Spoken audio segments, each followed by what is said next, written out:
Hello, guys and gals, and welcome. So, wow, quite a drop on top of our heads.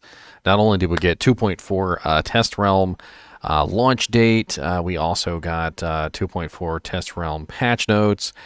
We got a new Runeword today, which we didn't have access to before. You know, we've got we got a whole bunch of crap going on. Just a whole bunch of crap. Crappity crappos. Just to begin with, I'd like to just like skim back over the notes real quick. I know I did like a full freaking video on this already, and those of you who watched my entire video on the patch notes, I certainly do appreciate it. That is some dedication. I'm sure you guys are excited, just like I'm excited. I'm going to put you guys over here. I know it's kind of messed up with all the stuff going on the screen, but maybe if I make it a little bit bigger, you guys you'll come through. What, another hour? Okay, let's go. So let's go over these notes. I'm not going to read them all like I did the first time. We've got the class changes. So the Amazon class changes seem really, really nice. I'm actually kind of excited about a lot of these. I actually do have a Spears on. I don't know if you guys have ever actually seen my Spears on, but I'm kind of excited about the spear changes. I'm also pretty excited about the Fend and the Impale fixes, so that I can actually have a physical damage attack along with my lightning damage attacks, which is pretty sweet. We also have the Poison Javelin fix, which I'm not really sure if Poison Javelin and Plague Javelin are going to get used after this, but they have been fixed, so I guess we will at least have people trying to play the Poison and the Plague Javelin, which is pretty cool. We also have the passive skill fixes, which is pretty cool. So we've got Inner Sight's getting buffed, and Slow Missiles is getting a pretty nice buff. We also got the Valkyrie is getting a nice buff because, you know, you can summon her more often now. You don't have to wait 6 seconds in between summonings. And also the dodge and avoids are no longer going to lock out the Amazon from performing other actions, so they can now be interrupted, which is pretty cool. So even though the animation will still play, apparently you can interrupt the animation. So they're essentially fixing dodge and avoid. I do think it's kind of odd though that they didn't include the other specific dodge, which is, you know, you have dodge, avoid, evade.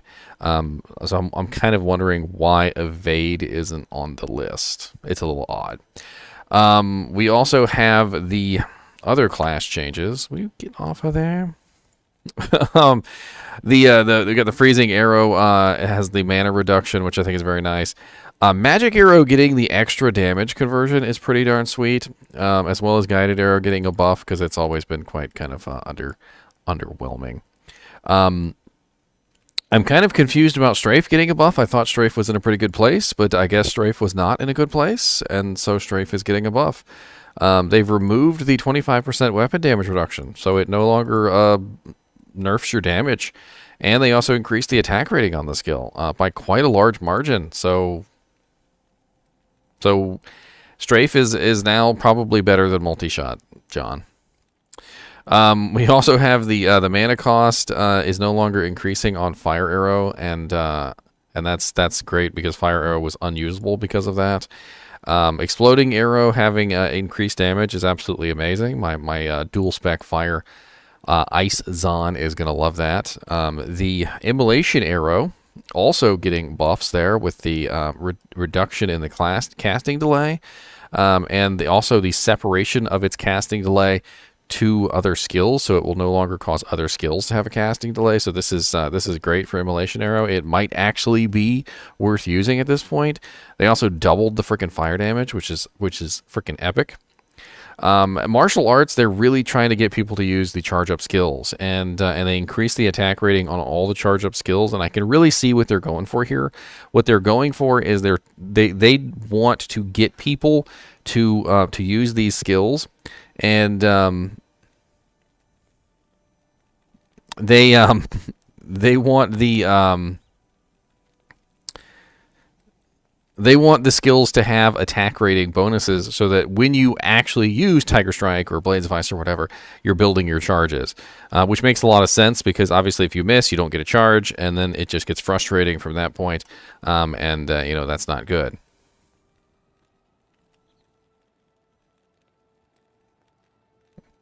My beautiful lady is messaging me.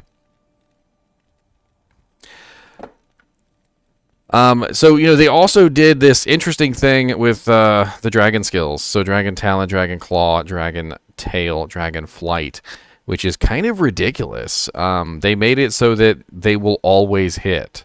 So if you guys are aware, the only two always hit abilities in the game for this patch were Smite and Guided Arrow. Those were the only two, bar none, right? So now we have 4 always hit abilities. Or actually more than 4, right? So 1, 2, 3. So Smite, Guided Arrow, Impale, Dragon Talon, Dragon Claw, Dragon Tail, and Dragon Flight. So we're rocking 3, 4, 5, 6, 7 always hit abilities now. So the Assassin, as far as I'm concerned, got an extremely huge buff here with always hit abilities. Now, granted, you have to hit 1 time to charge up an ability before your Dragon Tail is considered an always hit ability. But consider this. You go and attack Bale's Tendril, right? Which probably has far less defense than Bale. Charge up 3 charges, and then you have 3 guaranteed hits on Bale. It's very interesting the way they have this set up. And I'm not even sure if that's going to stay, because that just seems broken level OP. I'm not really sure about that.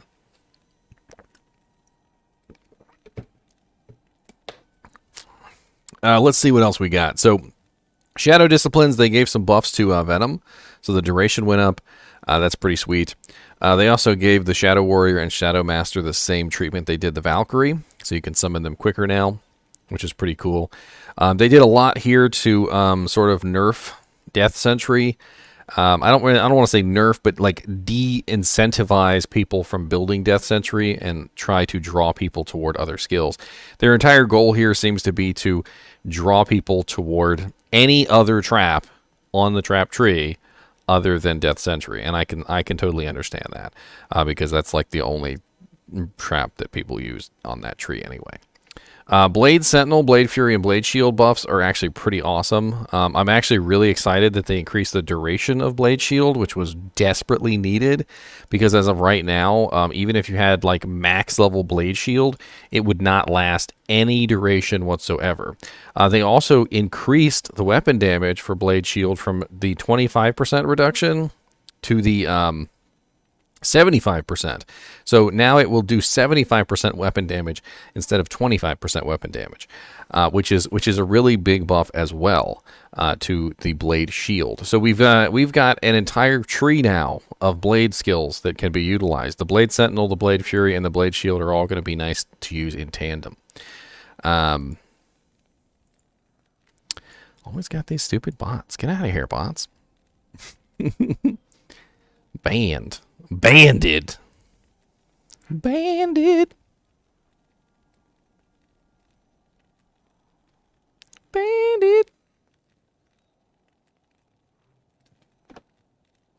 Always got to pay attention to my beautiful lady. My beautiful lady. So we got Warcry, Shout, Barbarian skill buffs here. So this is really interesting. The Warcry damage increase is huge. Warcry is already kind of broken, but Warcry getting that big buff like that is huge.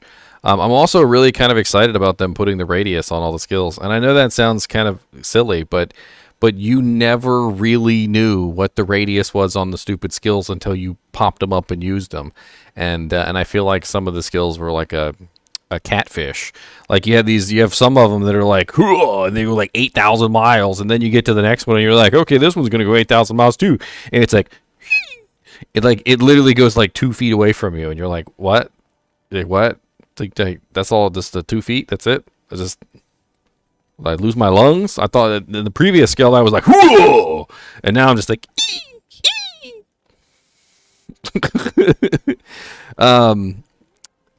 They also buffed up CTA. So, oh my god, stop it. Freaking scroll wheel got stuck.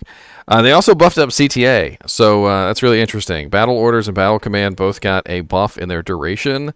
Shout, battle command, and battle orders all got a buff in their duration. So instead of being 5 seconds, they went to 30 seconds, which is really nice. So now they're all kind of the same duration, which is nice. And of course that means that your low level CTAs are going to last longer, and so instead of being like 90 seconds, they're going to be a little bit longer, which is certainly going to be nice. You don't have to swap and spam all the time. The Grimoire thing is really weird. Like I kind of like it, but I also kind of don't, and I kind of do, and it's interesting. So I don't know if you guys know how Grimoire works, but basically what Grimoire is it makes everything run away, right? It makes everything run away from you, and when it makes everything run away from you, you know, they just run. That's what they do. Well, now it's going to make everything run away from you, I guess, and it's also going to slow the enemies down, and it's also going to increase damage taken for nearby enemies. And then Find Potion is going to increase the damage taken by 5% damage taken per level. And this effectively puts it in a buff category that does not currently exist. Unless it's a curse. But if it's not a curse, if it's just some sort of effect, it effectively can be stacked with curses. So I'm not 100% sure on this, but let's say, for instance, that amplify damage can be stacked with it. You could potentially bring down a monster to negative 100%, kind of lock them in the corner, which is very interesting. So let's go on to the next thing here. We got Pierce being added to throwing, which is absolutely great. Definitely important for throwing mastery barbs. We got the no more matrix leaps. Increase the speed of leap by 75%. Increase the speed of leap attack by 75%. So no longer are we stuck with the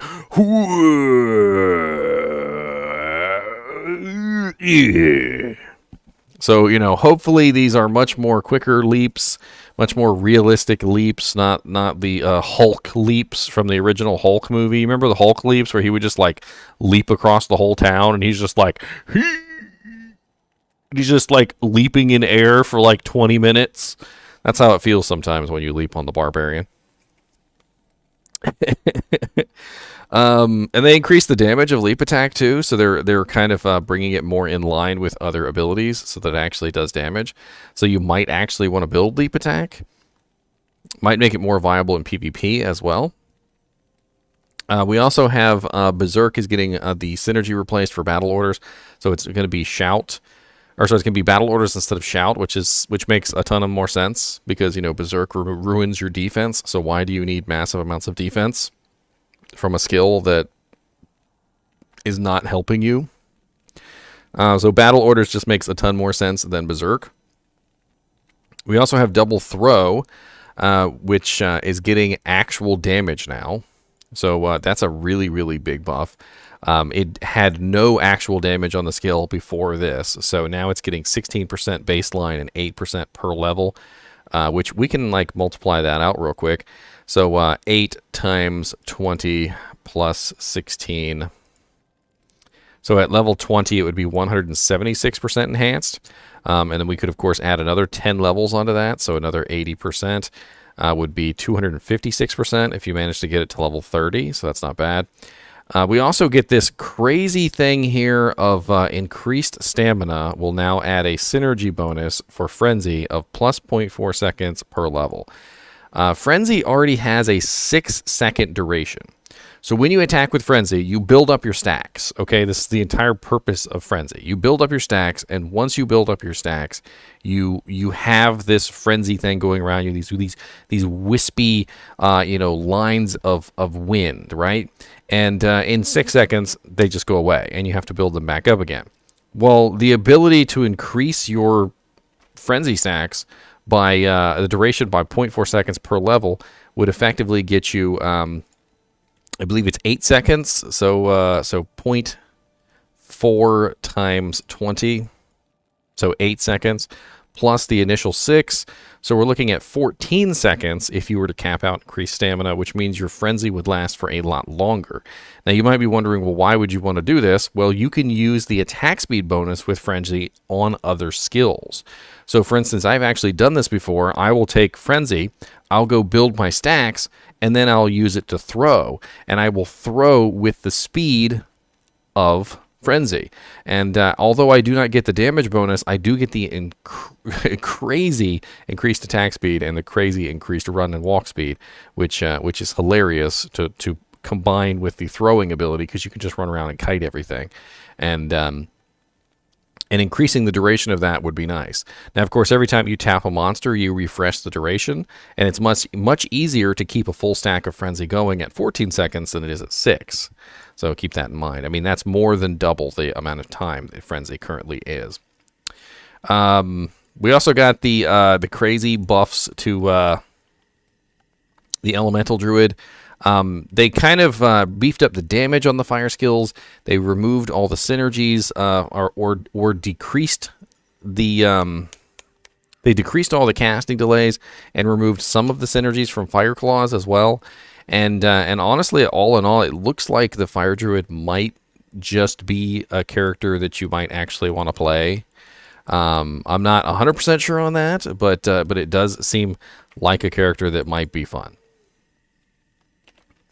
And they also made it so that you can cast Armageddon, or sorry, Hurricane and Cyclone armor while you're in shapeshifting form. So that's going to be interesting. I think that's a pretty huge buff to the druid in general, the shapeshifting druid, that is.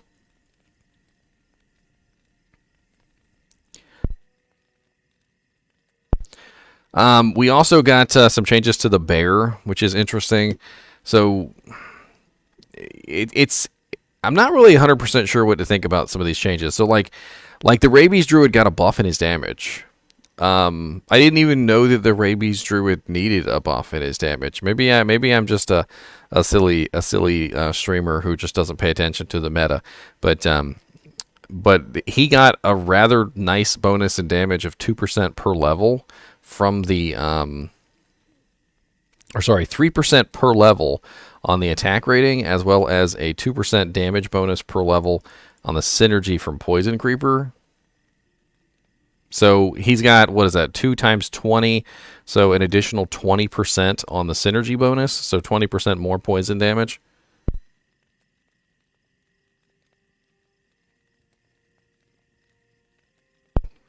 I didn't see anything about Telly in werewolf form. But you can cast your buffs. Anything that's considered a buff, basically, that the druid has access to, they're letting you cast. So Hurricane, Cyclone armor, Armageddon, was one other thing, I can't remember. The werebear is getting some interesting things going on with him. He's got his maul getting buffed up, which is nice. He also has his shockwave getting additional damage, quite a bit actually. So 100% extra damage added to maul if you've got it, or shockwave if you've got it maxed, because it's 5% extra per level. 5 times 10 is 50. 5 times 20 is 100. So it's 100% extra damage to shockwave at max. Fireclaw's got a 75% damage increase, which is pretty sweet. If you guys have never played around with Shockwave, Shockwave is broken. It's massive shot stuns. I mean, it stuns everything, and it's an AoE stun, and you can control the spread of the stun, even like multi-shot.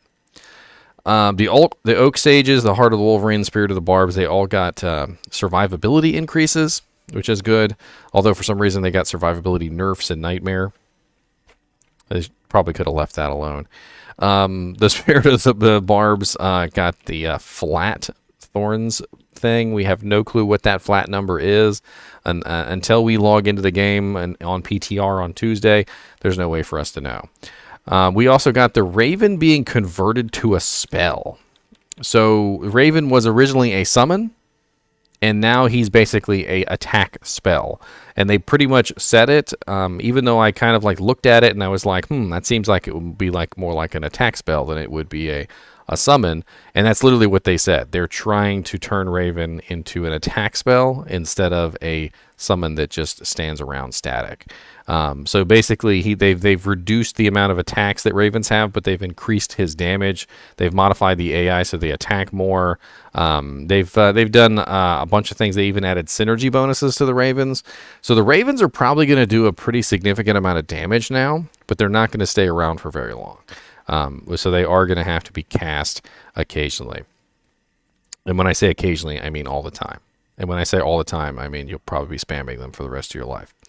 And when I say that you're going to be spamming them for the rest of your life, I mean you might as well put a ring on it. Okay?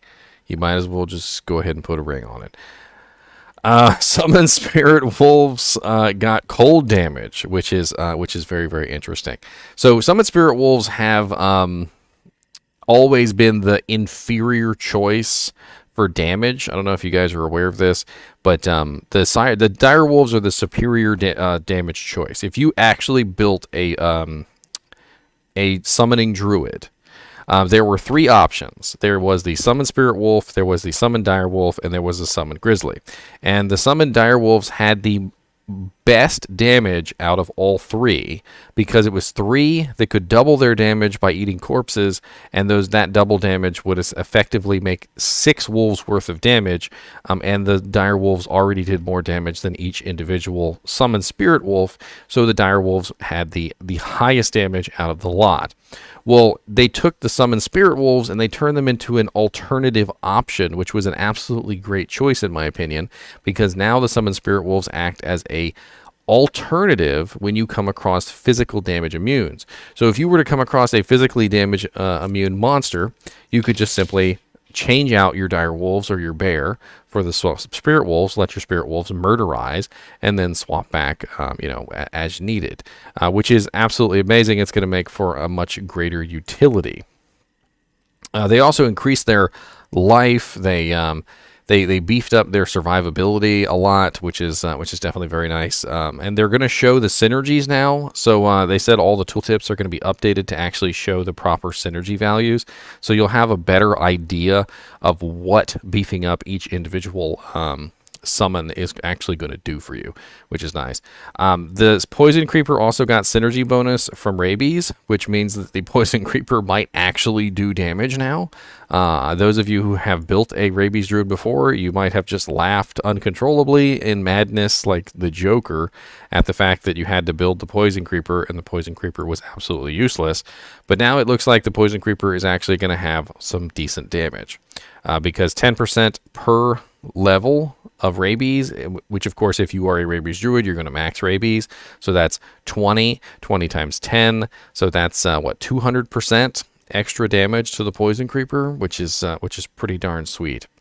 The Carrion Vine and the Solar Creeper also got buffs, survivability buffs as well as utility buffs, so they're going to stay alive better, and they're also going to do their jobs better. So if you're not a Rabies Druid and you want to build one of the vines, it seems like they might actually be worth building now.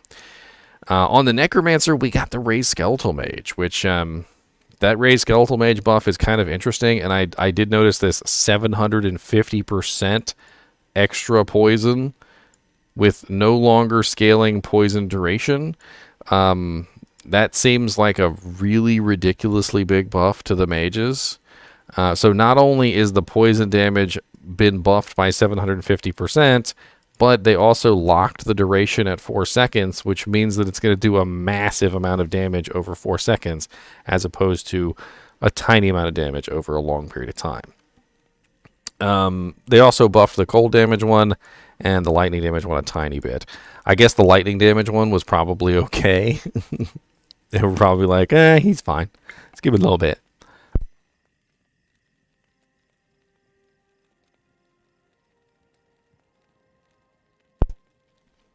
Blood Golem got damage scaling, which he desperately needed. Those of you who've played a Necromancer and messed around with the Blood Golem know he absolutely had terrible damage. terrible. So having his damage beefed up is a good start. Now he also gains max life per level, so he's going to be probably pretty darn tanky. We also have the Iron Golem, which is going to get the Thorns change. So it doesn't look like they really changed anything about the Iron Golem except for the Thorns itself. And then the Fire Golem, they like super beefed up. I don't even understand. I guess they just really wanted to make the Fire Golem be useful.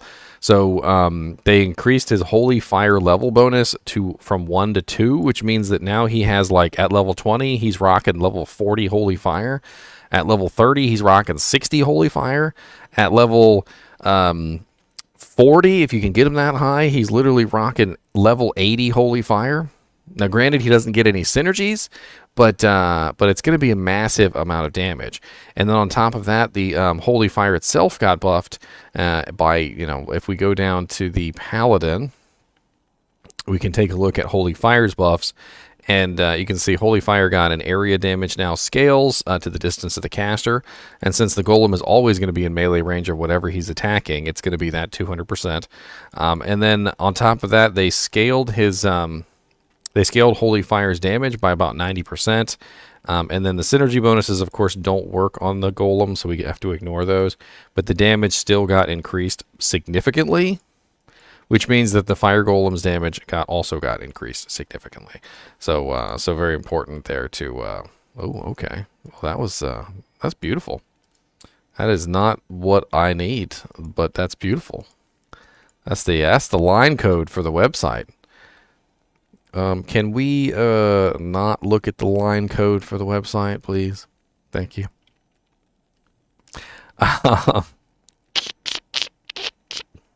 Most professional YouTuber ever. I know you guys are impressed. I know. Let's go down to the...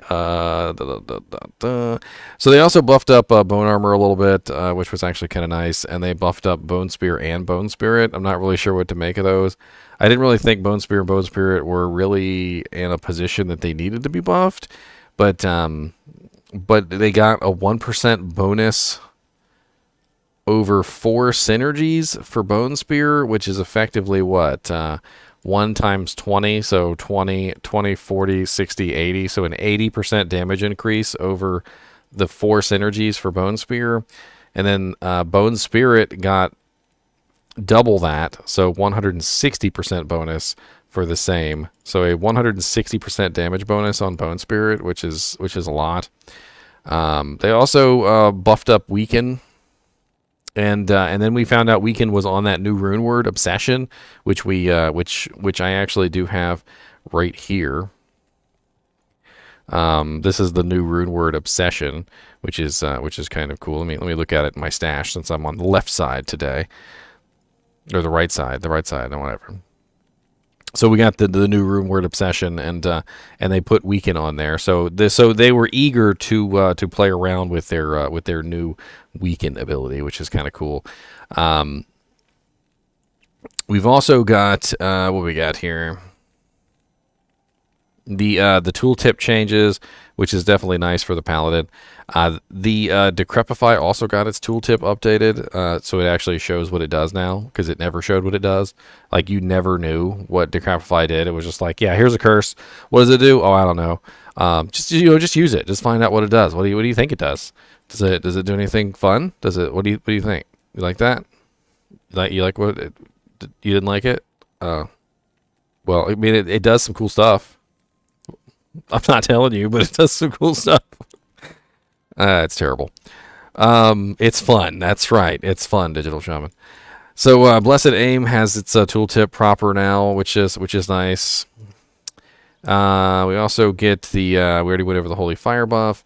Holy Freeze and Holy Shock, as well as Sanctuary, all got the distance-based increase. I was actually kind of surprised to see Sanctuary in here. Kind of actually excited about Sanctuary getting this buff, because I don't know if you guys know this, but Sanctuary is relatively easy to get your hands on, because it's, it's on Azure Wrath. It's also on Lawbringer. So you can get a Sanctuary aura fairly easily without too much trouble. The Runeword is actually super easy to make, if I remember correctly. And of course, Thorns is also getting the change here, and we still have no clue what that change actually is. I was hoping they were going to actually tell us, but they did not. Damage to self now reduces per level from 8% to 1%. Now, this is kind of vague, but I'm assuming that it slowly reduces in level as you increase, and it's probably not like 1% per level, because at, you know, that 8 to 1% will only be 7 levels, and that just doesn't seem right. So it's probably something like some complicated equation of like 8% down to like level 20 is 1% or level 30 is 1% or something. So the life that you're hurting yourself for with sacrifice is going to decrease all the way down to 1% as you level it up, which is kind of interesting. It's definitely going to make sacrifice a little more useful, but I always had problems with sacrifice hitting, and I never understood why sacrifice wouldn't hit. I'd be at 95% attack rating, and I'd have ITD on a weapon, and that jank would still be missing. And I never really understood why sacrifice missed all the time. Conversion is this one makes me laugh. I don't know what to think about this one because it just makes me laugh. Conversion got a chance increased of conversion from 50% to 90%. This means that literally every single monster you hit with conversion is going to convert. And I can't tell whether this is a good thing or a bad thing.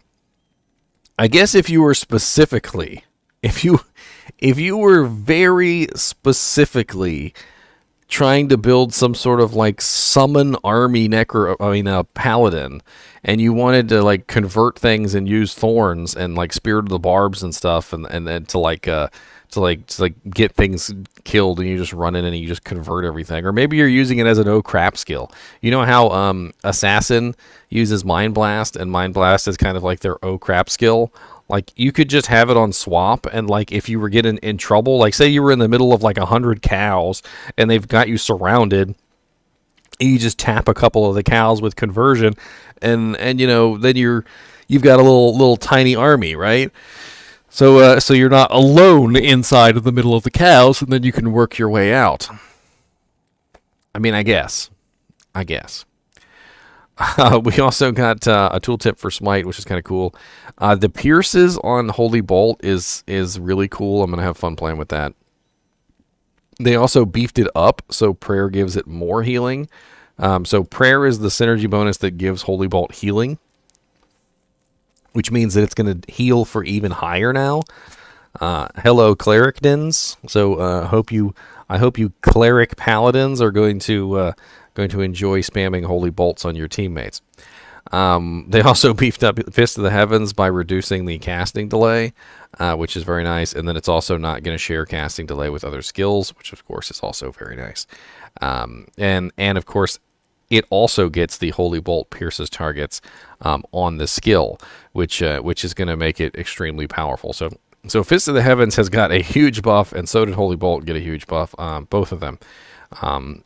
And in a way, Hammerdins also got a huge buff because Holy Bolt was actually the way that Hammerdins would kill immune to magic monsters. So keep that in mind. Frost Nova finally, after decades, got a damage buff, which it had sorely needed for a very long time. I have no clue why it took so long to get Frost Nova a damage buff, but it did. And now we finally have it, and we're excited. Blizzard honestly got a huge buff by having its casting delay no longer share its cooldown with other skills. And this is going to allow Blizzard to be weaved in with other abilities.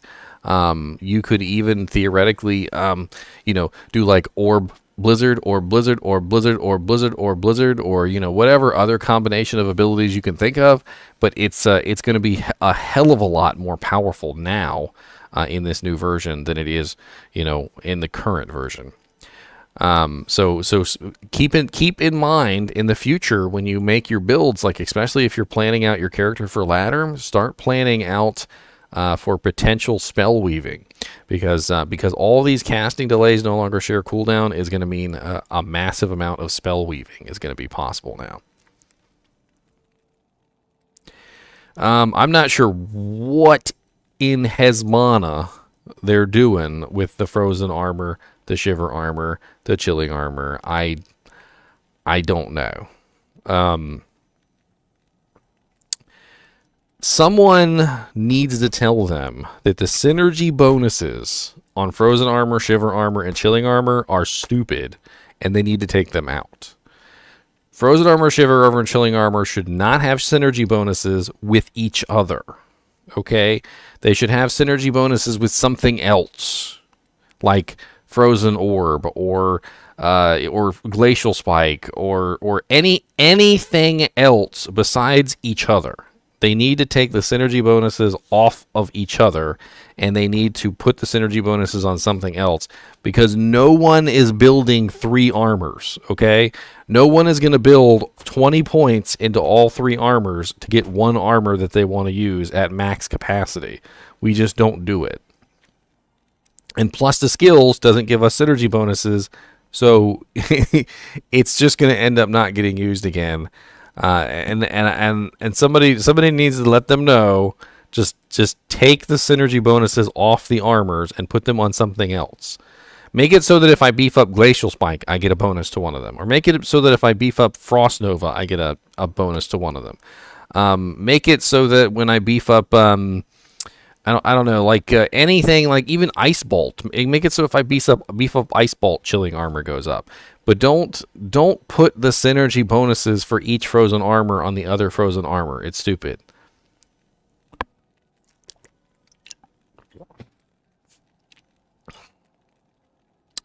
Lightning skills. So Nova got a big damage buff.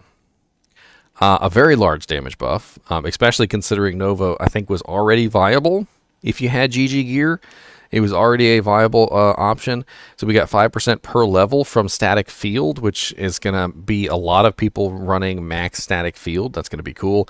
It also double synergizes with Thunderstorm. So our Nova Lightning Sorceresses are probably going to be running Thunderstorm and static field, which is pretty cool. But 5% lightning damage per level is going to be a total of, what is that, 510? So it's going to be... I'm terrible with math, even just doing it in my head. It's 100%, so you're going to get a 100% Nova damage bonus from having max static field. And of course, having max static field is freaking awesome. If you guys have never run max static field before, I don't know what to tell you. Go play around with it on like Hero Edit or something, because you can literally static the entire screen. Like, it's nuts. You literally just walk into a room and you're just like, static, static, static, static, static, static, static, and everything's at half health, like instantly. And then you just like spam your Novas or whatever and can finish them off. Thunderstorm is getting a duration increase, which is nice, as well as a damage increase. Both of these are nice.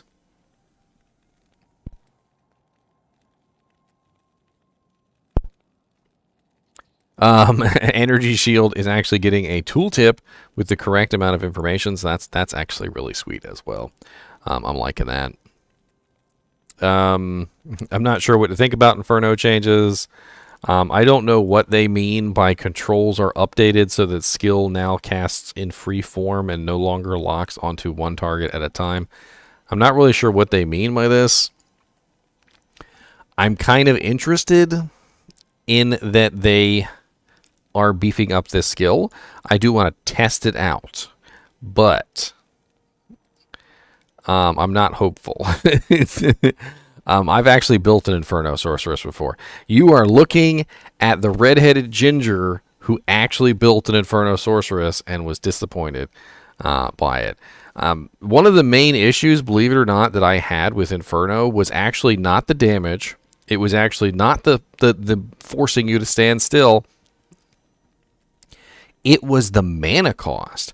And I'm actually kind of happy that they fixed the mana cost. So not only does Inferno have absolutely terrible damage, and it doesn't really even work right, and it controls terrible, but the mana cost was so high that you'd literally burn through your entire mana pool in like 2 seconds, and it was stupid. It was absolutely stupid. You couldn't kill anything with it because you had no mana by the time you cast it, and so they brought that down. So that's actually a very nice change for Inferno. Maybe might actually work out as something. So Blaze gives a run walk speed bonus when cast.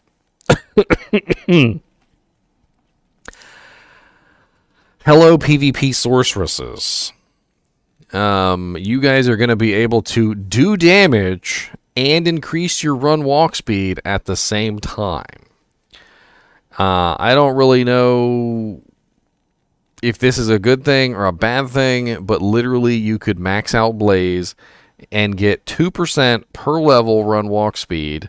So for a total of 20 times 2, which is 40% run walk increase just for casting Blaze.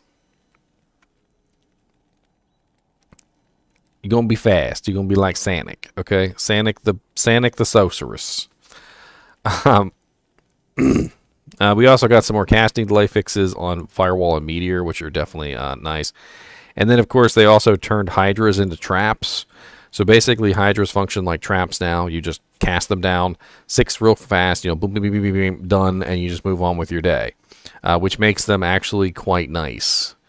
That's right, Sanic the Hooge Hag. Sanic duh Hooge Hag. Gotta get it right. Don't be messing up his name.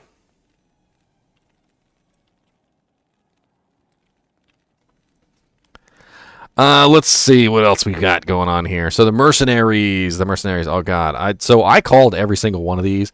I am gonna brag to the high heavens.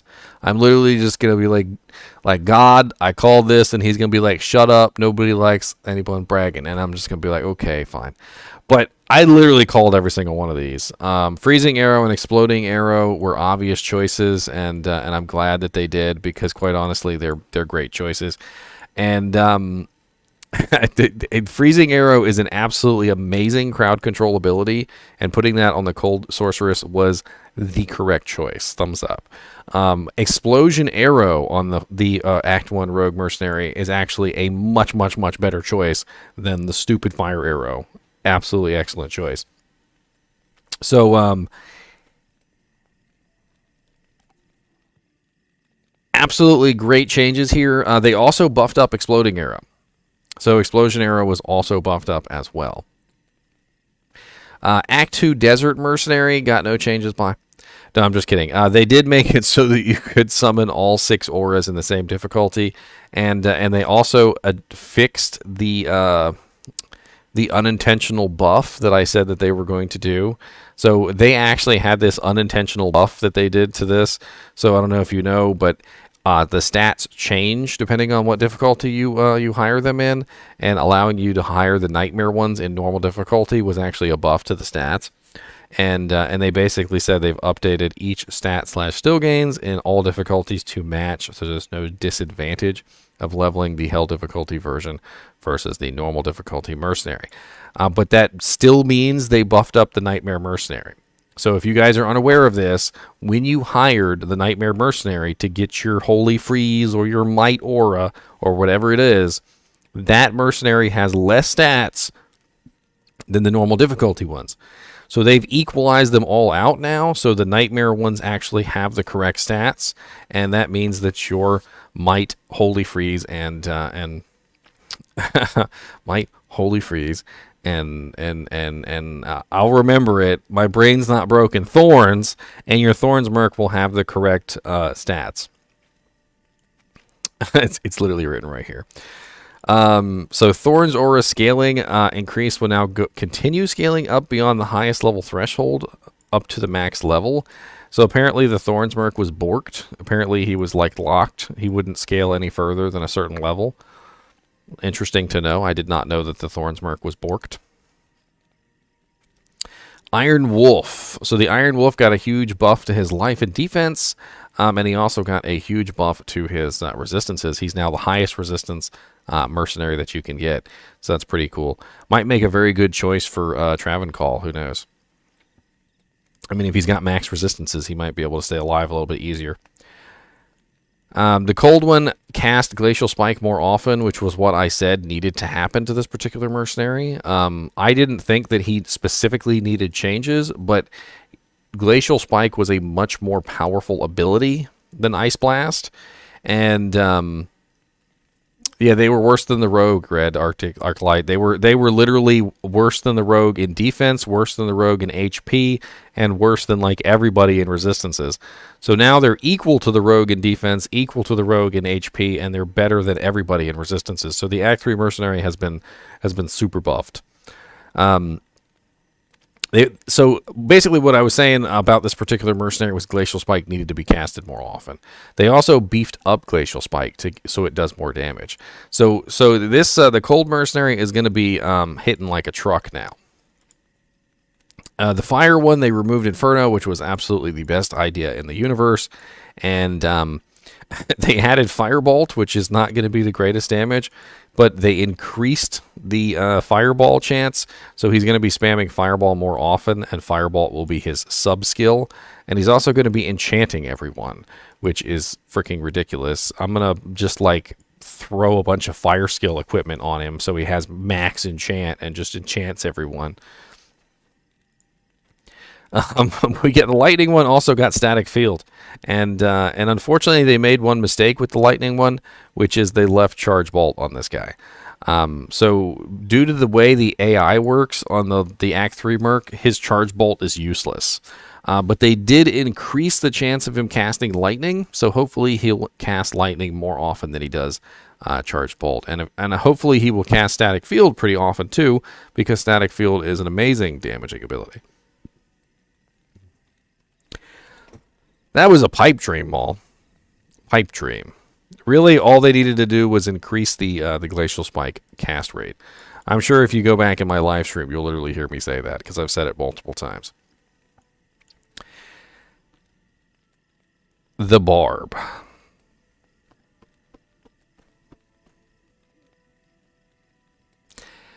So, they are really excited about this Barbarian. I can tell by this that they increased his life, they increased his defense, they increased his bash skill, they increased his stun skill, they added battle cry. You know, they have literally made the Act 5 Barbarian into probably the tankiest merc out of the entire lot. By increasing his defense and his life, he was already really tanky. I don't know if you know this about the Barbarian Merc, but he had the fastest regen out of all the Mercs. So literally he could go down to 1 HP, and within like a second he would just regenerate all his HP in no time. He also has the best faster hit recovery breakpoint out of all the mercenaries. And of course he also has Battle Cry now, which is going to reduce his incoming physical damage and also reduce the attack rating of the monsters who are attacking him. Actually, what does Battle Cry do again? Because I never remember correctly. I always mess this up in some way, shape, or form. The cries have always been a challenge for me because there's just so many cries. So Battle Cry is negative monster damage and negative monster defense, which is actually really nice. The negative monster defense will help you hit things. So that's the way that Conviction works. So Conviction on my Paladin reduces the monster's defense and makes it so I don't even really need very much attack rating because the monster's defense is gone. This change right here is probably one of the biggest smacks in the face to the Act 2 Mercenary that I could possibly ever imagine. They didn't just say they wanted you guys to use other Act 2 Mercenaries. They put their money where their mouth was. And they literally said, well, you know what? Insight is going to be usable on bows. And not only are you going to be able to put an Insight on a bow Amazon, but you're also going to be able to just get a bow girl Act 1 Rogue Mercenary, and you can throw an Insight on her, and she can just be ridiculous. If you guys are unfamiliar with Insight, it provides the meditation aura, which is the reason why people use it. Doesn't really matter about the other stats on it. The meditation aura is the reason people come to the yard, and then all the rest of it is just the milkshake with the whipped cream on top. Okay. You could also use it for an Amazon as well, which is not exactly a bad idea because Amazons usually have a lot of mana issues. So having a bow literally with meditation on it is certainly not a downside. And then we got all the Runeword stuff. We got literally confirmation on the fact that Plague is only in swords. A lot of people were very sad about that. I was very sad about that. I wanted it to be in a dagger. I want Plague in a dagger. Give me Plague in a dagger. What's up, Kyle? We also got confirmation of patterns, variances, all of the variances, actually. So Plague does roll 1 to 2. Claw does have the 40 to 80% variance there. The variance on Plague's ED is actually really high at 220 to 320. It's actually a pretty high variance there for the ED. And Unbending Will is also swords only. And we got confirmation of the variance on the ED on that, which is 300 to 350. And then there's also a variance on the increased attack speed, and this is going to be kind of crazy because 20 to 30 increased attack speed is a lot. That 10% could literally make or break the weapon for you, depending on what character you're putting it on. You know, it would be the difference between hitting a breakpoint and not hitting a breakpoint. So, sorry about that. Also, the lifesteal on this varies 2%. And then we've got Wisdom. So Wisdom actually has a couple variables too. So the mana steal varies 4 to 8, and the bonus to attack rating varies 15 to 25%. 25% is a lot, and 8% mana steal is a lot. And then we got this crazy thing, Obsession, which is highlighted here because they didn't tell us about it.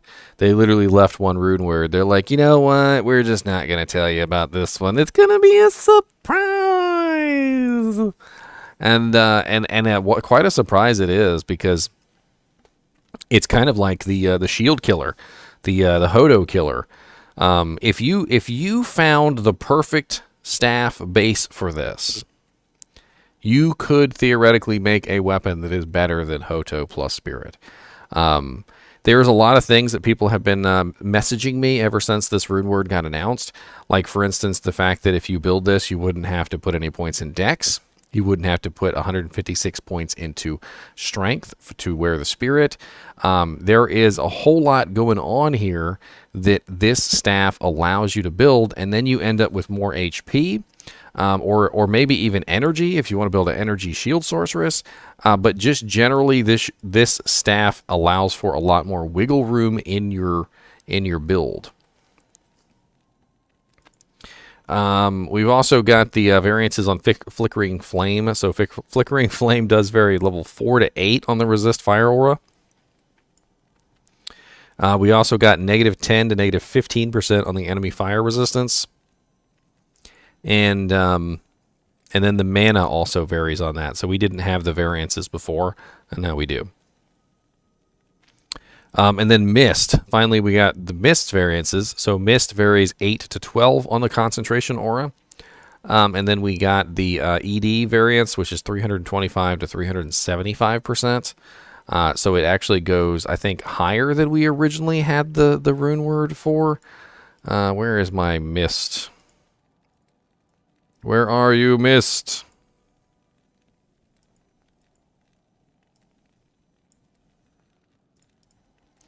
No. No. No. No. I got lots of images. Leave me alone. There it is. So the one that we had was 327. So they showed us a bottom roll. They showed us a bottom roll bow. That's what they showed us. A bottom roll. It's literally 2% off bottom roll. Why did they show us a bottom roll?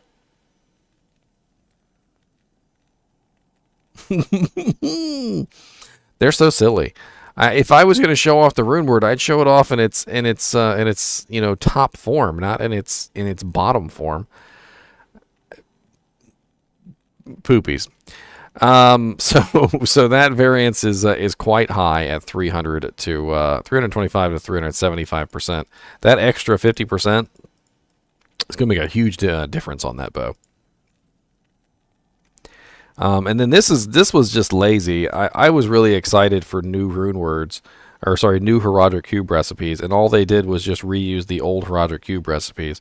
I was really hoping that they would just take some other runes and put them in here, like do like a L rune and a like a Io or something, or do like a foul rune and an Eld, you know, something crazy. Like they could have done something crazy, maybe like a perfect skull in there for the first time ever. Throw a perfect skull in the recipe, but no, they just used the same exact rune word recipes that or the Heraldric Cube recipes that we've been using for forever. Those are literally Tail Shall Perfect Diamond is literally the same one we've always used. Rao Soul Perfect Emerald is the same one we've always used. Lum Paul Perfect Emerald, same one. Ko Lem Perfect Diamond is the same one. They're all the same. No, I don't even think that the concentration increasing hammers was ever intended, Heinrich. It was completely by accident. So you know, I can kind of see where you're coming from for that, because you know, hammers is magic damage, bone spears are magic damage, so you would think that it would work. But the reason why concentration increases hammers is because hammers are technically hammers. They're technically physical damage. For some reason in the calculations, they count as like a half physical damage attack, and so concentration buffs them up. It's like some sort of weird broken thing that shouldn't have existed in the game, and they just kind of left it in.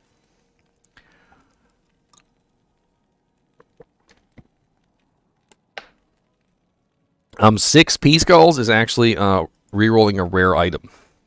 So 6 P skulls plus a rare diadem equals a re-rolled diadem.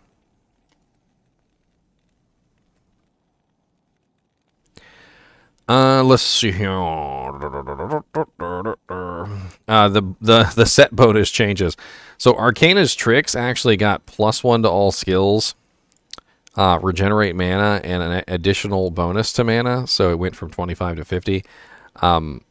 It might actually make Arcana's tricks a really nice early level set for a sorceress. Maybe.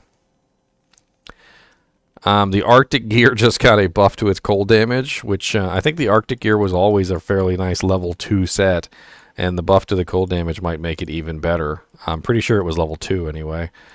Bullcatho's Children, I was hoping to see when I, like literally when I saw Bullcatho's Children on this list, the first thing that popped into my head was, I hope they took the knockback away. But I don't see it on this list. There's no knockback change. But they did add fire damage, defense, lifesteal, and deadly strike, which might make Bullcathos worth using on some characters. The Cathin's Traps got a regenerate mana bonus of 2%, which might make 2 pieces worth using. Something like Cathin's Mask and Cathin's Amulet or something, or Cathin's Ring and Cathin's Amulet, or just some combination to give you like an early level mana regeneration. It could be useful combined with the other effects that Cathin's gives you. Siverb's Vestments got an additional bonus to fire resistance, more attack rating, and a pretty huge defense bonus of 4 to 396. It's only a 3-piece set, and it was already kind of a good set. People would love to use the weapon because it has a scaling maximum damage. So now that they've added the attack rating bonus and the defense on there, people might actually use the full set, which is only it's only a weapon, an amulet, and a shield, which is not that big of a deal. The ever rare Cow King's Leathers got a defense bonus, a life bonus, and a plus to all skills, which is pretty cool. If you guys are unaware, Cow King's Leathers has static on it. It has static procs. It's one of the things that Cow King's Leathers is known for. It's actually pretty good, and the buffing up to this set is nice. I was also hoping to see on line 4 now turns you into a Hellbovine. That would have been nice, a Hellbovine. We've also got Infernal Tools, got a maximum mana and cannot be frozen. I was kind of like confused about this, because I don't know if you know, but Infernal Tools is has a wand in it. So it's kind of like for a low-level Necromancer to beat things up. And it's kind of geared toward a low-level Necromancer beating things up. I actually have a review on Infernal Tools, because I did a review on all the sets. if you guys want to go over the sets and you want to look at them, just, you know, before these changes, and maybe like compare them with the new versions, I'm going to post my playlist for you guys so you guys can actually go through the old sets, and you could kind of like look and see what the hell they're thinking, what it might be going to, because it's going to be interesting. I do feel like it's going to be interesting. Bink. So this is my Diablo 2 complete sets playlist, and every single set is in there. All 32 sets are in there, and you just kind of just go through them and pick and choose which ones you want. You can look at these sets. So we also got Iratha's Finery got a 24% piercing attack bonus. So Iratha's is already one of the best sets in the game. As far as I'm concerned, it is literally the best level 15 set that you can put on any character, like bar none.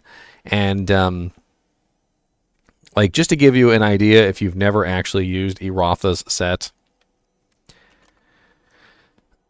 Iratha's set full bonus is 50 to defense, 20% faster run walk, plus 15 to dexterity, 10 to max all resistances, which means you get a bonus to the maximum of all resistances by 10%, and it gives you a total amount of resistances of 65, as well as half freeze duration, 75% poison length reduction, just everything in the world you could ever want defensively, including 20% increased attack speed on the gloves for the partial set bonuses, and all sorts of just amazing things.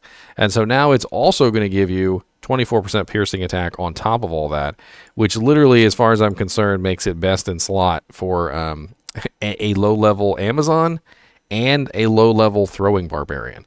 So if you're going to build a low-level throwing Barbarian or a low-level Amazon, I would recommend putting Iratha's on them at this point, because Iratha's, combined with all the other things that it does, and it adds 24% piercing attack, it's going to literally be the best in slot for those characters.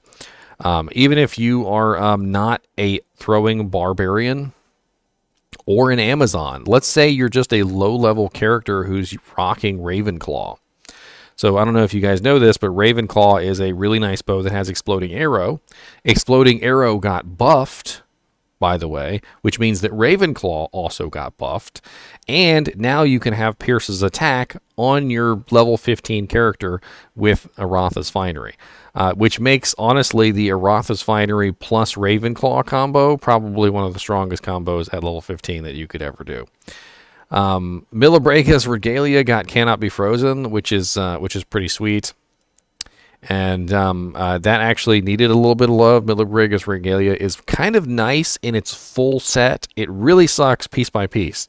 I would never recommend you use any of the pieces of Milibrega's by themselves, except for maybe the shield just for the magic find. But even then, I would recommend a Rhyme Shield instead.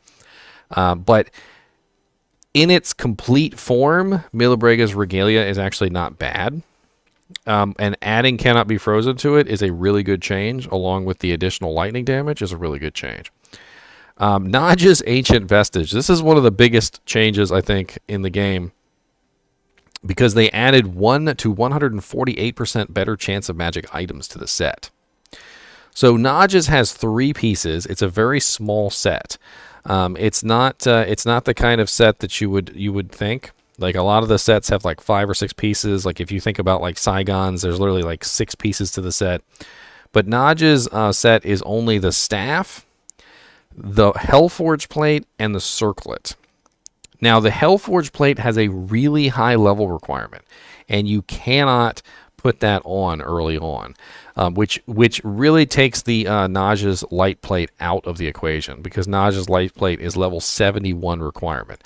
So let's ignore Naj's light plate, okay? So that leaves you with 2 pieces, which is Naj's circlet. That is only level 28. It's extremely low. And then you also have Naj's puzzler, which is the staff, which is level... Ooh, Naj's Puzzler is level 78. Never mind. So it looks like you're going to be stuck with this at a high level if you actually want to use it. Dang, Notch's Puzzler's level 70. I thought Notch's Puzzler was a little bit lower level than that, but level 78 really kind of breaks that magic find. I was thinking early level magic find, but I guess this is late game magic find. Which means that the earliest that you can possibly use this is level 71. And let's do a quick check real quick on a calculator. So level 71 times 1.5 per level. So at level 71, you'd be looking at 106%. 106% magic find on that, which is a lot.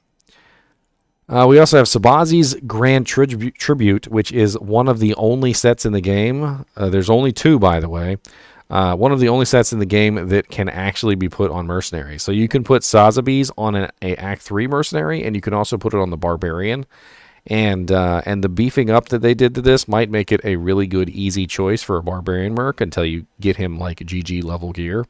They added poison length reduced 75%, plus 1 to skills, and then most notably the damage reduced by 16%.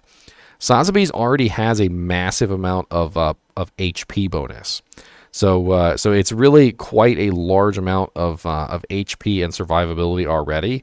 And adding the damage reduced by in there is going to make the Barbarian even tankier, which is great. Vidala's Rig got Mana Steal, which makes it pretty OP.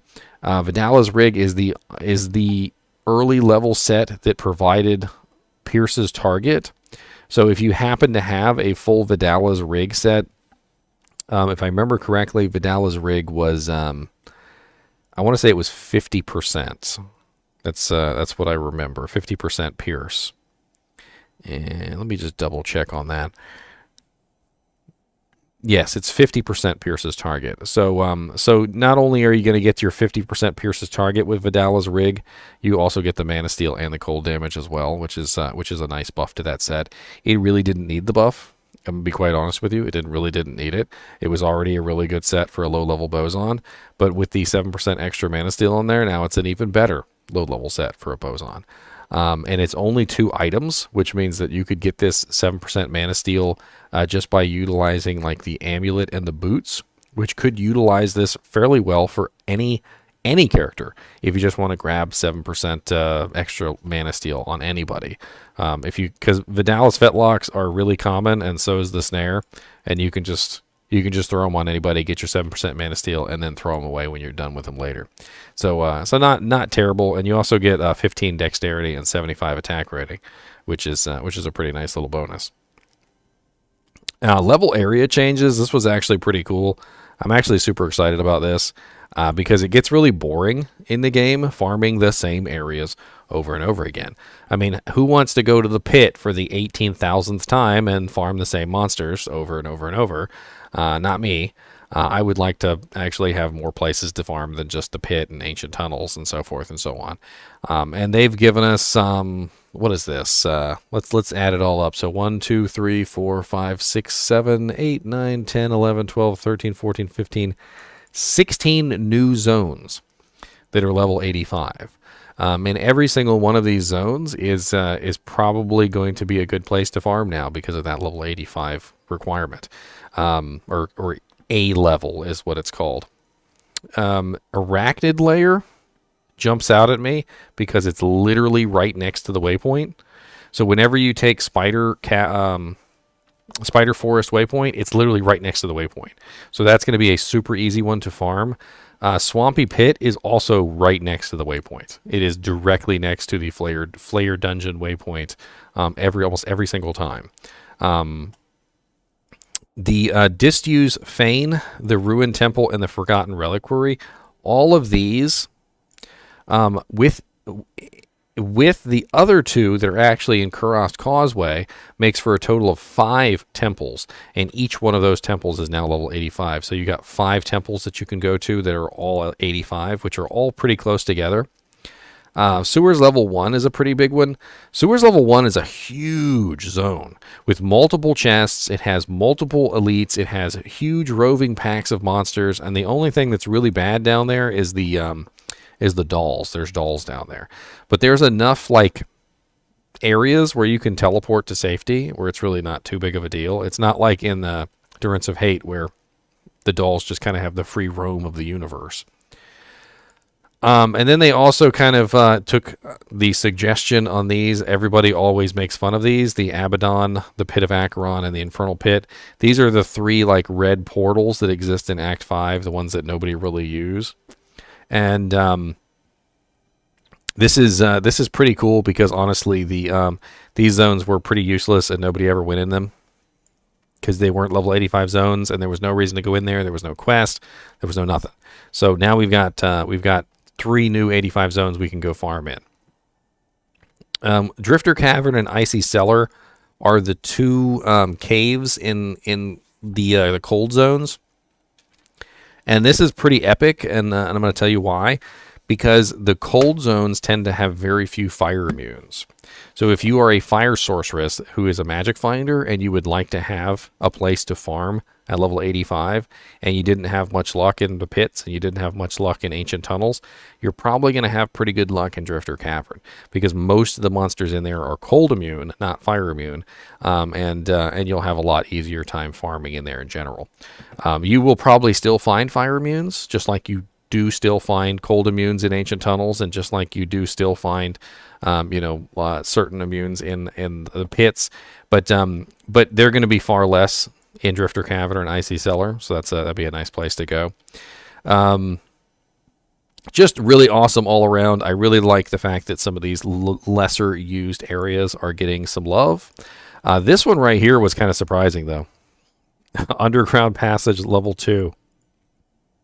So, you know how like you're trying to get to from Stonyfield to Darkwood, and somebody finds the Underground Passage level 2, and they're like, "Let's go to level 2," and then the other guy's like, "No, we don't need to go there. There's no reason to go there. Let's see if we can find Darkwood. Come on, stupid." Well, now you have a reason to go to Underground Passage level 2 because it's a level 85 zone. Some of the zones have really high monster density, John.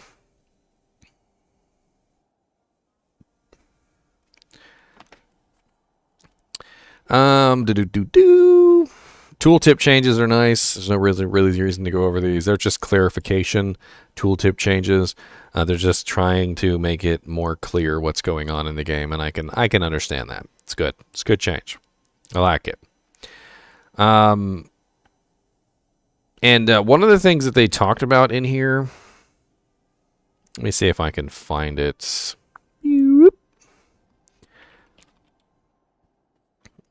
So right there, see how it says PTR character copy? I'm trying to figure out where it says copy anywhere else in here, but it doesn't. It doesn't say anything else about PTR character copy, which is kind of silly. But I'm hoping what that means is that this time we will copy our characters from live, which does mean that you could get some items ready in advance. Store them in your stash, and then when you copy over all your characters, you would have access to those items that you want to test. So keep that in mind as you go forward for the next couple days until we get to the 25th, which is the day that this is coming out, January 25th on Tuesday. So PTR is going to update on that day. You probably want to go ahead and get PTR downloaded, get it installed, make sure it's running. And hopefully that will be nice. There was nothing specific to any particular console, Keith. No, they didn't say like Xbox only or PC only or Nintendo Switch only. It was all. I'm assuming this is referring to everybody. The PTR though is only PC, as far as I know.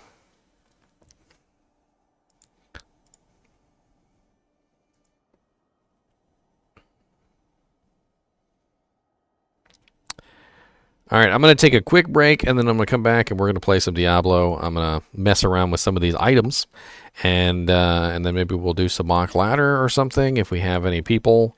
I'm going to leave this up on the screen so you can Oogle Obsession. I do have a video up on Obsession if you want to go watch that real quick while I'm being right back. It's not very long. It's only like 10 minutes.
I saw that, Maul. I seen that. I seen it. I seen it. So we've got these stupid staffs. If you guys want to download these, you can. I do have the files up for download. In fact, let me see if I can link you guys the directory with all the rune words and all the various beautiful objects in it, so you guys can have some fun with it. So if you're interested in Hero Editor, if you want to download the mock rune words, if you want to download the characters that I've created, this is literally the whole folder full of all the files that I have currently up for download. Inside of there, you will find the all item pack, which includes all of the items that I currently have stored. The flickering flame rune word that I've created, the hero editor, which you're going to need to actually import items if you want to. The mist rune word, the obsession rune word, the pattern rune word, the plague rune word, the unbending will rune word, the wisdom rune word, and the Sherman Tank theory craft character, which I recently did a video on. So have fun with that. Have fun. And don't you dare come back unless you've had at least 2 hours worth of fun, sir. Won't take no for an answer.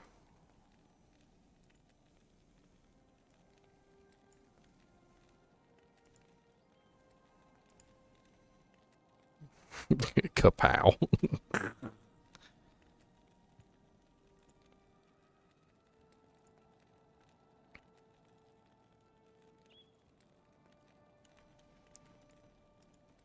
By the way, if you could all guys, if you guys and gals could do me a solid, let me see if I can link this real quick. If you guys could do me a solid and give me some hearts on this post on Twitter, I want to get as many people in there looking at my my patch notes as possible. If I remember correctly, the little hearts do help out with that. And we're gonna get into having some fun with some of these items, though. I'm going to go on my mock ladder character.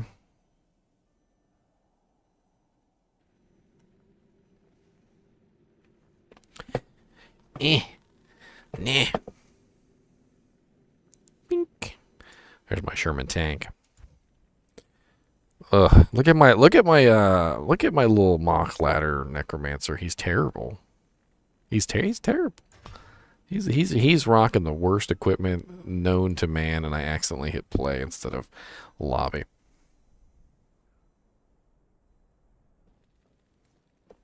Not in town. Let's get out of here. Come on, Grogu, let's go.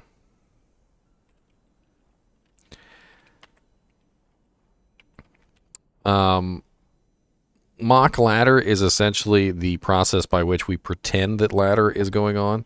So, in a ladder structure, you don't have access to any outside equipment. You have to start over fresh from scratch. Nobody else is allowed to have any outside equipment, and everybody can start from scratch. We can trade items within the mock ladder group, but we're not allowed to have outside items within the mock ladder. It's basically we're pretending that we're actually in a ladder, and we're self-imposing those rules on ourselves so we can practice.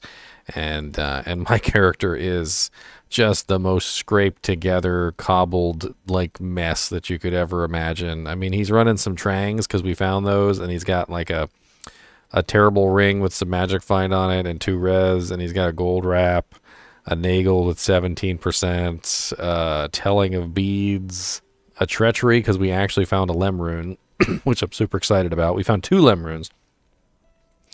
A worm skull because that's literally the best helmet I've found so far. I've got a crown of thieves and a rattle cage on my my boy here, and he's rocking an Honor Partisan, which is totally the best rune word that you should be running in hell difficulty. I know. You guys are jealous. Don't be jealous of my merc. Oh, you guys are in the plains of despair. And you just died to a burning soul. Not really sure how much I'm going to be able to help you. My cobbled together necro has negative 15% lightning resistance. But I will try. Oh, Lord. Why is there so many monsters? Oh, God. Booby trap portal. Booby trap portal. The booby traptist.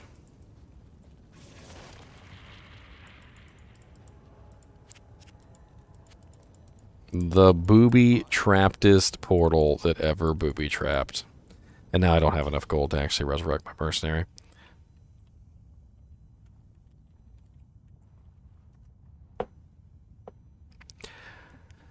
There's been a lot of booby trap portals in this mock ladder. Like, literally, if you guys have been following the mock ladder, my Necromancer has died probably more often than I've ever died, like, in any stream. And it's usually due to a booby trap portal. I literally walk through the portal, and I'm just like, oh, guess I'm dead. Guess I'll just die now.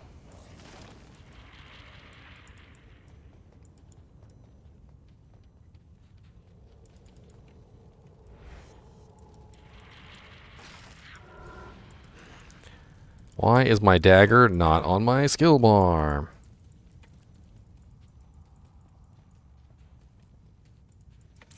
Okay, well, it looks like they killed some stuff over here. I'm walking, though. I ain't taking none of them booby trap portals. I'm sorry. I'm, not gonna do it. Not gonna do it. Hey, a bill.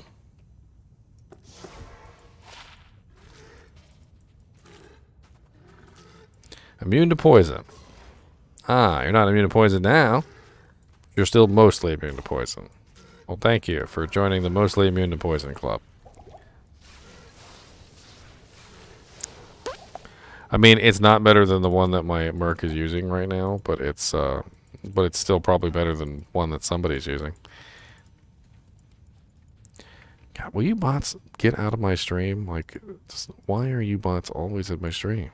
I will block every one of you bots.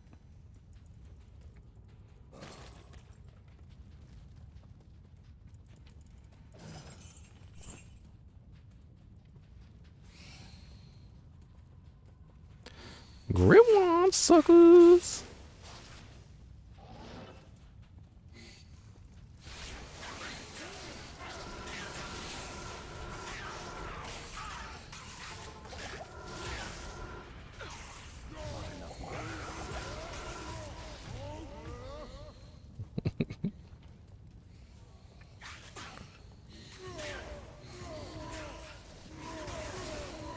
Oh, God.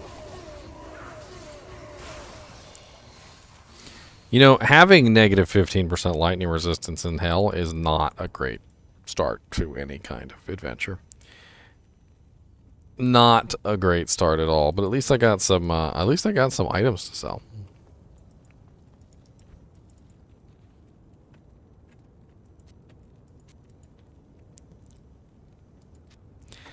You would die too, Kyle, if you had negative 15% lightning resistance versus a bunch of black souls. Don't even pretend you wouldn't, sir. I know better.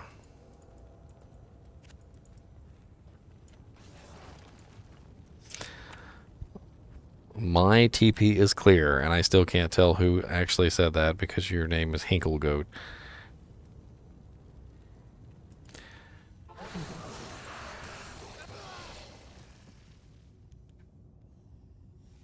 My TP is clear. Clicked on the wrong TP, apparently. Yay.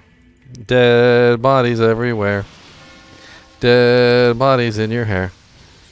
Let's go on down to the Looney Tunes town, 'cause dead bodies everywhere. I don't know where I am. Don't even have a map of this place. Portals are just going to random places at this point. Like, I would assume that the portal would go to my body, but the portal's not even anywhere near my body. Because who needs bodies? Bodies are not important. You know, who needs gear? I'm a naked. I know I'm not a Necromancer. I'm Grogu. This is not my Necromancer, so I don't have that power here.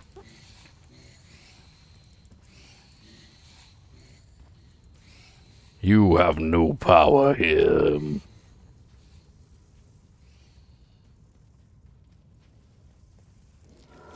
I've got poison. How about that? I'm still poisony. Get away from me. Get away. That's right, die. All die. I got a Balrog spear. That's right. Prevent monster heal.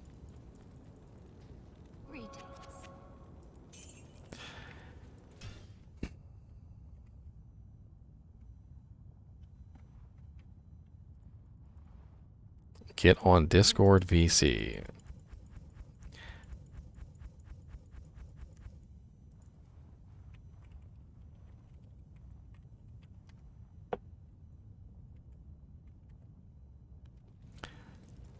At the entrance.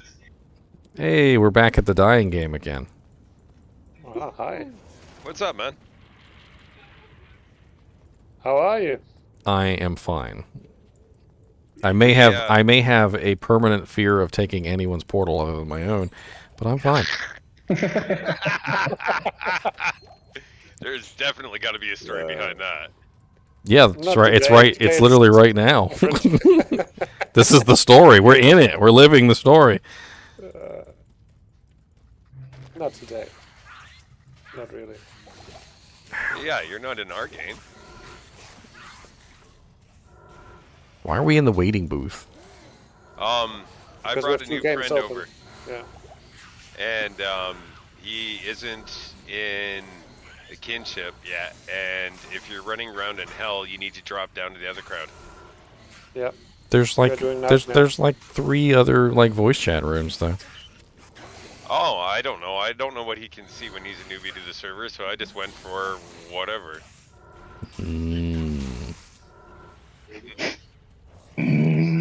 My ignorance has led us to this point. But I got him onto your Discord server. Oh, I see. Congratulations.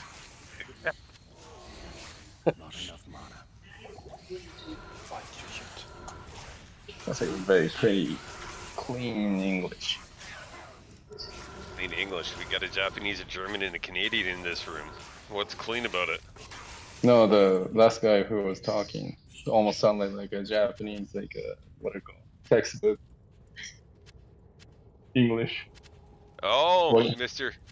GGM there. Mr. GGM. Yes. Got a Mister in front of my name now? Well, I mean, why not? It's official. I'm a Mr. GGM. Yeah, absolutely.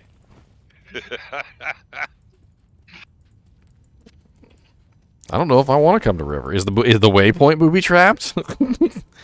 How many Urdars do you have there waiting for me, sir? Sir, you should probably go to the kinship VC because they're in the game that you're in. Yeah. Okay. Not that we don't want to talk to you. We're enjoying talking with you. It's not that. What's up, guys? Hey, what's Hey up? Ginger, how's it going, man? That's all right. I'll put up a. So we were a bit confused of where everyone was going just then. We're just heading through to Diablo. I'll put up a TP at the river for you if you want to come along. The Diablo. Sounds like a new That's the game. one. It sounds like a new game from Takara. We are just leveling up and running slime through the game. There we go. I'm back. Went over to the other voice chat. What's going on? Are they still doing Nightmare? Unfortunately, Ginger, Yep. you joined at a bad time. We just come across a lot of Dark Souls and they were wrecking us. Yeah, you're joined at the worst time of our run. The worst possible moment. Yeah. Why were you guys even there anyway? I wanted to do a duel. Yeah, you needed the 2 skill Those points. skill points, yo. Yeah, well, so we're going to find Izzy, and as soon as we got to the outer steps, we run up the steps, and there's an army of bloody black souls waiting for us. It wasn't Yeah, you found something else. I noticed. You found something bad. You found a bad thing. A bad. Yeah. Yeah.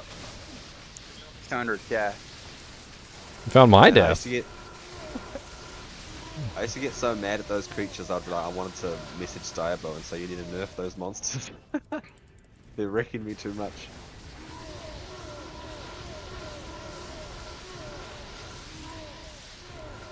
$666 gold. That's a sign. That's a sign that Diablo's gonna drop something amazing. I pity the Another fool. Arachnid's Mesh. I Dropped pity- me an I pity the fool. Arachnid's Mesh today, so that's going to be our next one coming. Got some hacks over there.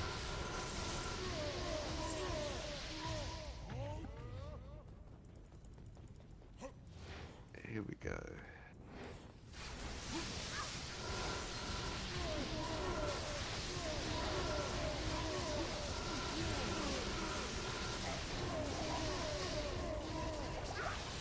Are you looking to craft any rune words or anything like that at the moment, Sloan? Not at the moment. Just focusing on getting through hell. And then I'll see where my... I'm not sure if I want to respec right away or if I'm going to stick with the Warcry. Warcry spamming Warcrier. And he's just excited that he's got a buff coming in 2.4. That's all it is. That kind of makes me want to stay Warcry for sure.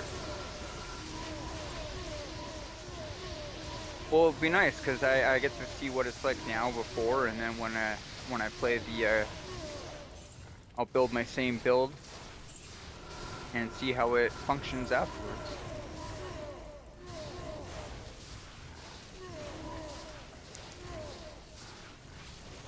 What is with all these Russian bots coming in here? And I can tell they're Russian because the ain't not a single language out there looks like Russian. It's got all those fancy like upside down W's and crazy stuff that just looks weird. And I mean, I'm sure that it doesn't look weird to people who actually read it on a regular basis, but it looks weird to me. All I'm saying is it's easily identifiable. I guess that's what I mean. Yeah, on this stream that I moderate, there's all these Russian bots that keep spamming the same quote: fast tech, VASH.TE8 or CH. Don't say it. You give them power. I don't know what it means, why they do it, but I just delete their comments and I don't get it. We do not say his name. Voldemort.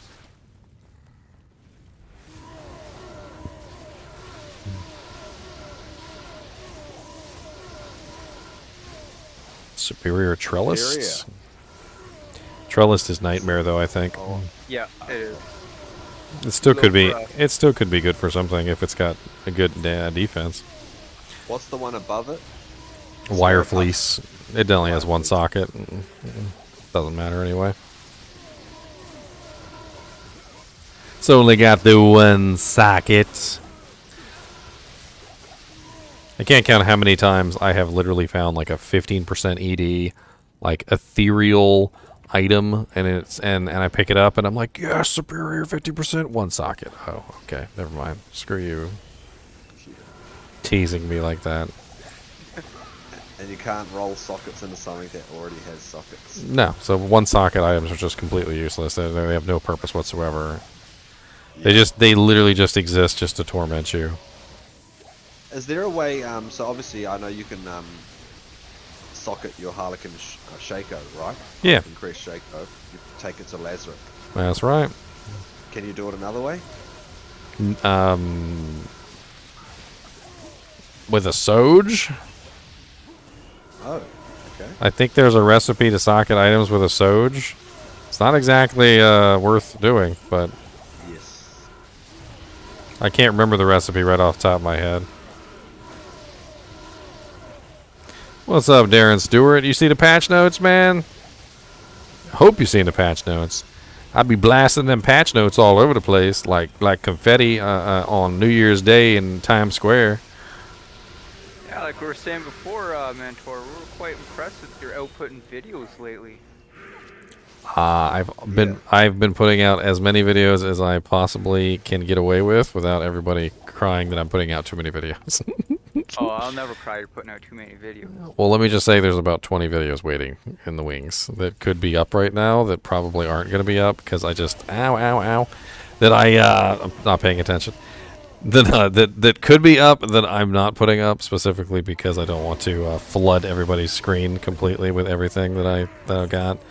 Plus, I'm also taking into account the fact that on a regular basis I am, what's the term? I'm trying to think right off the top of my head what I'm talking about here. So on any given day, there may be new news that comes out. So, like, say for instance, I were to put out 6 videos in one day, which is not like too horrible, right? But imagine then there was also some sort of big news event that comes out, and then I had like 2 or 3 videos on the news event, on top of those 6 videos. Then things start getting crazy. So I'm trying to leave myself some leeway room, like for when things like this happen, for instance, and we get like the patch notes and a new rune word drops in the same day, and everybody's excited. So we've got a live stream, and combining the live stream, the patch notes, the new rune word, that's already 3 videos, and I also put out 3 videos today as well. So that's 6 total videos that I've already put out today. So if I had put out 6 already, that would have been 6 plus 3, which would have been 9, which would have been a lot worse. You kind of get what I'm saying, right? Yep. Just surprised you have time to make all those videos and still play. Well, I haven't been playing much these past couple days. No, the mercenary! Ow, your inferno hurts! I thought my treachery would tank that. Trestled armor, trellised armor, sorry. Hey. What is that, Gladiator's Gladiator's Bane? Impossible. No, the other one. No, this is Iron Pelt. Good defense, That's decent as well, though, right? and double reduction in damage as well. It's decent for a merc. My thoughts on Storm Shield Monarch? I mean, I could make a video for it one of these days. Eat that for your merc. It's on the ground for right now. I just don't have the room. Yeah, I'm gonna drop it in Neither. town. Oh, Diablo. Dead already. Hey, G-Face. G-Face. That's great merc material. It also would be good on Slime Bucket. So yeah, that red portal nice. thing, it prevented me from doing the quest. As soon as you killed Diablo, it went straight to you cannot complete this quest. We can kill him again. Yeah, let's go kill him again. It's no biggie. I wonder why that popped up. I Yeah. did click on him by my merc, so sorry if I did screw that up. I'm pretty sure I resurrected my merc after I died, or tried to resurrect my merc after That I shouldn't make died the red anyway. portal show up, should it? Yeah, because the person who makes the red portal is the same person that resurrects the mercs, which means you can't resurrect your merc. Oh well.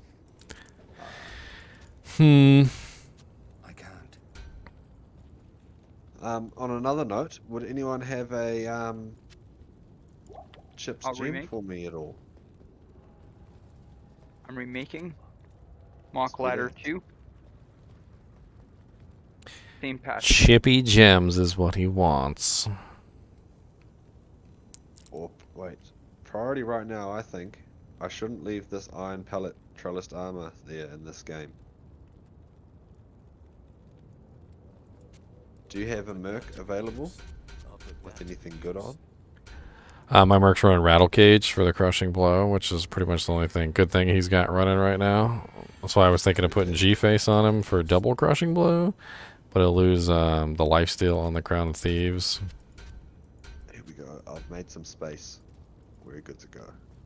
Sweet ass. So we'll move on to the next game, I guess. Yeah, next game's up. Mock Ladder 2, same password. Cool. Thank you.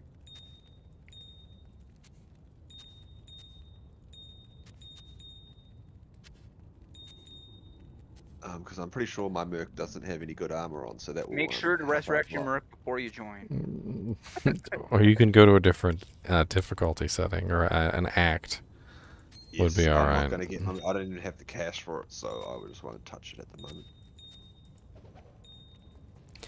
He ain't got none of them doll hairs. I don't have very many doll hairs left either after I died a bunch of times. Yeah. Whoops. Where's our man Harry gone?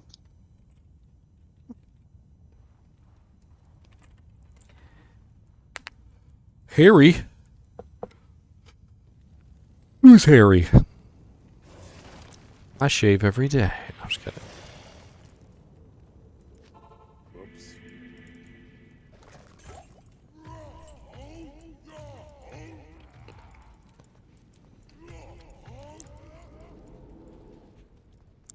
Come on, Merc. Come utilize that G-face you've got on, sir.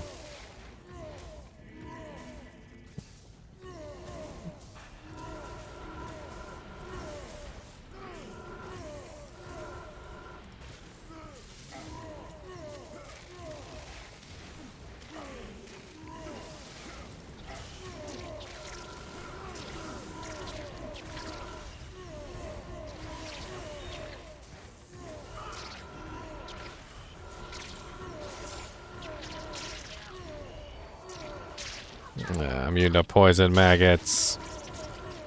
You're not immune to poison, Mr. Abyss Knight.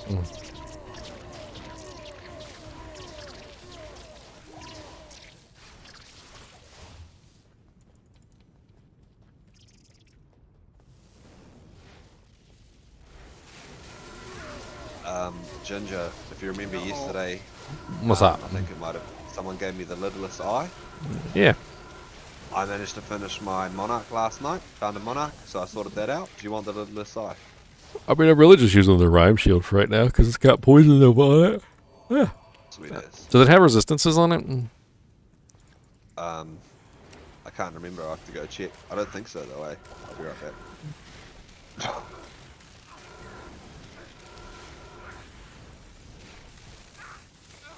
Nah, no resistances. 20% faster cast rate though. Yeah, I'm hurting pretty One hard on pulse. resistances. I'm gonna have to pass. Without the resistances, I can't really. I mean, I'm already in the negative on lightning, and I can't. I really don't want to go any lower. You need to get a spirit soon, I guess, eh? Oh, I probably need a smoke to be honest, but I'm running treachery. Thing about treachery is though I got to get in there and get beat up, and I'm not really tanky enough to even get beat up. Like I'm not. I mean, the goal is eventually to make him tanky enough so he can go get beat up, but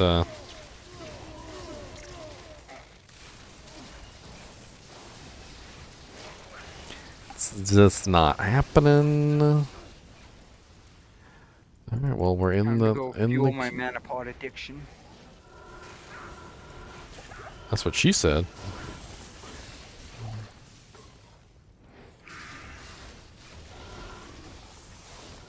Ooh, a Joe staff. Don't mind if I do.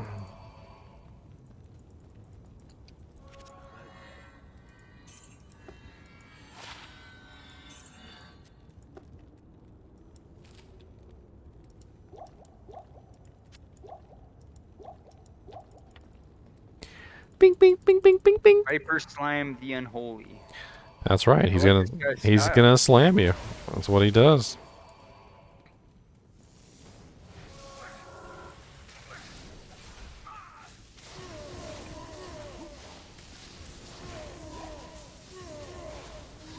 Someone picked up that G-face last game, eh?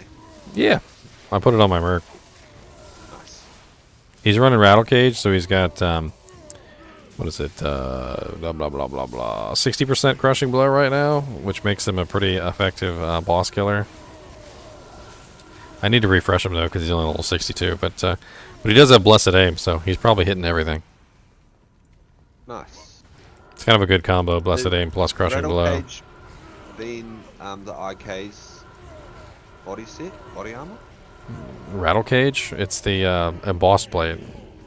Both. Okay, that's the one. Sorry, I do know of it. What's It's the name actually of been the- upgraded because it's supposed to be the Gothic blade. So somebody upgraded it one tier. Oh, nice.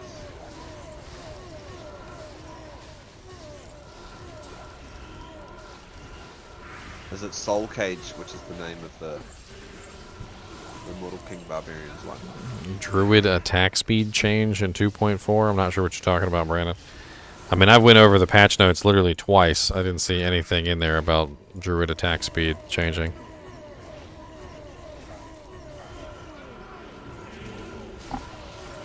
I saw nothing. I see nothing.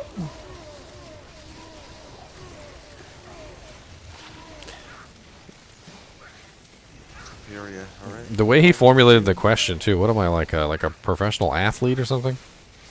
Can you comment on the advance of herpes in the team of the Mets? We would like to know your thoughts on the matter, sir.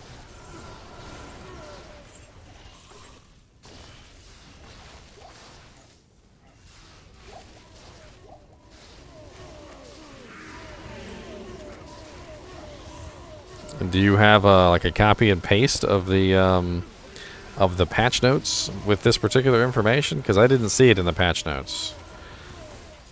And I went over the patch notes. Like I said, I went over the patch notes 2 separate times. I literally spent an hour and a half each time, like literally combing over the patch notes, and I did not see anything related to Druid attack speed changes. Maybe I'm blind, but if you could provide me with a copy pasta, I would really enjoy a copy pasta of that.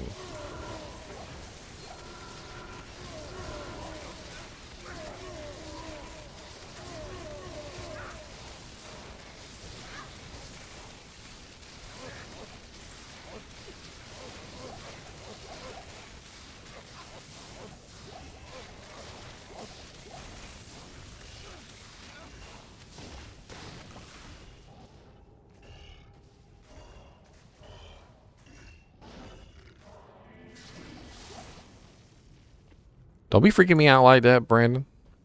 If I was muted right now, I'd be. That means I'd been muted the entire time, and I was just talking to myself the whole time.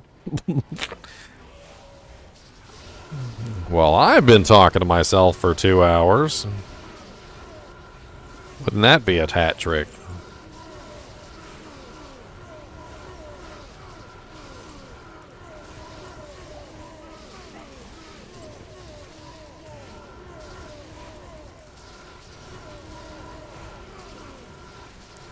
I see how it is, Brandon. You have my stream up, but you don't listen.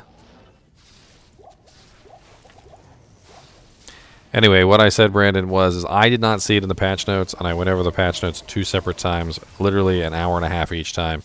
I saw nothing in the patch notes about the Druid's attack speed being changed. So unless they listed that somewhere else, or it's in some sort of special patch notes that I didn't see it. Maybe you could give me a copy and paste of those notes, because I did not see anything about the changes of Druid attack speed in there. Nothing.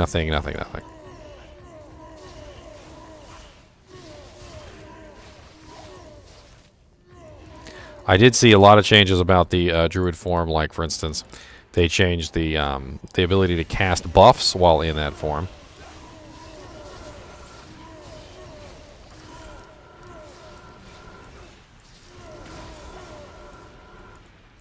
Oh, was that an amulet? Yeah. Sweet. And my mercenary just died. Wasn't paying attention to him. My poor mercenary. Yeah, I haven't bought my one back because I'm saving it for, don't want to screw up the mission. We'll get him in Act 5.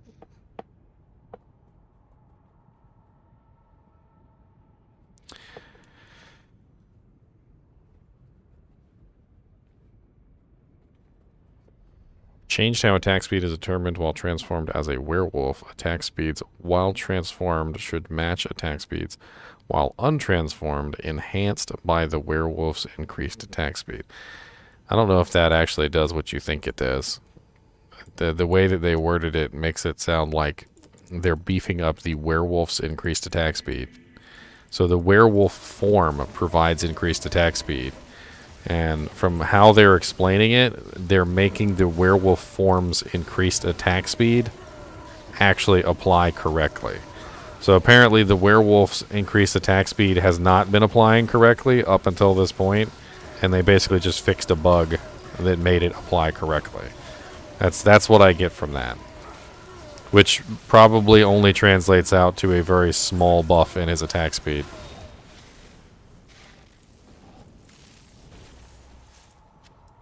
It might make some breakpoints a little easier to come by, but it's probably not going to be the massive effect change that you're thinking. I don't think they're talking about making like the entire werewolf form work differently than it does right now, because it probably still works exactly the same way.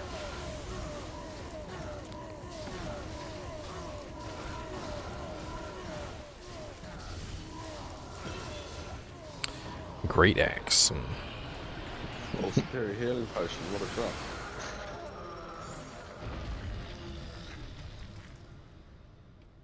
Oh yeah, the Act 3 Merc will probably cast enchant on everything nearby, if they do it the correct way. So we're probably looking at a massive enchant on my army. Like I could probably just get the Fire Merc for my army and just let him enchant everything. So literally all the skeletons would have bonus attack rating and bonus fire damage, which would be pretty cool.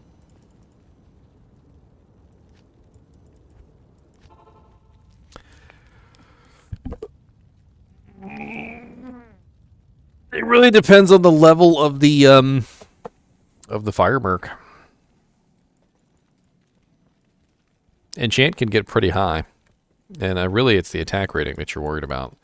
Making sure your skeletons connect their attacks is certainly useful.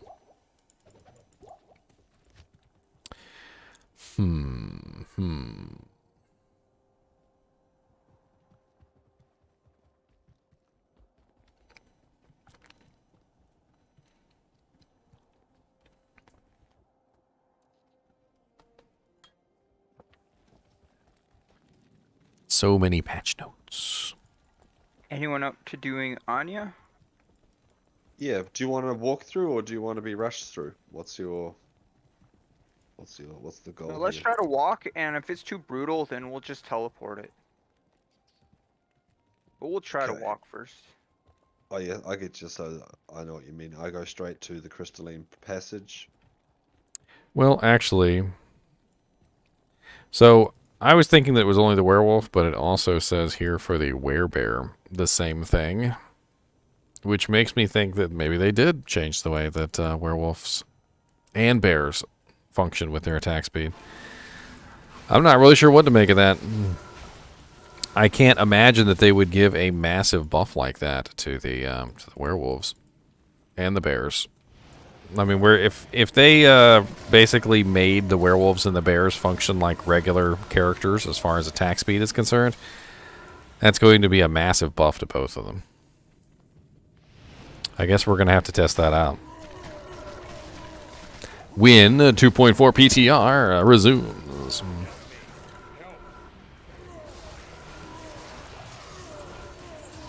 Next time on Dragon Ball Z. Will Goku finally stop being an idiot?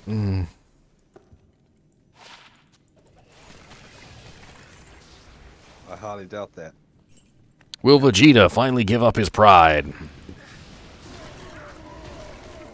Well, he did that before, so maybe he could. That's a possibility. Will Krillin shave his head yet again? Maybe.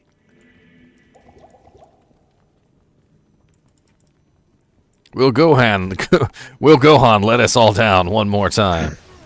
100%. That happened long ago. Still hurts. Will Mr. Satan defend his championship status? Yes. Will Boo ever wake up from his nap? Superior Thresher? What's that? Ooh. How many sockets? 5. It's a 5 superior, but it's not ethereal. It's 10% ED. That actually would make, though, a very nice obedience. Right now, I don't think anybody actually has a better item than that. Let's see if I have the runes for obedience, because that actually would be like way better than what my guy's using right now. What do Would you you need? put that on your merc or on who? I can never spell obedience correctly. I would need a co rune and a foul rune, which I don't think we have. I I think that's a little too expensive. Oh no, wait, no, I don't. Sorry. Now, yeah. co's and fowls are we didn't find any co's, I don't think, and I don't think we found got any a cow. fowls. But I you found need, one cove. but we need a co and a fowl to make that rune word. So, and that's sad because that's actually considered a budget word. It's a pretty low tier word, and we still can't afford it. Hold on a second, guys. Let me just check something out here. Did this? How high up does the countess drop? She doesn't drop fells, right? Yeah, she'll drop fowls. Well, let's run the countess after this, and hopefully she's nice. It's not that big of a deal. I was just doing it because I thought maybe we might be able to grab one, but. So where are we going? Glacial? Oh no, we're going to Anya, right? We're gonna torture ourselves with some more meme ghosts. Oh, yeah.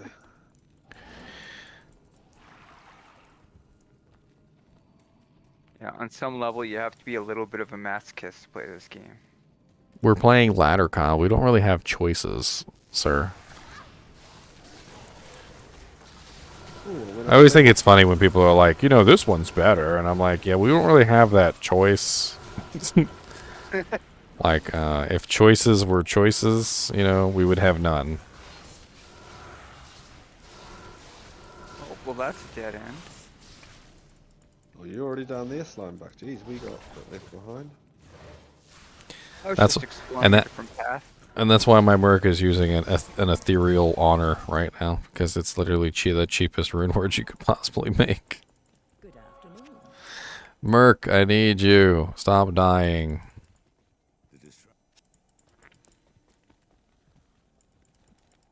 Must be down here, guys. Kyle, you're the one that runs Countess, okay? You run her straight out the house. Straight out the house. She doesn't want to be there with you. You're just rude to her. She said she's better off without you, and she doesn't know why she was your friend ever. My lightning's doing 10k damage now. Oh, these guys are immune to me. I can't even touch them. But I can still unlock them. Here we go. Where's the glums? Let's die. Come on, the glums. I got a pizza pie.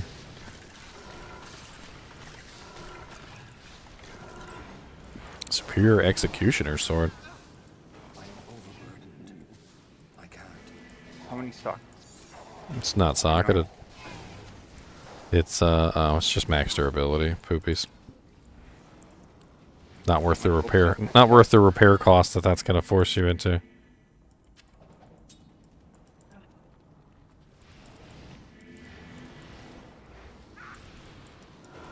Ooh, I'm out of there. This guy's crazy. There's some full rejuves there for you, man. Or just one. You should take that since you're running up in there. Up in there, up in there. He's all running up in there. Hands in the air, in the air. Y'all make me act a fool. Up in there, up in there. Immune to physical. Yay. Ow. Oh, that's why I got no health. I'm not. Oh. Oof. Champion ghosts. Sorry guys, I slightly went off in the wrong direction. That champion just ghost sure grabbed my merc showed me. We just found some champion ghosts. No big deal. I have played, watched the Castlevania Netflix. I think they came out with a new season recently, though. I haven't seen the newest season, but I've seen, I think the first 2 seasons or first 3 seasons or whatever. I'm missing 1 season off of the show.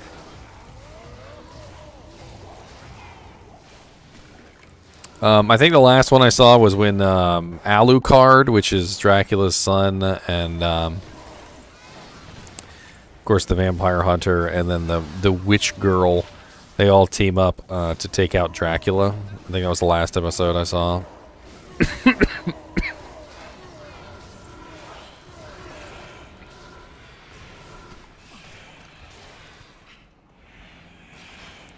And Dracula OP, I remember that. Dracula OP. Dracula OP. These guys are like super immune to poison, and I can't do anything to the ghosts.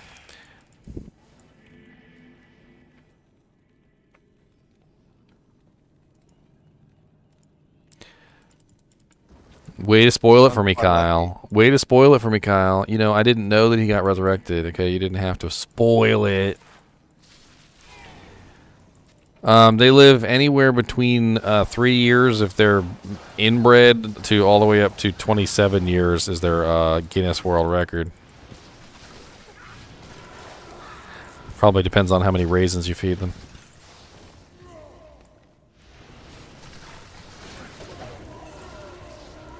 No, lightning's immune down here, so it's actually works out well for me. We got lucky.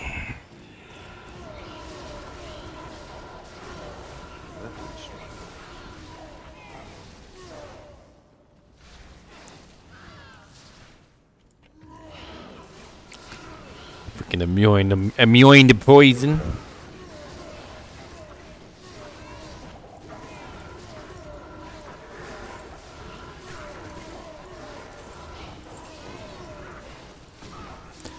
Grand chimmy grand. Oh wow, that's nice. That's quite nice. I like that. Ooh. 33 life, 21% fire resistance. I'll take it. You just throw it on the ground, or is that a different one? It's a different one. We gonna rescue this girl? Or are we gonna not rescue this girl? Yeah, I've done it, so I think we need to leave the man to do it. Slime bucket. What missions do you have to catch up on, Ginger? I don't know. I need to catch up on the mission where I don't die all the time. Yeah. Anyone willing to do Radiment? Yeah, man. Yeah, I'm happy to do them all with you, bro. Sweet as. I noticed that you still need to do. Yeah, wait. Is it Radiment that I'm thinking of? Yeah. Yeah, I played And pretty the much all the Blood Raven. Castlevanias, You also- Kyle. Although I you do the Blood Raven. Although I distinctly remember the 64 Castlevania the most. I think I'm pretty sure I beat that one, and I was very proud of myself for it. I was really young. When I beat Legend of Zelda Ocarina of Time, I took a picture of the TV, and it's like the worst picture ever, but it says the end, and you can read it. That's about it. Good morning. Yes? You stand before me, you fool. Anya, I need you to personalize my dagger. It is GGM Grogu's Black Bog Syndiquas. Okay, so now to the glacial trial, or wait, sorry, to the Ancient's Way. Yeah. Do you want me to give you all the waypoints? I can get them later. A waypoint up, sucker. Cool, cool. To the halls of Montezuma and the afflicted lightning balls. These guys are lightning resistant until you break their immunity, so that's nice. Ow, charging.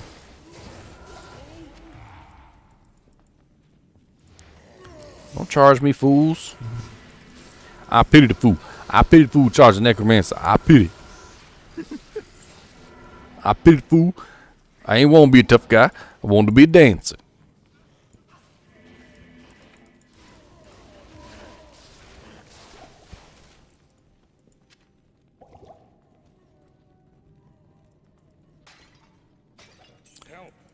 So Kyle, what do you think about this this supposed change to werewolves' attack speed? I don't really know what to make of it. It sounds kind of like vague, and they don't really give a very good answer here. But apparently they changed both the werewolf and the bear, and the only thing we got to tell us what's going on is this. And it's not really very descriptive.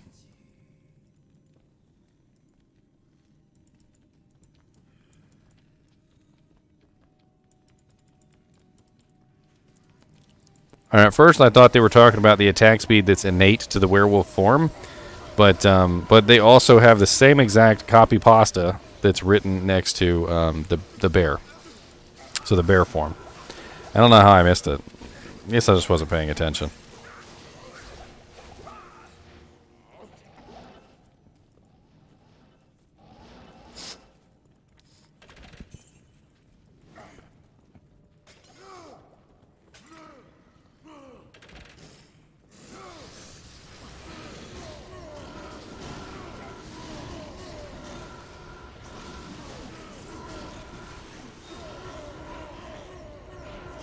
I am overburdened.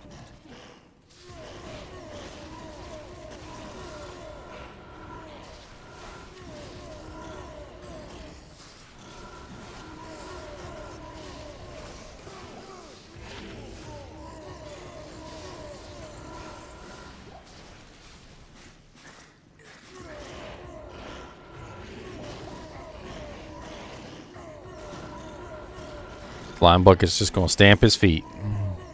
I'm gonna stamp my feet to the beat, and you can't tell me not to stamp my feet. I'm gonna stamp my feet to the beat. You need to figure out how to sing songs with that thing. Like, see if you can actually do like an actual song. Figure out like what keys each one of the shouts are in, and then just start playing. Yeah.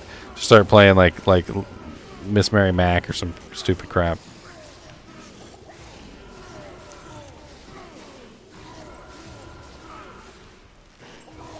Be like ooh ooh ooh ooh ooh.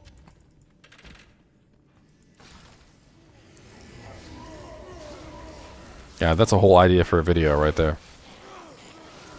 Yeah. Just capture the sound effects for each one of the barbarian shouts, and then just turn it into a song.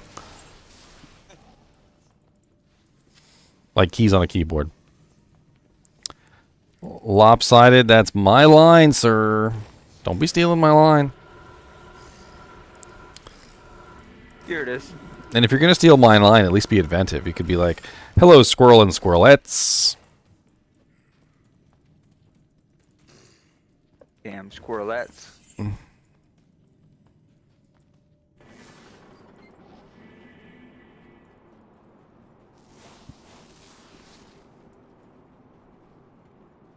I think you should start at slime since you're the one that needs it. I'm Just in scared. case it glitches.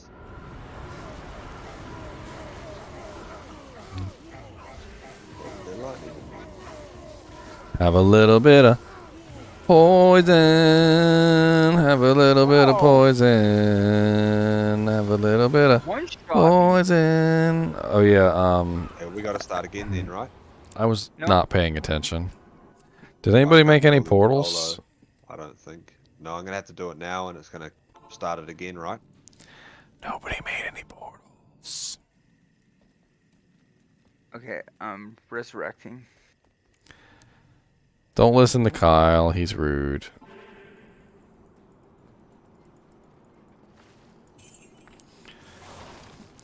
People are like, "Here's my idea. I'm super excited. I'm gonna try the build." And Kyle's like, "That's dumb." Sweet, we ready? Round 2, let's go. Round 7.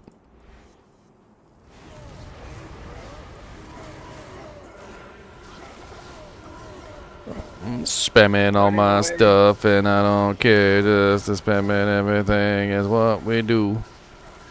Don't come over here, Talik. Don't come over here with that amp damage and your little.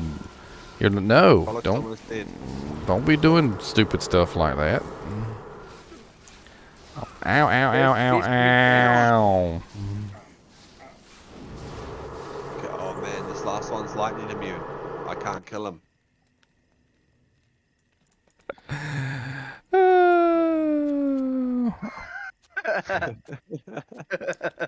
Fun, fun, fun. I gotta put up another TP. don't Talik I? always gets me with Do his it. stupid whirlwind. Like, he literally will just stand right next to me, and then he'll just whirlwind, like, with the slowness of a snail, and somehow he'll still hit me from, like, 18 miles away. His range is crazy. Yeah, I don't understand his range. His range is nuts. Who are we targeting first? I want to kill Talik first. He keeps murdering Talik me. He's first. the only one that's Cool. killed me the entire time. I want to know what weapon they gave him because I want that kind of range when I whirlwind. Dude, he's got like 5 range. He's like got a 5 range whirlwinding weapon. I got no money. I can't buy potions.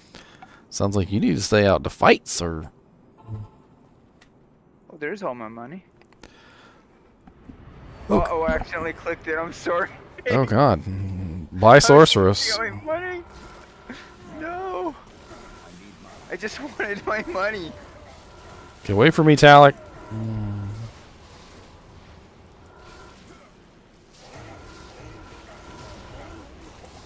When does 2.4 patch go live? Dragon, we just got the 2.4 PTR notes. So we're still quite a ways from 2.4 going live.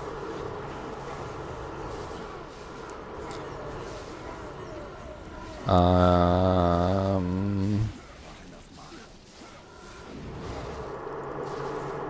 this guy mana burn.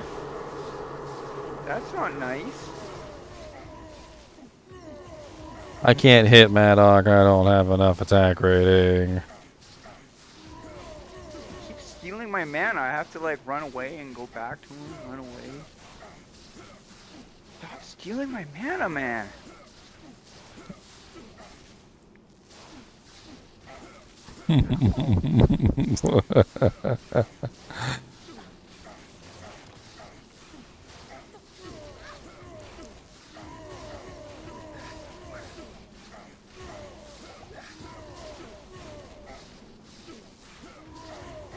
Oh god, I just realized something.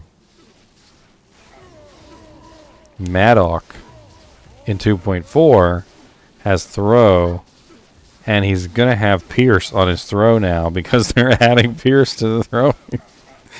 Maddock is gonna be even more OP. I mean, he's already pretty OP, but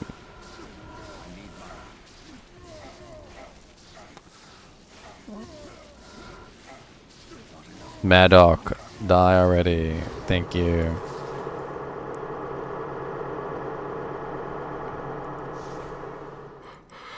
Think you kindly.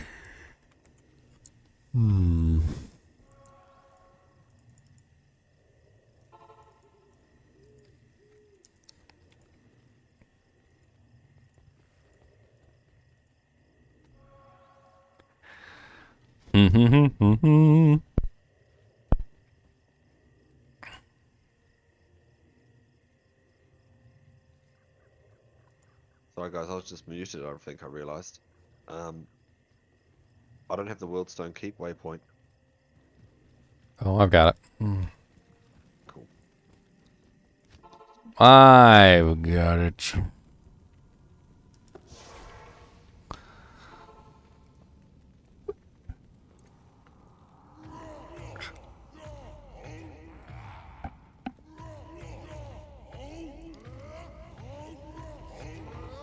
Shouty, shouty, shouty, shouts, shouty, shout, shouts, shouts. Need some potions.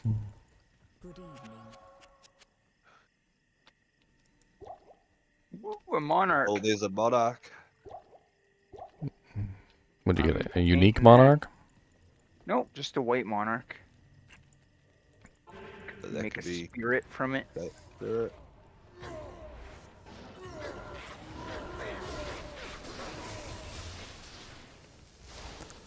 I've got I my will be Sonic making a Ash and spirit everything from if it. you guys need.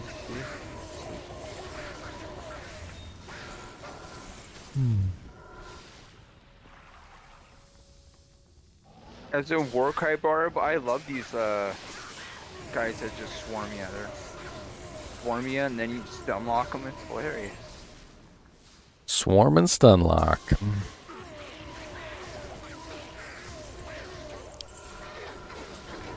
So you probably need some of them fancy Warcry skills, huh? Yeah. I got one Warcry skiller. I gotta go back, guys. Minions of destruction.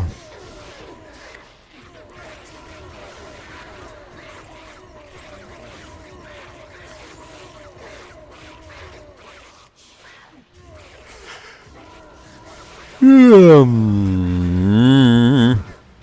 away.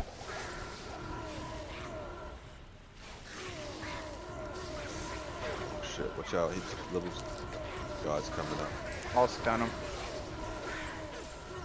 I hate those little dudes. I getcha, buddy. I don't got those. I can't do anything against those. I can't help you versus those immunes of immuneness.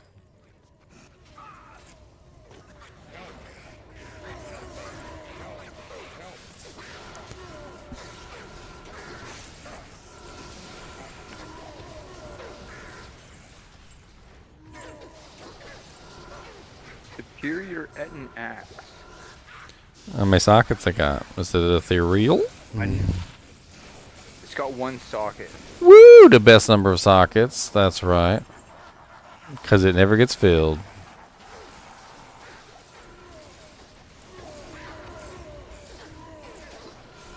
Superior giant shot. To show the giantness. Has everyone's mercs died? I think they have, eh? Yep. Mine needs to be refreshed. Like he's not high enough. Help, I'm out of mana, I'm gonna die. And then there. I'm trying the best I can. Calm down. Okay, I'll need to get my Plus merc one all the mana shapeshifting regen skills, up, so I'll Druid. get more. Ghost armor, is that any good? Or is that low level? I can't remember. Just found a plus one shapeshifter druid, Jammy. Oh, my chest armor's broken. I We need to had a get shapeshifter druid, I thought, at one point. Yeah, the guys were saying that earlier, but they said that they haven't I seen was him playing come with back. one. But yeah, I haven't seen him for a while.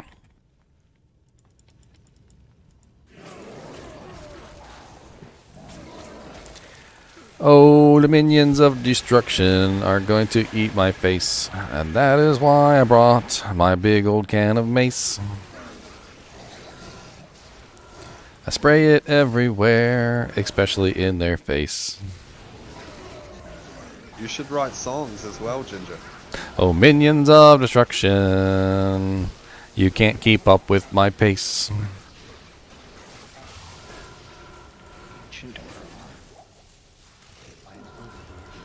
It's worth 35k. There's a Guaranteed. guy behind us Yeah, that we yeah, need to weren't you kill. just complaining about money? That's like 35k guaranteed right there on the ground. Ancient armors, even in cracked condition, still sell for nearly 35k. And that's a rare. Guarantee it sells for Can we kill 35. this guy here, please? Gut poison the impaler? Let me give him some gut poison to go with his gut poison. He's giving me some problems. Did he give you gut poison, though? That's what I want to know. Did he live up to his namesake? We'll soon find out. I don't know if we'll kick him straight away.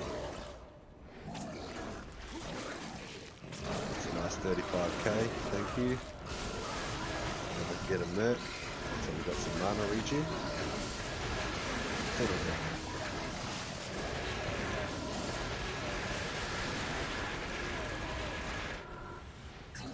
The Great Hauberk.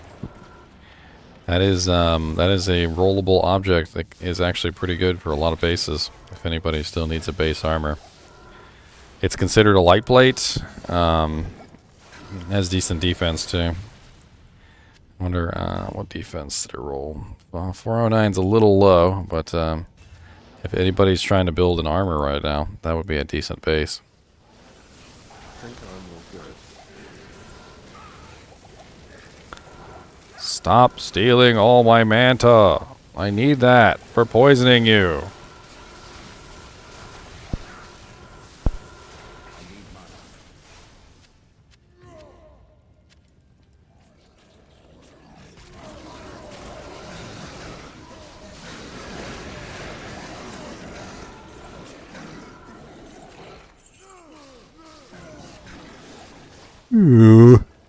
I feel like we could.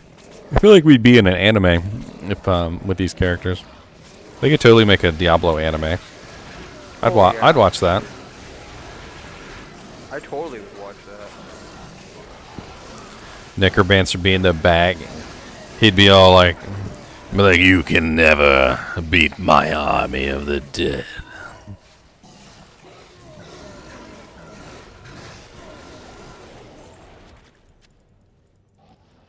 Just be casting curses on everything. The monsters be like, no, have no clue what the hell's going on. Necromancer just mutters something under his breath.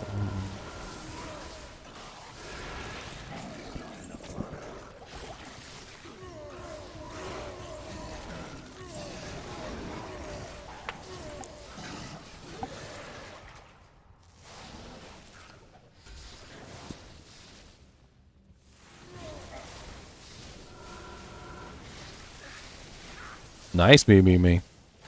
2 gulls is a vex. Finding a gull is definitely nice. Vexes have a lot of good uses. So do gulls. There's a couple good recipes with gulls in them. I need mana. I need to go back and get some mana potions.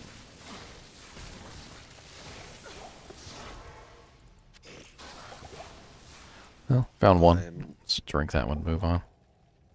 Okay, I'm just grabbing my merc, so that will help us out. I got the cash now. He's got the cash how long in it the lasts. bank. Gonna give it up.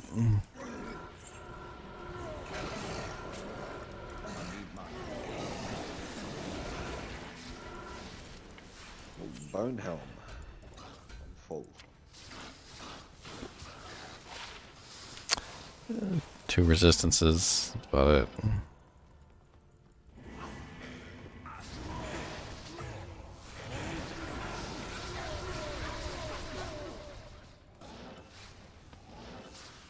Gull runes are so underrated, said Scott.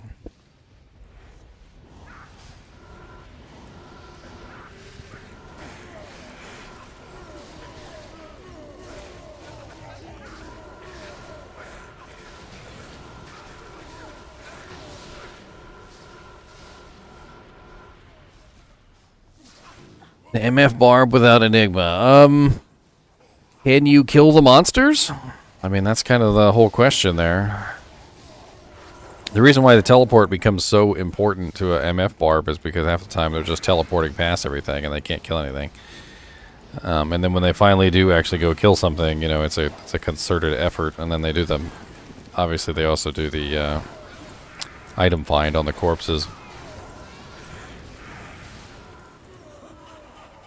Like, I feel like if you've got a lot of things in your way that you can't get past for whatever reason, like if a monster is just going to completely hold you up for some reason, and you won't be able to progress forward, then yeah, you might actually need the teleport.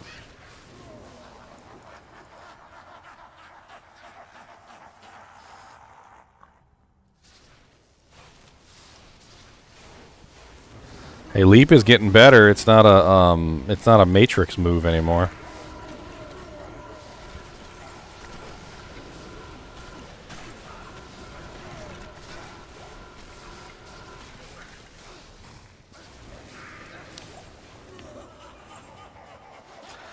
Achmel the Curse is immune to poison. Achmel the Curse is a punk.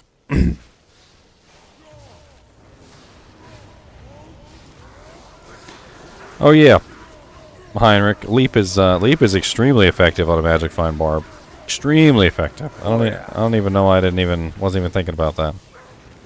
Yeah, you max out Leap, and and it increases the radius, and you literally end up with this like ridiculous knockback that just knocks everything away from you, and you can focus on killing the monsters that you want. It's actually really effective, and with them beefing up Leap.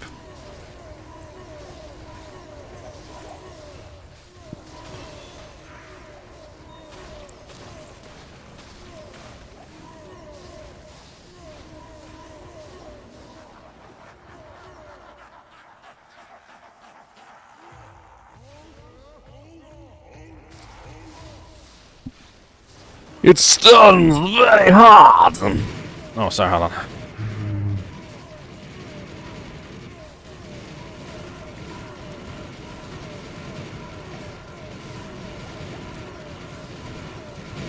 And I must confess, your breath is killing me. Listerine.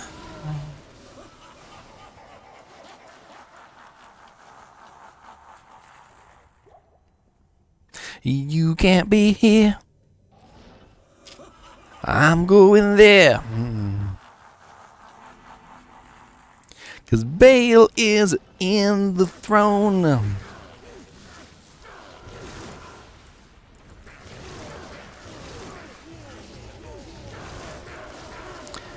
Poison, poison, poison, poison, poison, poison, poison, poison, poison, poison, poison, poison, poison, poison, poison, poison, poison, poison, poison. I'm just gonna yell at him until he dies.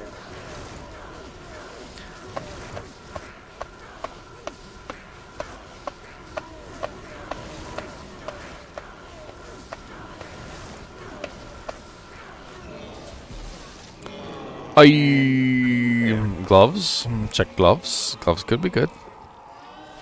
Gloves not good. Should we go off and do the other missions, or what Yeah, are we let's gonna go Radamant. I wonder if gloves are worth re-rolling. I mean, they'd be max level gloves, right?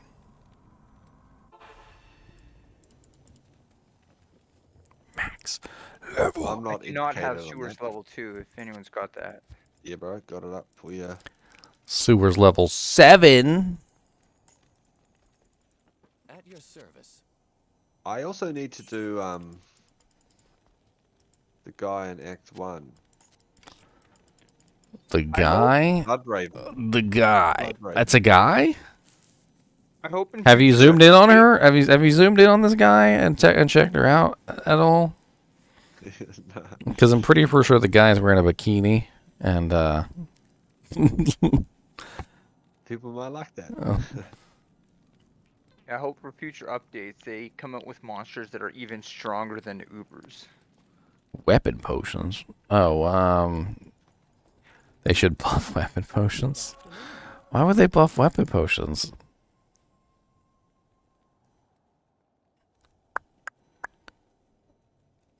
They should buff the rancid gas potions. What they should do is they should make it so that throwing barbarians, throwing mastery, and the throwing skill beef up the damage of the potions. So that way you can have somebody who actually uses them. Yeah. I never have enough gold to do anything. And there's literally like 2.5 million gold just sitting on my other stash tabs, but I can't touch it because no cheating. Although, you know, if my brother's kids were here, they would be like, cheat, they won't know. Just do Do it. Like, whoa, they're gonna see I'm on camera. Turn the camera off for a second, they won't know. How old are they? They're different ages. All three of them. Afternoon.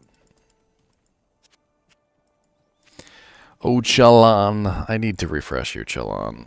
You're a wise and noble warrior, but I need to refresh you. So they're going to be making it so that all the mercs hire at the same stats now. And you can hire all 6 auras from normal difficulty, nightmare, or hell, which is kind of cool. But as of still for right now, you still have to hire them in normal difficulty, otherwise they get crappy stats.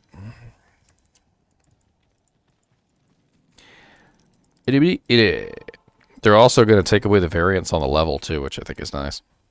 So no longer will you walk in there as like a level 50 and there'll be like NPCs that are like level 42 in there.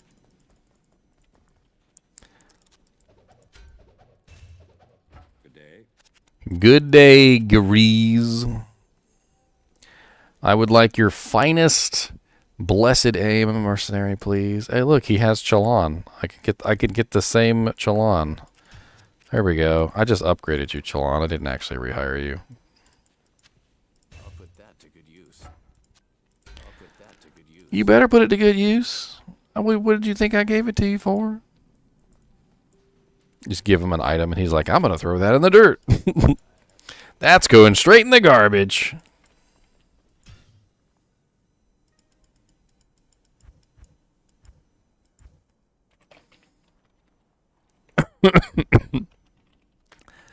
That's going straight in the garbage. Rune. Nice. I can grab it, bro. I got space. I got it. Anyone need a rune? I think I'm good. We could make a smoke out of that, though. If anybody needs a smoke. 50 to all res. I'm alright with my armor. I need to put the new armor on my merc, though. Oh, and a ring. He's alright with his armor. He says, ow, stop being rude to me. A unique ring. You're selling all the good items, bro. Okay, hold on. I got a treachery on my guy. I forgot about that. What do you have on your merc there, Slime? Someone gave me an armor that's really high defense. Corpse Morn, I think. I gotta go resurrect him. I've got an iron pelt if you want it. It might be better. Damage reduced by 20, and magic damage reduced by 10. 25 to life. Corpse Foreign has corpse explosion on it. But his merc can't use that, right? I was just saying, he can use it. It's really effective, actually.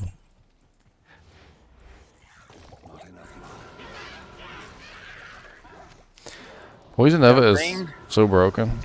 Mandel ring. 4% mana stolen. A mantled heal. You want it? I've already got one in the stash. Iron pelt if someone does want it. I just didn't want to leave it in that other game. I realize I don't need it. Alright, I'm gonna resurrect my my dude and compare. What's up, Gloom Shield, the Shieldy Gloom? What's up, Bishoboosh? Bishoboosh and Gloom Shield. That's it, that's the whole song. It's a short song.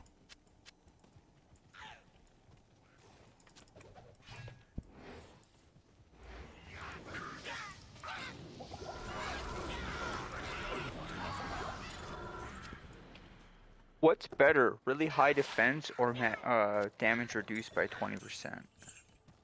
Honestly, a combination of both. But, 20% or just 20? Oh yeah, you're right. It's 20. So I think the corpse one is better.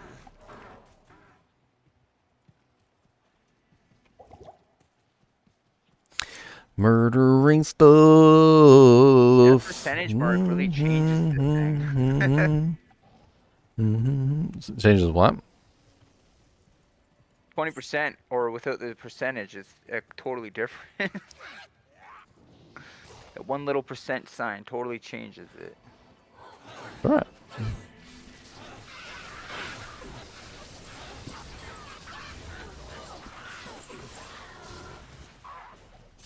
Oh, a knout? Would anyone want that?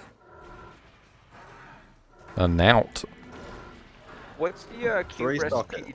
For half a second there, I thought you were talking about like a newt or something. No. I don't know if I'm pronouncing the word right. I'm pretty sure you got it right. K is silent. I just, I thought you said newt, or like it was like a knout. It was a knout, and I was like, what do we want a knout for? What's my funny accent? Oh. What's the max That's not the way. socket of a worm hide? All armors in elite can roll 4.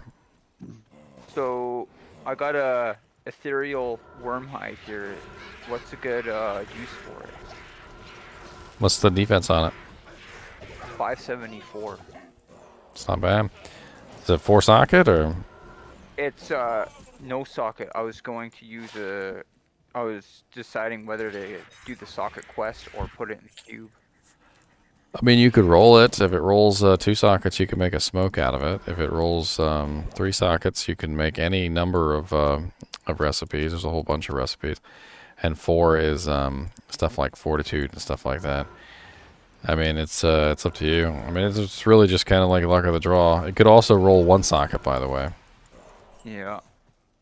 I was just debating, would it be better to quest it and do fortitude, or should I roll the dice? You got a low rune hanging around that I don't know about? Would you guys be able to help me out here, please? Where you at? I've just found the burial grounds, and I'll put up a TP there, but everything in here is lightning immune, so I haven't been able to do this one alone. Just found the burial grounds. Thank you. I may have a solution to that problem. I got the resists. All of my resists. They're just tickling them.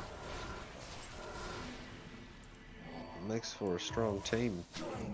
But I know I still believe that Blood Raven's a guy. Even though she's wearing a bikini.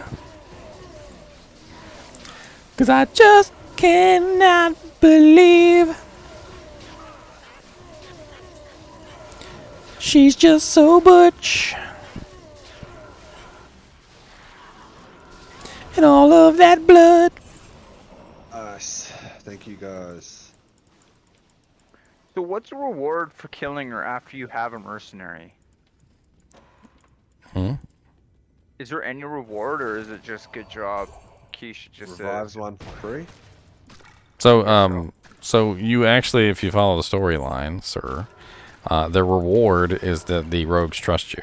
So the first thing you do to try and earn the rogue trust is you go and you clear the Den of Evil, and you earn Akara's trust, but you don't earn the rogue's trust. So the rogues still don't trust you, and then when you kill Blood Raven, then the rogues trust you.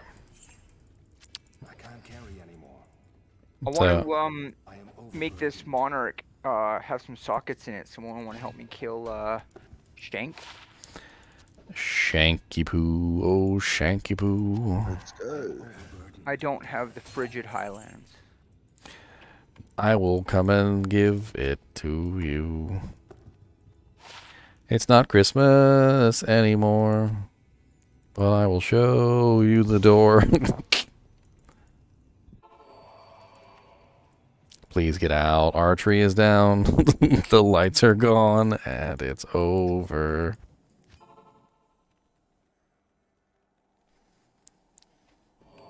There's no more presents under the tree.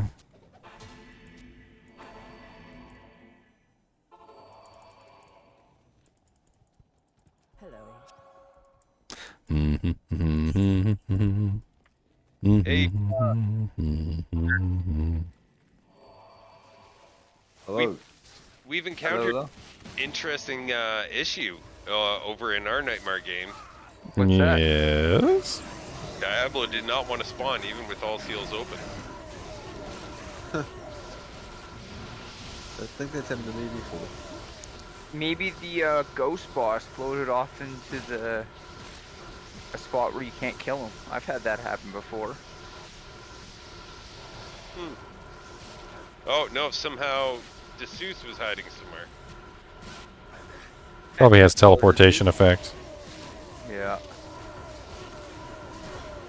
Undead, extra strong, cold, immune to cold.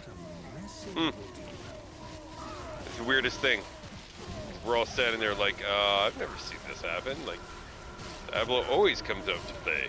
Well, it's like the other game we had. Yeah, the screen, it didn't even turn red like when you pop all the seals.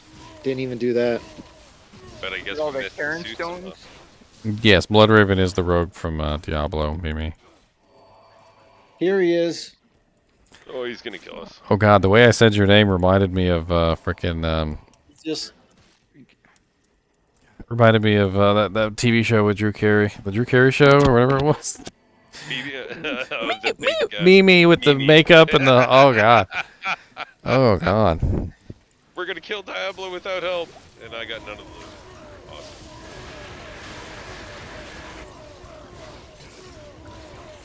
All right, well, we're done. I'm done harassing you guys now. I seriously doubt, William, that they're going to nerf Death Sentry. All I can see, though, is that they're taking Death Sentry away as synergies. They're kind of buffing everything up, and they're making it so that probably if you build Death Sentry, you're probably still fine. But they want to make it so that you can build other skills without having to build Death Sentry. They don't want you to have to put points in that skill if you don't want to. They're incentivizing. You know, like if I were to say, hey, if you go to the store right now and get me a box of donuts and a soda, I will give you $50 plus the cost of the items. And then you'd be like, oh, sure, I'll go do that. $50? Hell yeah, it's just down the street. I can walk. You know, it's an incentive. When's your next team? Incentive. Well, Lord Deceased seal always bugs out on me. I can't even click on it half the damn time. I was just trying to mess around with my Poison Nova. I was trying to see what zones I could farm easily. I think I could probably do the pit really easily, come to think of it. I'm really looking forward to how they upped all the zones levels to 85. Yes. That's like the best news of the update, in my opinion. Well, it's all the underlove zones too. It's all the zones like, you know, Arachnid Slayer and Swampy Pit that no one went in. Swampy Pit's a big one, by the way. I'm actually kind of excited about that one because it's just such a huge zone. It's three levels. There's 3 levels to the Swampy Pit, and all 3 of them are going to get bumped to level 85, which is pretty cool. There's tons of monsters in there, tons of elites. Probably would be better for a character that can teleport around, come to think of it. Freaking immune to poison monsters.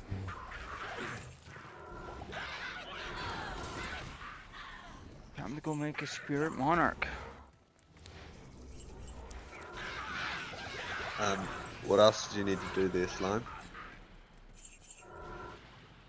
Well, be immune to poison then, you little immune to poison punks. I need to find that thing in Act 3. The Gibbon or the book? The Gibbon. You have found the book! Okay.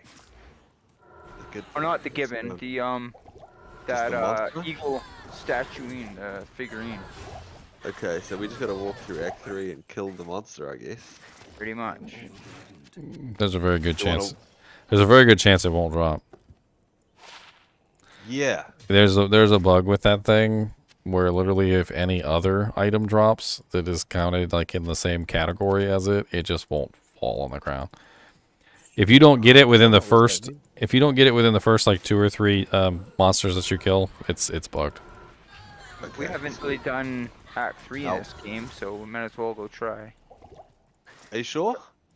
Or do we do that in Mock Ladder 1 or just Mock Ladder? Mock Ladder 1, because we tried to kill Diablo, it didn't work, so we had to remake the game. Sweet as. Where should we walk from? Walking. Straight from town? Because it happens anywhere, right? Usually you just go kill Travancore. It's usually the easiest way. I usually go Trav and then I go south Oh. if it doesn't spawn. It'll drop from Trav. Cool. And if it doesn't, then you know the game's bugged. Where is Slime at? I'm waiting for your Slime. Just making a spirit shield. 1 second. There we go. I got it socketed. I'll make the shield later.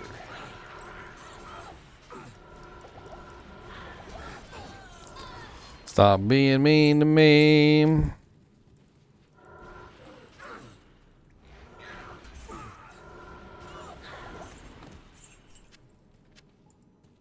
Oh, I'm gonna resurrect my dude. Just notice that he's dead.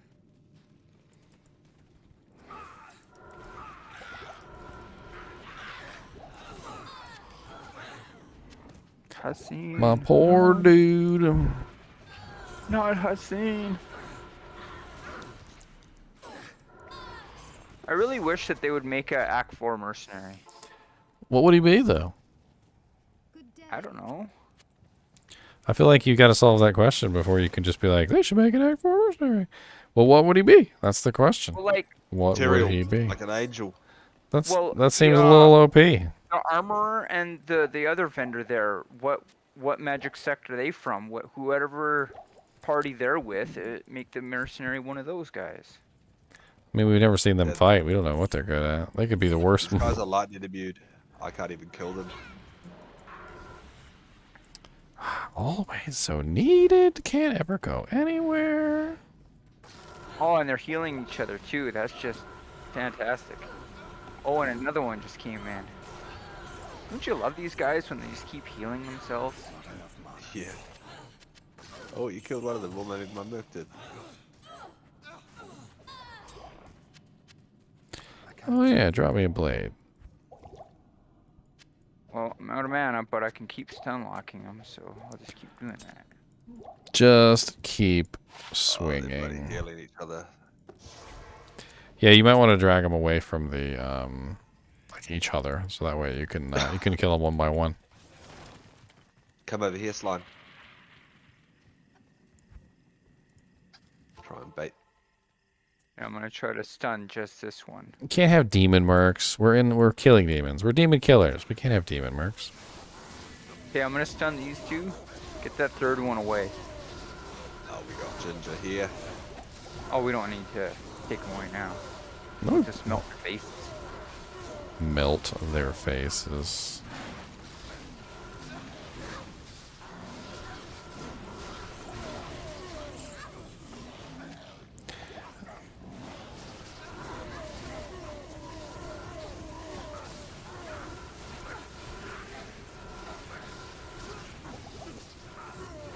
My poor merc didn't make it. He had a cake and he didn't bake it. And the Hydras said, I'll give you some fire. But watch out, because the situation's really dire.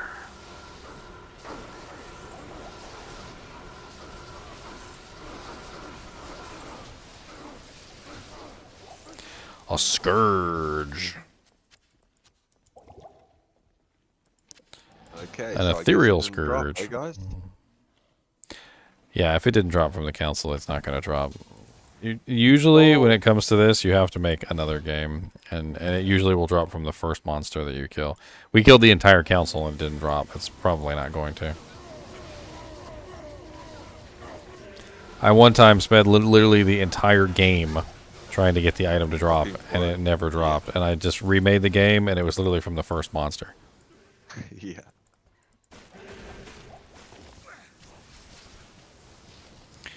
It's like, you know what? I'll So just what's our keep plan going. now?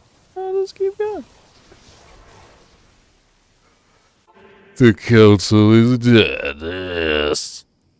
Is there any missions that you want to do, Ginger? No, not really. You I'm know? just literally at this point. I would honestly just be magic finding, trying to get better equipment. Right on. I mean, it's my necromancer's a little naked. Even on the screen, when you look at him, he's like, he's like barely even wearing any clothes. He's just got he's got kind of like a leather vest, like some little feathers on the top, but he doesn't actually have an undershirt on or anything. You know, he's like that weird guy at the supermarket that always has like the wife beater on and nothing else, and his nipples are always poking through because his wife beater's like 12 years old, and it's like barely even fabric anymore. It's like more like paper than fabric. And it's all stained. Yeah, it's all stained. It's got like a brown stain on the front, like a yellow one on the back. Couple of holes in it. Oh yeah, lots of holes. Little holes, big holes. Sometimes even one of those holes is perfectly placed right over a nipple and it just pokes right through.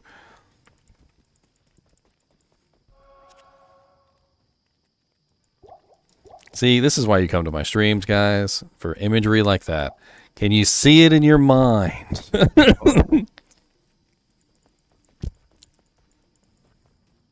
Can you see it? Can you see the doo-doo stains?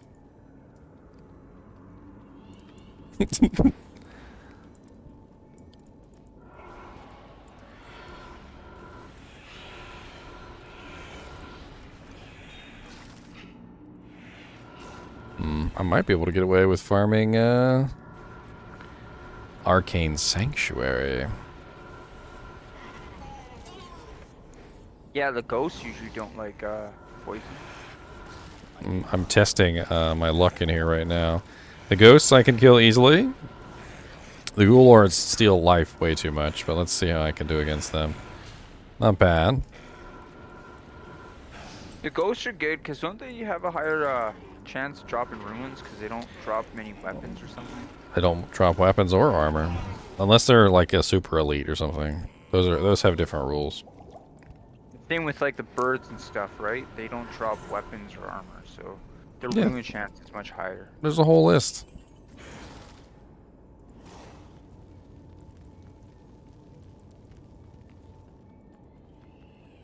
Yeah, my inventory is all full.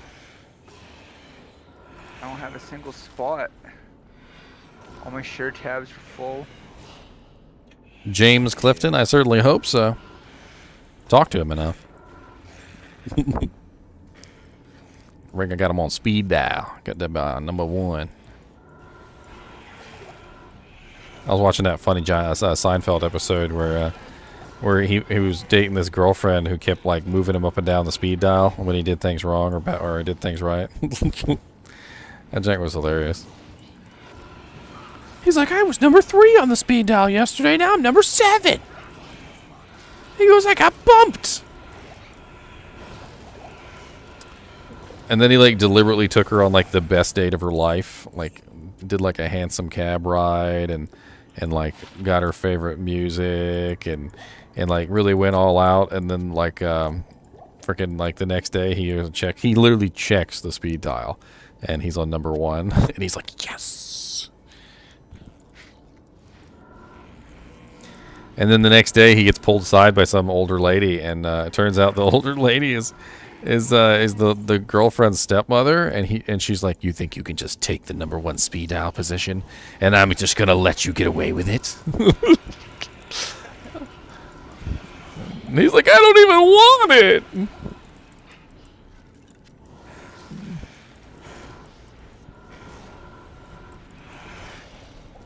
I like that show because it showed most people's problems are self-inflicted.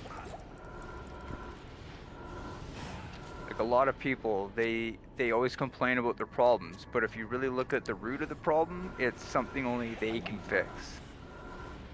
Can they really fix it though? If you're lucky. Because I mean that means they would have to fix themselves, and I just don't Yeah. think that's possible. Nope. That's why the show is so relatable. Have a little bit of poison in your life. Have a little bit of poison in your wife. Wait, whoa. That went dark real fast. Woo! It rhymed, though. That was what was important. That was rhyming. Y'all ever see the video of frickin' what's his name? Slim Shady? And he's talking about how orange doesn't rhyme with anything. And he's like, you know, they say orange doesn't rhyme with anything. He goes, but you know, it depends on how you say it. He goes, you know, because if you do it right, he goes, it'll rhyme.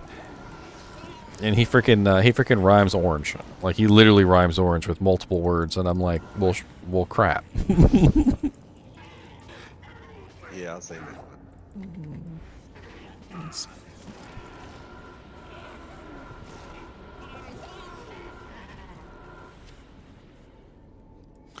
+1 to energy shield.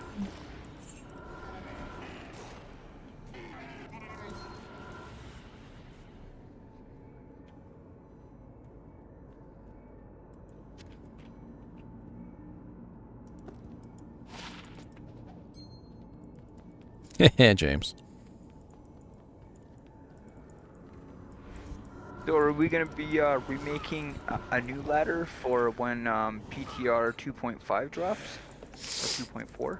Mock ladder on PTR. I'm gonna have too much fun testing stuff out on mock ladder. I'm gonna have to be. There's gonna be a whole lot of videos. That's gonna be a whole busy time period. It's just in a few days, eh? Yeah, Tuesday. Right on my double shift deck. Oh. At Guess least you don't have a job like I had today. I had to move people, and they were like in the 6th story of the apartment building, and there was no elevator. It was brutal. Yeah, I did that one time. Something similar.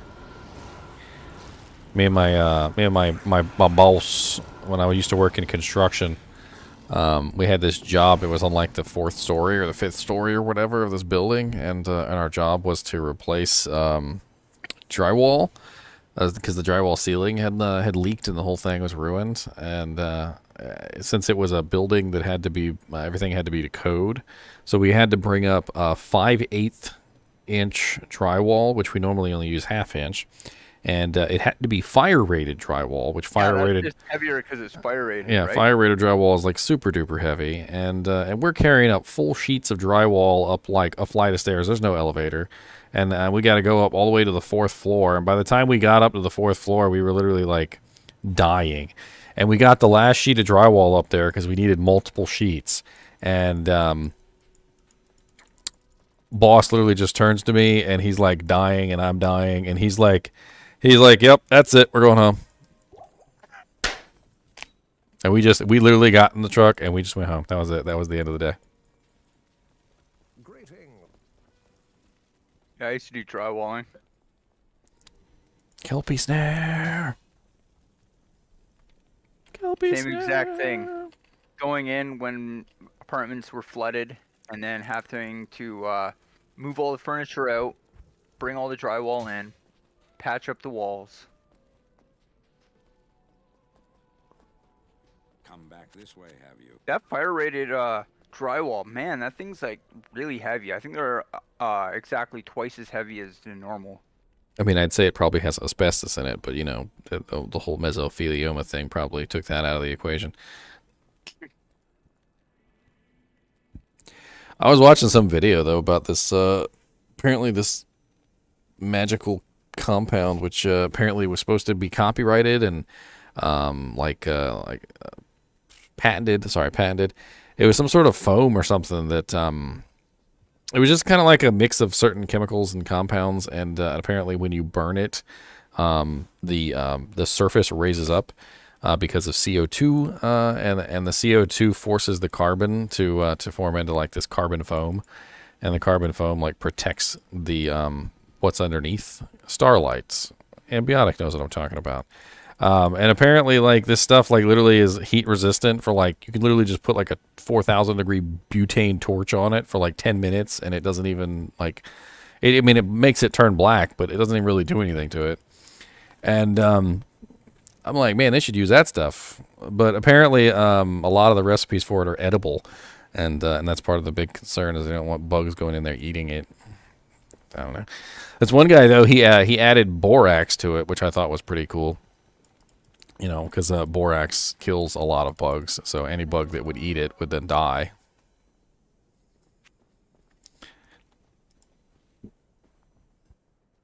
It was really interesting stuff, though. I mean, he literally held like a piece of it in his hand and literally just put a butane torch to it for like, you know, multiple minutes.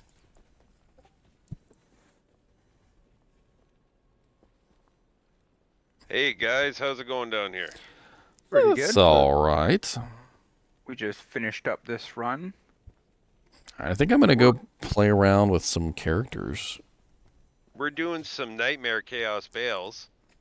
And as if it were louder, trying to catch somebody up or just running puppies. If you guys want to join us, it would be far less puppies. Oh, you're in Mock Ladder? Yeah. What's your game name?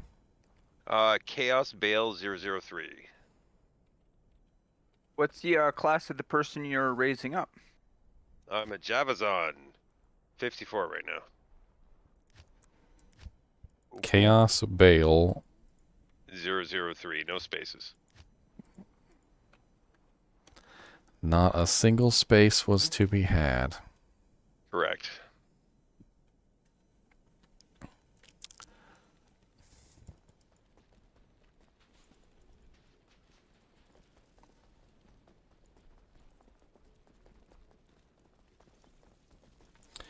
Yeah, but the cool thing about the Starlight that I was really kind of interested in was that it doesn't have the heat resistant property until heat is applied to it. So basically the heat actually activates the heat resistant property, which is kind of interesting.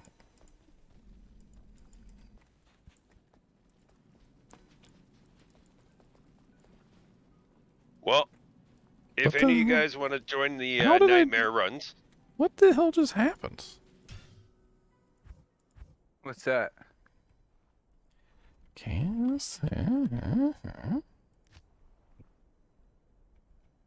just typed it into the general chat. But we're up in the other chat because the other guy there doesn't have any access to anything. Does he want to be in the kinship? I haven't explained anything to him, honestly. For whatever reason, even though I've known him for longer than I want to talk about. I only just got his Discord today, so His name is maybe? Jappy Monster. Yes. Jappy Monster. That's quite a name.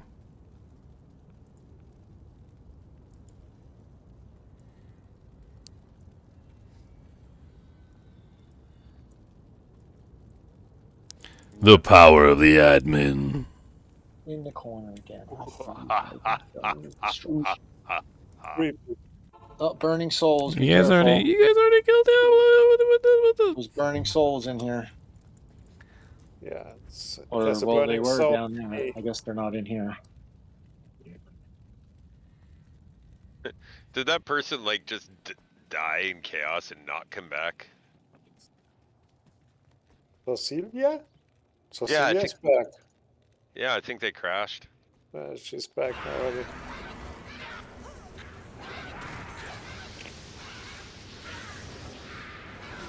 All I heard was spam all my abilities, spam everything, spam it all. You can have my Javazons to go with that spam. That guy said he was immune to poison. I don't think he was. Sometimes you have to test it to find out if they're telling the truth. Hey, somebody sent me a doodad.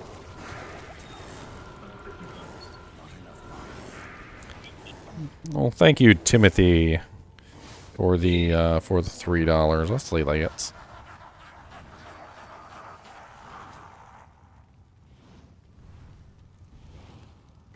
Got a business inquiry from some company that wants me to try out their microphone. Oh, why not?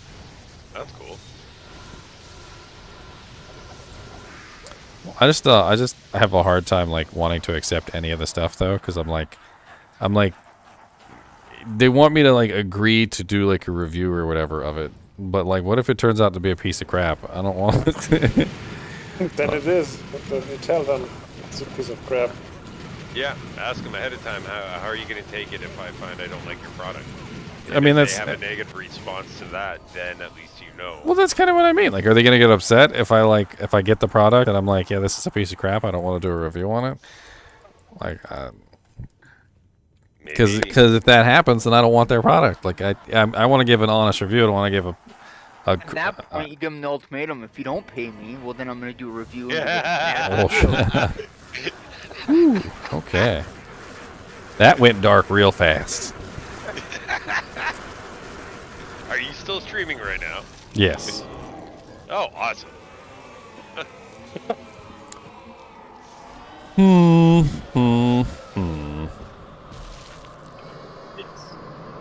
What was the name of that game?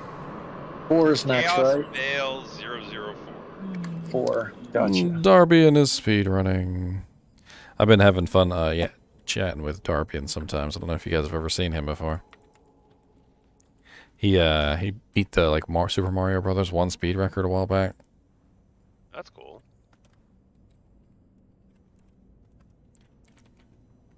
How fast it was? You own the headset company, William? I don't even think it's a headset. I'm pretty sure it's just a microphone. Which I'm trying to figure out how I would even integrate it into my setup. I'm so used to using a headset with a mic. Hey, if you want a headset company, I'll do a review for you. I mean, I don't think I even have 50 subs on my channel anymore, but... Can you ask me a question regarding Medusa's gaze shield? Well, that was already question number 1. You got one more question. Ah, dad jokes. Hey, if I only need 2 more runes and I can make myself an enigma. I need some food. I'm starving up here. I know the feeling. I can smell supper cooking upstairs. I was watching some stupid video on YouTube. I don't know where it came from, why it popped up on my feed. But literally, it was some guy who was talking about like how hunger was important and how you were supposed to feel the burn or something. And like he's like just because your tummy is rumbling doesn't mean you eat. And I'm like, you're the heat. And he's like, there should be at least 8 hours in between meals. And I'm like, whoa, 8 hours? How do you It's not eat? possible. Yeah, like you have to sleep at some point. Or you're just eating. No, he's saying you can't eat in between meals. So like literally 8 hours in between meals is Wow. no eating. Then that means you can't sleep for 8 hours because that doesn't give you any time at all to rest in between meals. Yeah. I see a problem with that guy's theory. I get the whole idea behind it. I mean, going to Your sleep, body's he only- literally was like, going to sleep hungry is a good thing. And I'm like, Yeah, I've heard this before, Or- but I don't want to do that, obviously. I've had times in my life where that was happening. It wasn't whether or not I wanted it. Yeah, and it worked. I'm not thinking that's a particularly good idea. this wasn't a workout thing. And the video seemed to be revolving around like a, almost like a Dalai Lama kind of like approach. You know, how, like he was constantly doing like hunger strikes and stuff like that. It seemed to almost be like training your body to like not eat. And that's a good idea? Maybe it was a video on how to save money. And he's like, knowing the difference between when you are hungry and when you are starving to death is important. And I'm like, how do you tell? Exactly. Like, Uh-oh, Black, did you just crash? Yeah, Welcome again. to my money saving tutorial. Do you need more Oh, money in your Jack. pocket? Well, just starve yourself. Just Yeah. that easy. Tim Brintal, Medusa's Gaze is a pretty nice shield. It has an extremely high strength requirement. That's part of its issue. But the lower resistance can be extremely helpful if you're a particular character who needs low resistance. If you were a Javazon, for instance, and you didn't have like an infinity, which most Javazons don't, low resistance can actually be extremely useful for you. It'll increase your damage quite a lot and break immunities. Running around with Revert's Keep Tower Shield right now. I don't think I've seen you do a video on that one yet. Not yet, no. I mean, I'm literally going to do a video on every single item, and it's going to take me forever. Well, yeah, and this isn't one of the exciting ones. It's level 19, so it's handy as you go. I don't care. especially I when don't you're care playing- whether they're exciting or not. Broadsword analog. One of those is Hexfire, I think. Hell Plague. Hell, it's like plus fire skills or something like that. Yes, it's due to fire skills, mana stone, life stone, but I don't think anybody of us needs this. Would be good for the Act Yeah. 3 merc when they buff it. I pulled a spell steal the other day. The new rune words are interesting. I think a lot of them are pretty good. I know some people don't see any use in any of the new rune words, but I think quite a few of them have some pretty nice uses. I like this fire helmet. It's pretty cool.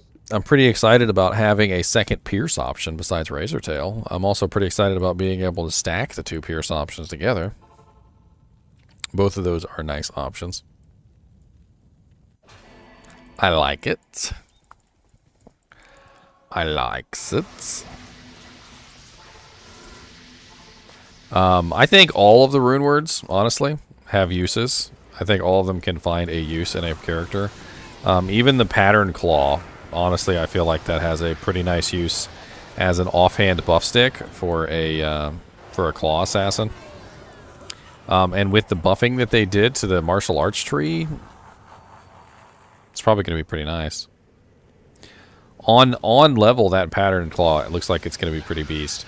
It's not going to be like a GG endgame claw or anything, but it's still going to be nice. That frickin' obsession rune word is so aptly named because it is literally going to be an obsession. So as most of us who have been looking for rare items that have the correct number of plus to skills, like as a necromancer who's looking for, you know, just the right number of skeleton and skeleton mastery points on a wand or something like that, or a head to make a splendor or a rhyme out of, or, you know, the person who spent like, you know, 3 hours looking for the perfect leaf base to make a leaf staff in. This staff is literally going to be an obsession. People are going to be checking every single Archon staff, every single War staff, every single staff that could possibly have 6 sockets.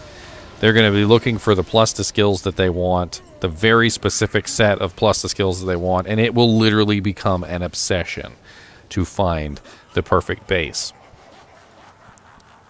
And nobody's going to want to waste a Zod rune in that thing if it's just a plain base with nothing on it.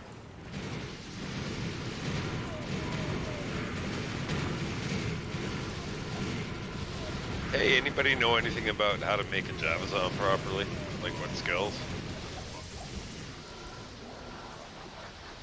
What? I mean, mine's pretty good. I can give you my build. I mean, it's pretty much just max Pierce and max Lightning Fury. You don't even really need the synergies to do well on a Lightning Fury on. It's really just extra damage. Pierce is more important than the latter. Oh, I did Strike and Fury to the max first, so I guess I'll do Pierce next. Pierce is the ability for your javelins to go through the target and out the other side. And when you're in the cow level or where you're anywhere where you have multiple monsters, the more times you pierce, the more times your damage multiplies. The Lightning Fury damage is so exponential that if you pierce like 10 monsters at one time, you could literally do like 300,000 lightning damage in one shot. It's ridiculous. That's how Javazons clear the entire cow level with one throw. Yes, because one javelin goes through every single cow in a straight line, and each time it hits a cow, it releases bolts, and those bolts hit multiple targets, and it just balloons out exponentially. Like you throw one javelin and it goes through enough monsters, everything's dead instantaneously. That makes sense. I actually have a Javazon who has no points in Lightning Fury and no points in any of the synergies, and still can do Hellcows just fine. The only thing that she's using is T-Gods for the plus to skills, so she actually has the ability. What are we on, 5 or 6? 5. Chaos Bale 5. 005. 005. Sork's running ahead. Not a smart move. That's okay for now. And bringing everything back with her. Well, that's to be expected. I don't know. When I was looking at the rune word, I thought of a lot of things, and one of the things that I didn't think of when I was looking at the rune word was the decrease in stats that are not going to be required because you're running a staff. I think even an Archon staff only has like 25 strength requirement. It's like nothing. And no dex. And you wouldn't be running a Monarch shield, which means less strength there. Which means that you could theoretically use that in a low strength build. And you could end up with so much better equipment than you would otherwise on a low strength build. You wouldn't have to use Enigma either, I don't even think.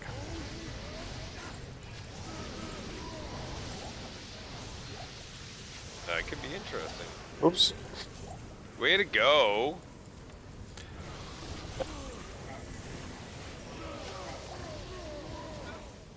You just wanted to see who's awake.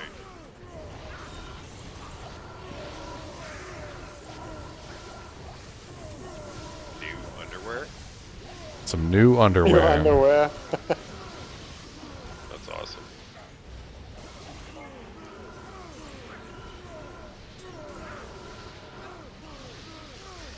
And you wanna be friends? Oh, a soul rune. Oh, you bastard. If you want it, you can have it.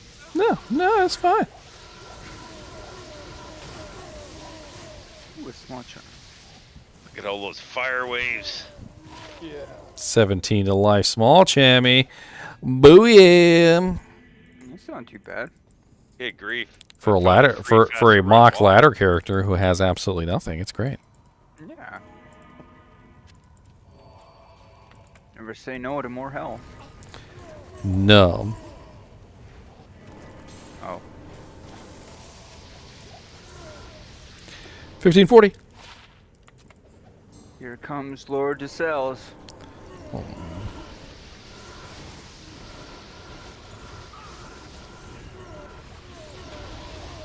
I just had the dumbest idea.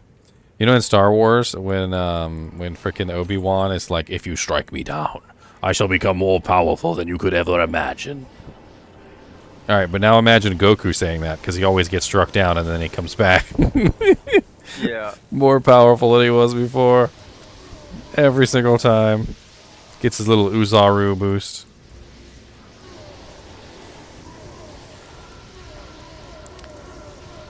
Confirmed, Darth Vader is actually Goku. Goku Black.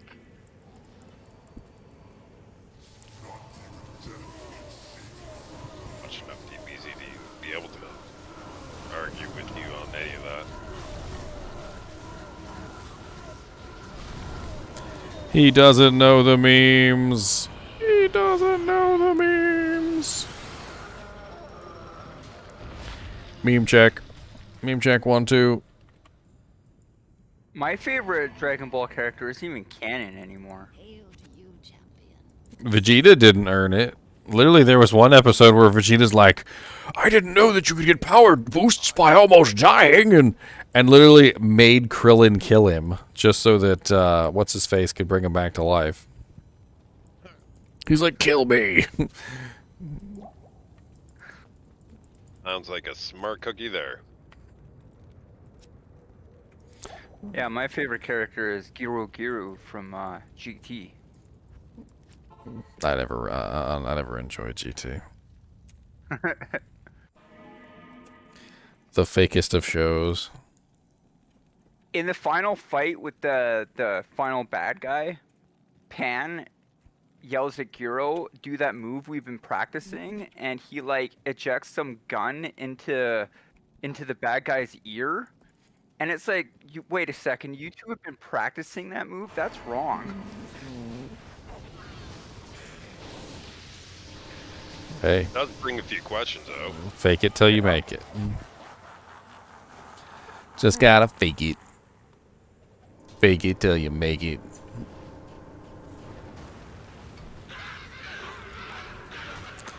Hexfire. +3 to fire skills with ITD. I did like the Super Saiyan 4 in that show, though. It looked pretty sweet. It's got Hydra charges on it. Y'all's jealous. Especially when they fuse together. It's pretty dope.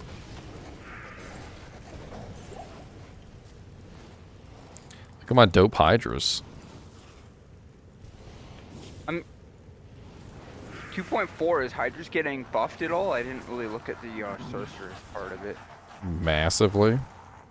Cool, because they weren't the greatest before.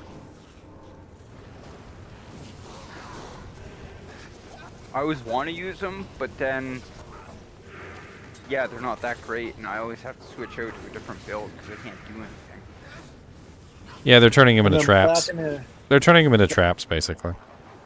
They used to be good back in the day. I used to have a Hydra source like 20 years ago. They were good back then. I thought that was William Wallace, but it's William Ace. You've disappointed me, sir.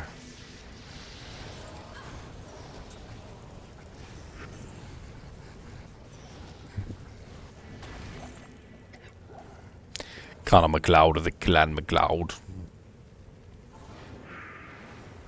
Ventar the Unholy.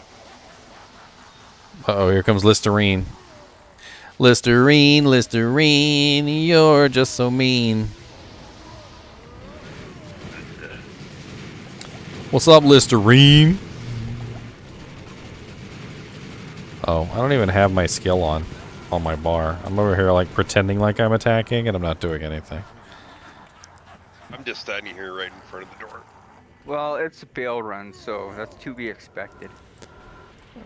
I thought I was attacking, but I was just smacking. That's what they call fake it till you make it. That's what she said. And you just gotta push it. Push it to the limit.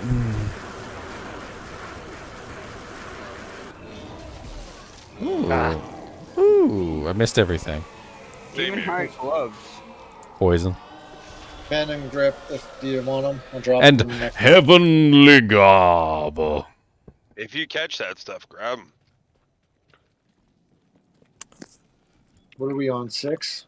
Yep. Almost at 007 again. Alright, I'm gonna go play around with these new rune words.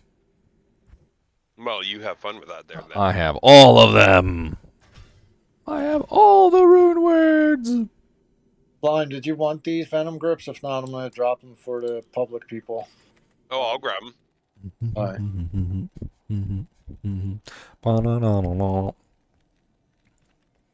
So let's take a look at these Archon staves, shall we? The staves of the Archons. So I got a +3 Hydra, +3 Fireball. And I also have a, by the way, Dark Ranger ESP. Thank you for the $3. I appreciate it. I meant to get your name off the list. I keep forgetting because it goes around in a circle.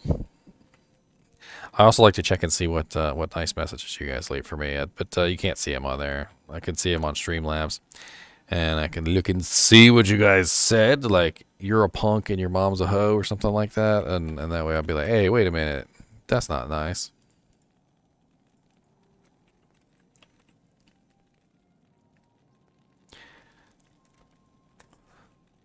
For my thoughts on Medusa's Gaze Shield. Do you know how the slow target works on it? You seem pretty knowledgeable on unique items. I was thinking about if it procs or Rift procking Assassin to increase damage of Frozen Orb with the lower resist proc. It would increase the damage of Frozen Orb on Rift. It definitely would. You have to get hit, though, for it to proc. And the lower resistance will give you a pretty nice hefty boost in damage for cold. It's not going to break cold immunes, though, unfortunately, because most cold immunes are completely unbreakable. If I remember correctly, lower resistance on Medusa's Gaze is level 7, which means you're going to be getting a negative of 51% to the enemy's resistance, which is pretty good. Versus monsters that are nearly immune, it's going to drastically beef up your damage. For monsters that are immune, it's going to do nothing, because for cold-resistant monsters almost never break. And versus a monster that's not immune, that's not close to the cold resistance cap at all, it'll basically just give you 50% extra damage. The slows target by will be nice too, because the slows target by is going to slow down monsters when you hit them. It basically has a cap of 80%, and I can't remember how much was on Medusa's Gaze, but having slows target is definitely better than not having slows target. It works exactly the same way that Holy Freeze does, if you've ever used a Holy Freeze merc, and it does stack with Holy Freeze too. So there's that. We got the lightning, and we got the fire. Get the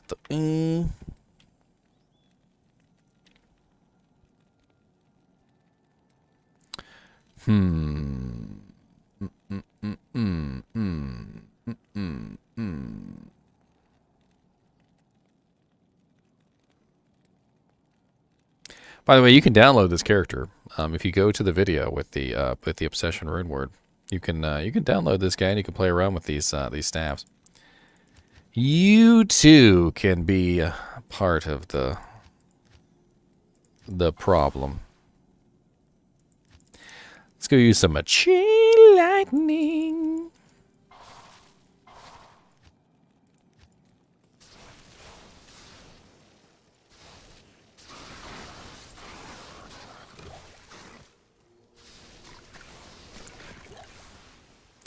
Thing is it doesn't matter if you stack blaze in the same spot. That's the whole thing. Is it doesn't stack. It actually did stack when they broke it, but it doesn't stack now. It does not.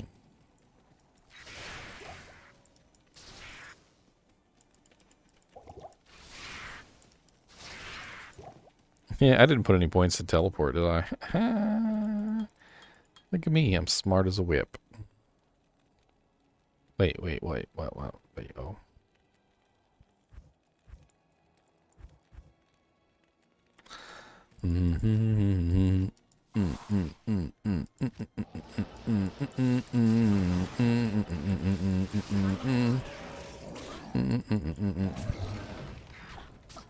Ow! I need mana. I need manta. Not enough mana.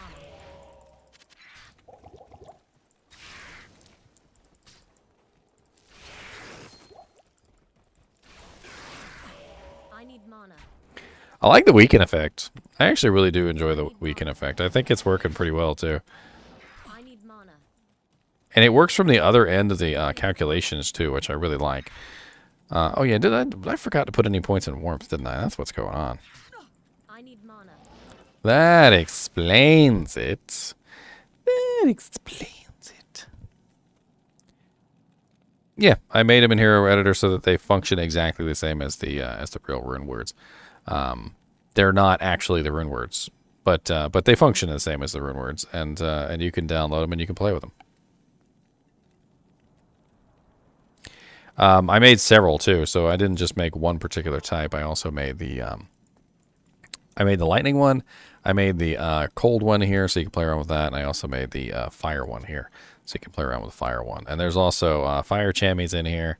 There's lightning chamois. There's also the Nightwing Veil and a Harlequin crest if you'd rather use that as opposed to the Griffin's Eye. And you can swap in and out. I also have another Soge here if you want to swap out the Ravenfrost for Cannot Be Frozen for another plus to skills.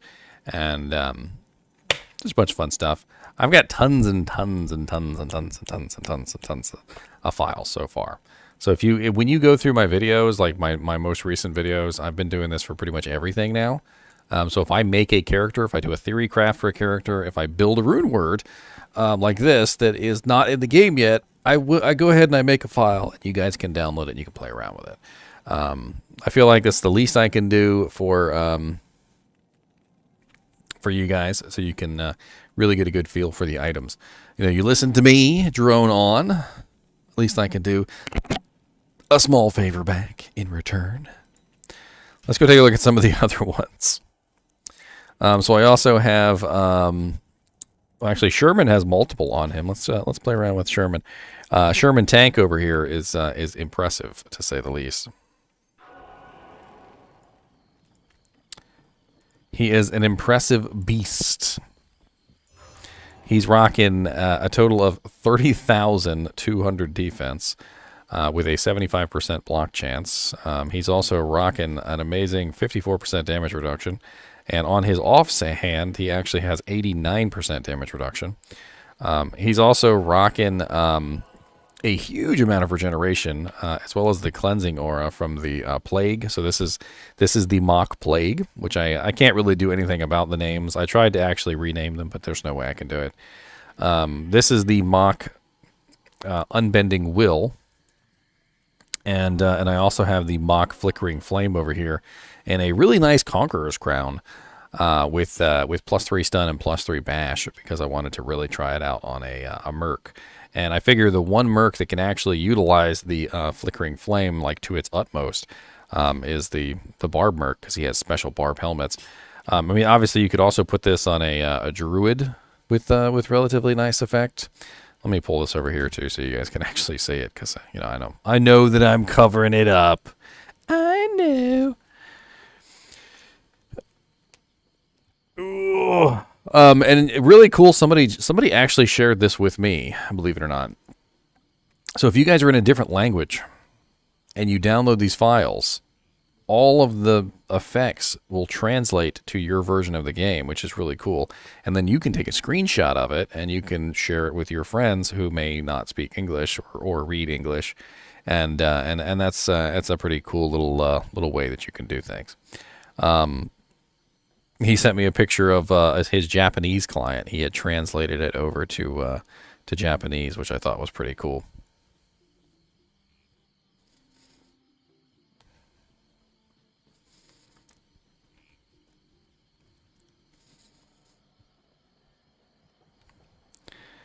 Bonking, sir.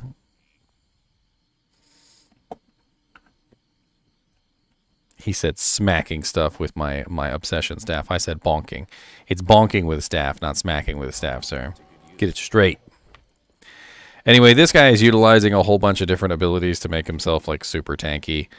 He really doesn't have much else going on except super duper duper duper tankiness. I mean, he can pretty much just like walk into his zone and just kind of stand there, and he doesn't really have much trouble.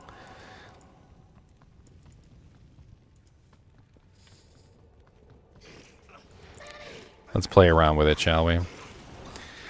I haven't come across any poison monsters yet. I wonder how my regeneration fares against the massive poison. He's also, as you can see, he also has lower resistance procs, which are pretty good. And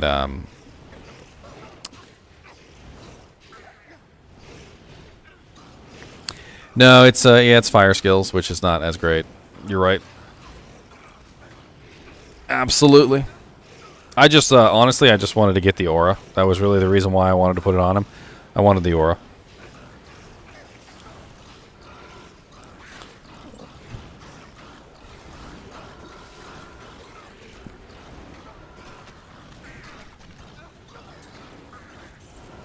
Y'all can't do nothing to me. I'm OP. You know, it'd be a real test. Let's go take Mr. Sherman Tank over to Bailey Aliotzenfree and let's see how he does against Bale. I mean, I don't really think I even need to worry about these guys. I'm just gonna run there. No, back off. I don't care about none of what y'all guys are selling.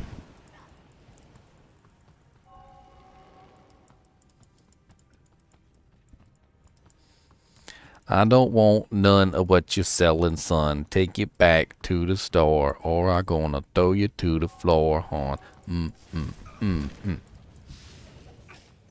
What's up, horror mage? Oh yeah, by the way, he's using an ethereal unbending will as well. Check out this bad boy. This is also in the item pack for download on the unbending will file. You can download the ethereal Colossus blade version of the unbending will, which is pretty darn beast.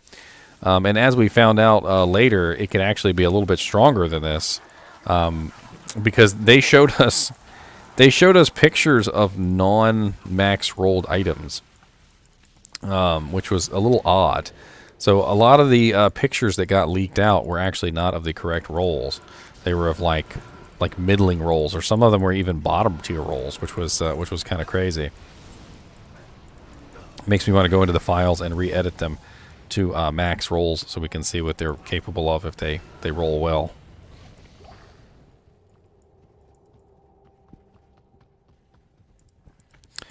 Here's some elemental damage. Let's see how the elemental damage guys do against me. Come back here, sir.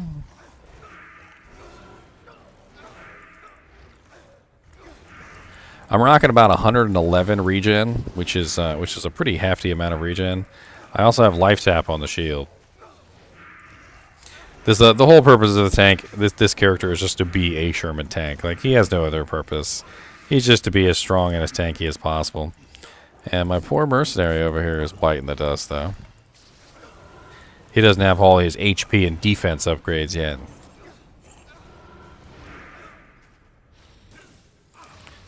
Taunt him, Merc. Taunt him.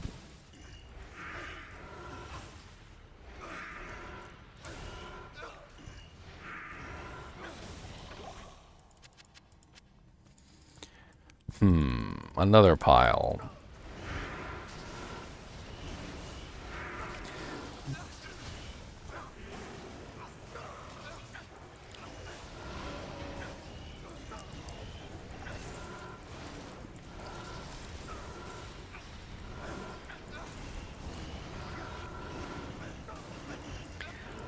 You guys aren't even doing any damage.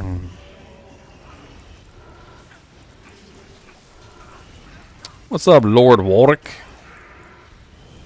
Ah, yes, the Lord Warwick did join us for battle. He was not one of those lords who sat up in his fancy castle and let his peasants do the work for him. No, Lord Warwick was down drinking beers with his men.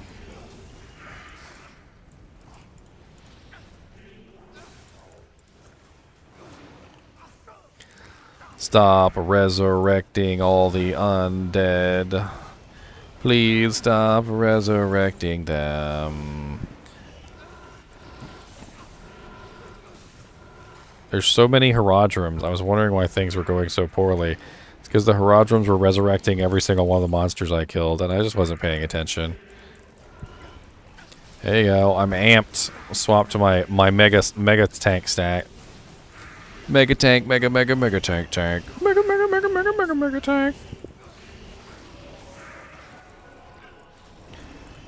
Come on, Varia. We gotta do this. I don't care they're shooting 1,000 bone spears at us. We can't give up. We are the heroes.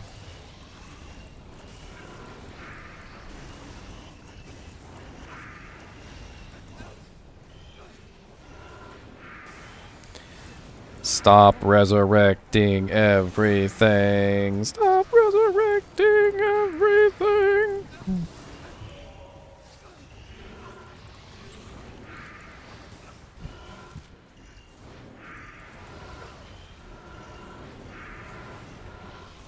Ha.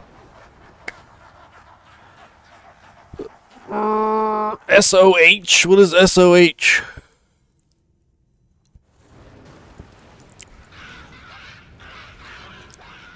Forgive me, I don't know all the abbreviations, and even if I do, sometimes I don't remember them. I found a ring!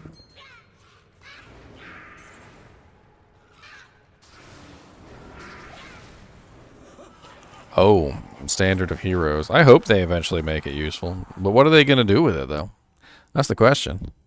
They, you get like 8 of them every time you kill the Ubers. What are they specifically going to do to those to make them worth something? I feel like they need to use them as like a trade-in item, like make an NPC that like you trade in the standards for like stuff. Like maybe even just cosmetic equipment could be fun. Maybe you trade in like 8 standards of heroes for like a really cool hat.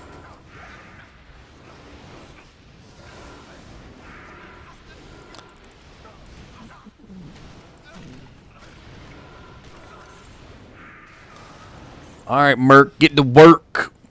We ain't got time, better get to work. And you taunting things with your taunts. A 100 standards give you a Soj. At a maximum of 8 standards per Uber kill.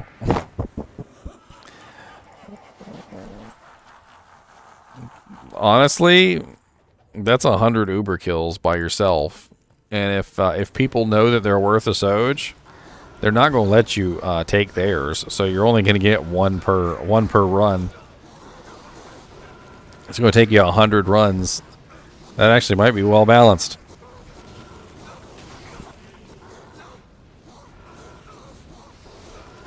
Plus, you got to actually store them. You use up 100 inventory spaces for them damn things while you're waiting. That's a lot of inventory space.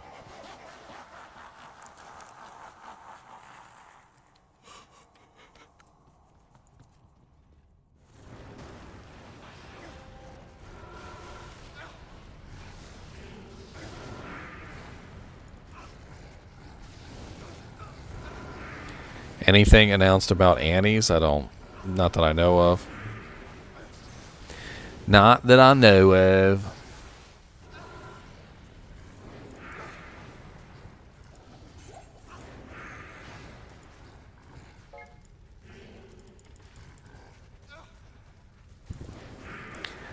Oh, Venom Lords, you cannot hurt me. Oh, Venom Lords. Why do you try? Alright, now here's the real test. Let's see if good old Listerine can hand us our butts. Good old Listerine, Mr. Mean. Come on, Listerine.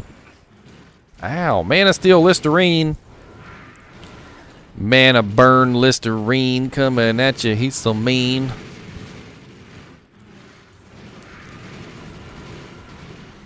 Oh, thank you, JN. I appreciate it, man. Oh no, my mercenary. Don't die, mercenary.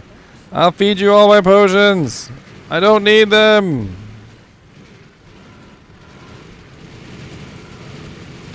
No, my mercenary.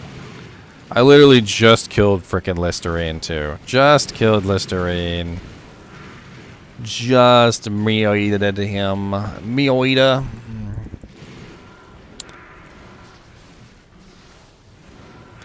Meoiderized. Meoidas.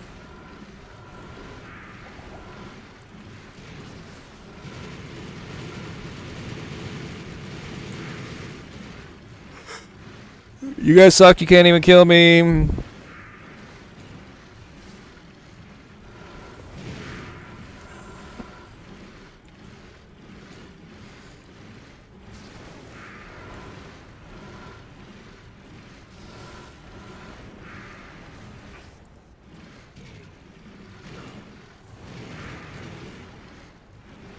The minion of destruction. What kind of name is Lister the Tormentor anyway?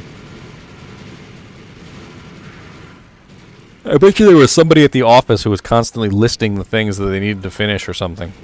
Like that was his job. He would like come in every day and put on a whiteboard like finish Paladin's balancing. Finish making sorceress skills, and like would just like put like bullet points. They probably named him Listerine. I mean, Lister the Tormentor, because he tormented them with lists. Tormented them with lists. The worst kind of torment. Torment list. Not Torment 1, not Torment 2, not Torment 15, but Torment list. Little Diablo 3 joke there. God, 2 bots in a row. Bots to get banned. Bots to get banned. Let that be a lesson to you guys and gals. Don't be a bot. Oh, hello, Bale. I want to kill you with my shieldy shield. I'm going to bash you in the face and make you yield. Oh, come on, Bale, you're going to die. You have a really loud scream, and it's so obnoxious. Bale, just die. Oh, come on, Bale, and let's die. I'm going to hit you with my shield and bash you in the face. I'm going to hit you in the knees and crack your face. Oh, come on, Bale, just please lay down and let me go.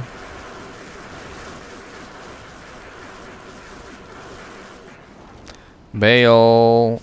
Oh no, my holy shield. Bale.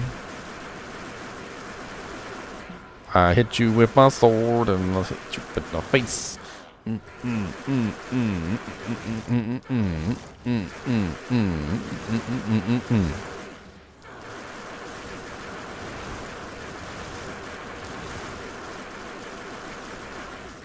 There's so much fire.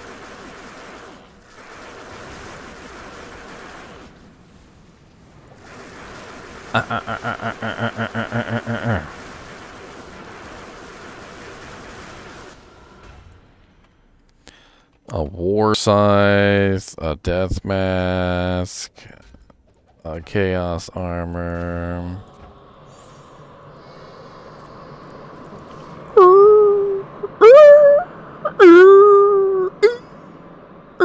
I'm remembering the Carbot video. If you guys haven't seen the Carbot video, they make fun of Bale's death sequence where he's like, just like screaming in the background for an insanely long period of time for no reason.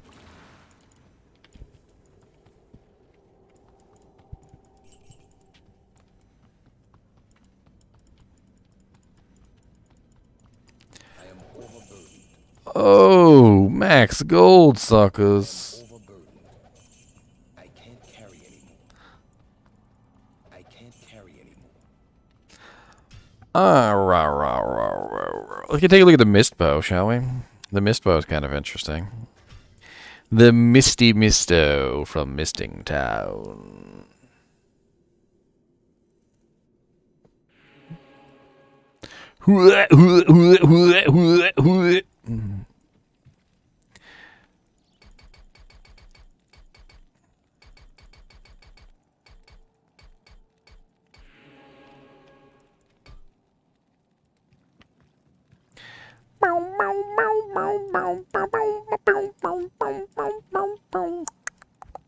Let's what are they beefed up strafe in the game, right? Let's play around with strafe and multi-shot. Why not? Let's do 20 points in multi-shot and 20 points in strafe. Yes, that's exactly how you do it. Bink, bink. And oh, why did I do that? Why? I don't even need that. The bow has 100% pierce. What is wrong with me? What is wrong with me? Hold on. I can fix. I can fix. You see? I can do the heckin' fix.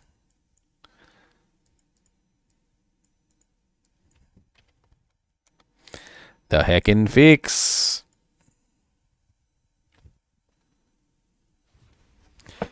Do any other classes have bow builds other than Zons? Yes. Ranger Paladin, Enchantress, Sorceress. I think that's about it. Well, I mean, technically the Werewolf Druid likes to use bows too. He's a very bow character for no reason. So if you guys are unaware of this particular mechanic, you can actually enable respecs in offline difficulty. And when you do, when you look in your character panel, it shows your stats like this, and you hold down the Alt key, and you click, and just like that, bam, you reset your character. If you want to learn how to do that particular trick, that particular parlor trick, I have the instructions on how to do that on my YouTube channel. So you guys can play around with it yourself. It's in my 7 commands video, which is right here. I will link it for you. I will link it. There's a link, and you can go to that link, and you can do the thing and the stuff.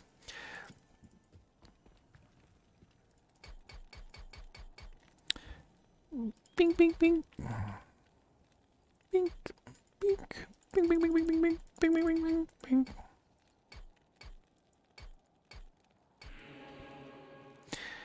All right.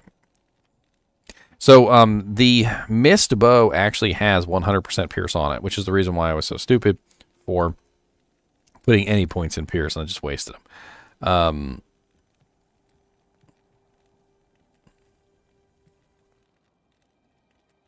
Backwards MFing. I'm not placing items back where I've found them. I want to keep them.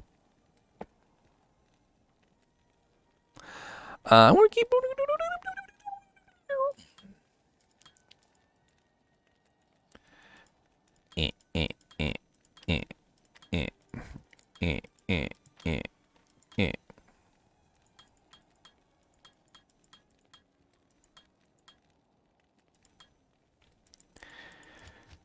Give me you and you. Give me you and you. And we go. Pew.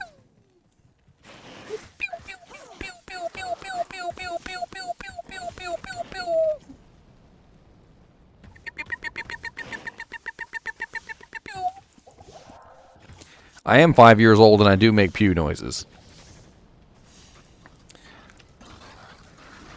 Ask not for what your Zon can do for you, but what you can pew for your Zon.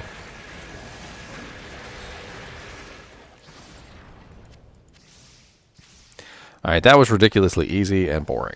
Let's do /players8. Do do do do do do. Do do do.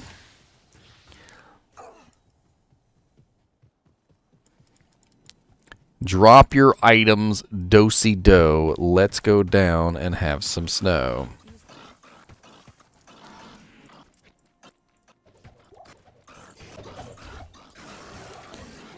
Pew, pew, pew, pew, pew, pew, pew, pew, pew.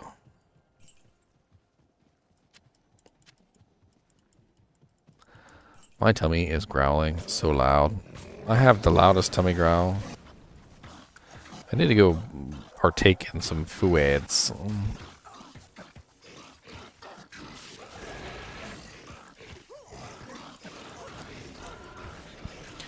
Don't forget the backwards MF, guys! Strafe, strafe, strafe, strafe, strafe, strafe, strafe. Ah, the strafing. Oh god, you know what I miss? You know what I miss, and I haven't done in a long time, is a multi-shot run through the cows. I have not done a multi-shot run through the cows in some time. We're going to go do a multi-shot cow run. Bring back old memories from back when I used to have the really overpowered Zon with her frickin' 1.08 wind force, and she could just like take on the entire world and then some. And I'd walk into a cow level with max multi-shot, and I would just like absolutely demolish every cow in existence. Literally just fire multi-shot off into the distance and murder all cows. You just hear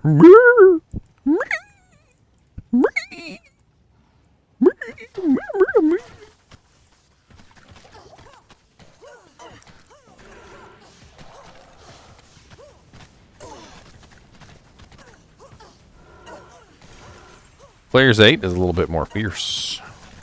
The fierceness. The fierceness.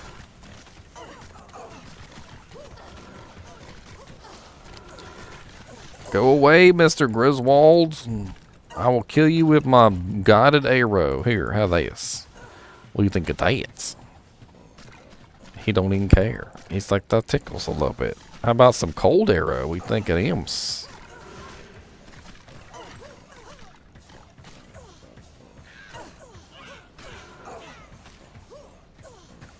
How about some magic arrow? We think of magic arrows. Them janks is magical. Pew, pew, pew, pew, pew, pew, pew, pew, pew. Why is he so resistant to everything? Can't do any damage to the guy. Moving along. Get out of the wood. Oh no. Ow, ow, ow.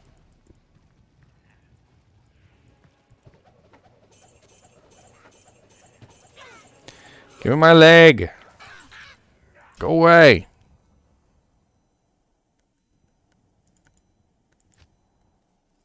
My leg. Greedy leg hoarders.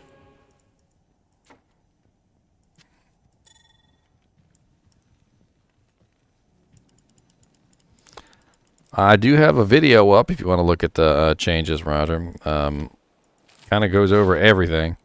If you're interested. Look at that. 777.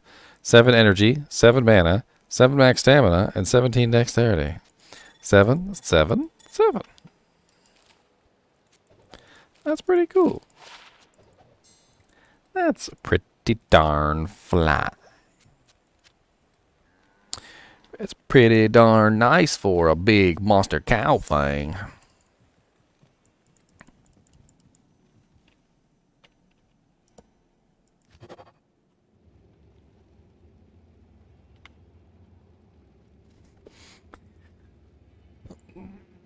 Ugh.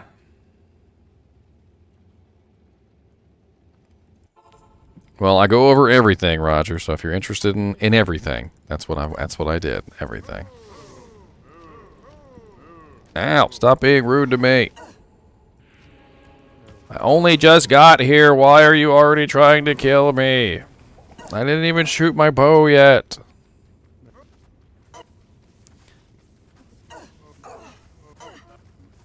This doesn't feel right. It just doesn't feel right. It doesn't feel right. Hold on. We gotta do something.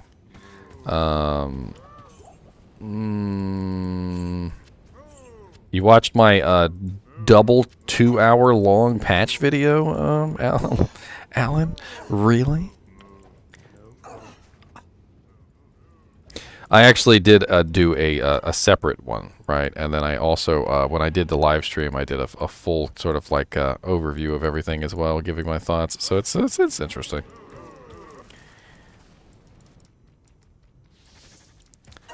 Pew, pew, pew, pew, pew, pew, pew, pew, pew, pew, pew, pew, pew, pew. I used to love just standing here and letting the cows beat on me too, because when you fire off multi-shots like this and off into the distance, you hit everything. And with 100% pierce, the arrows just keep going. And you would have all these life and mana steel procs for like forever. Like they would never stop. You would just be constantly getting these life and mana steel procs as your arrows just flew off into the distance and hit cows that weren't even on your screen. You know what? We need some realism here. This is what we need. Now I'm feeling it. Now it makes sense why everything was so wrong. We gotta go back to our roots.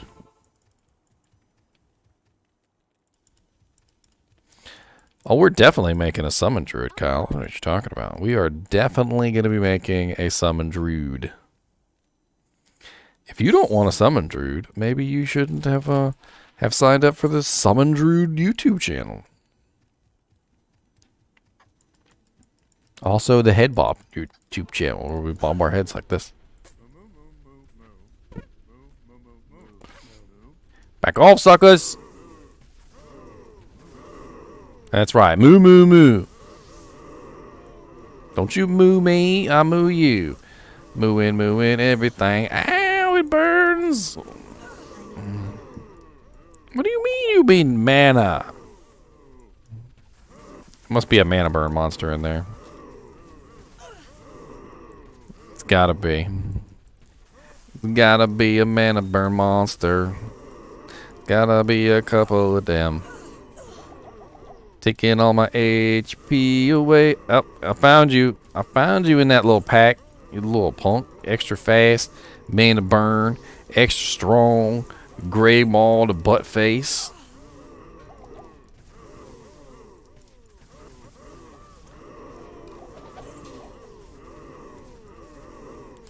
Good. Now I don't gotta worry about Mr. Extra Strong, Extra Fast, Extra Butt Face.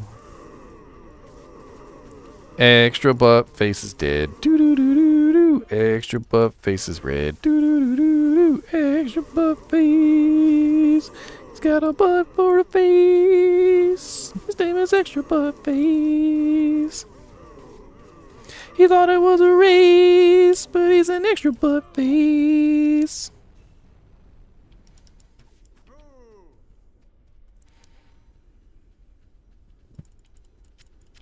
Summon Druid, okay? Druid. You have to spell it correctly. You can't just say Druid.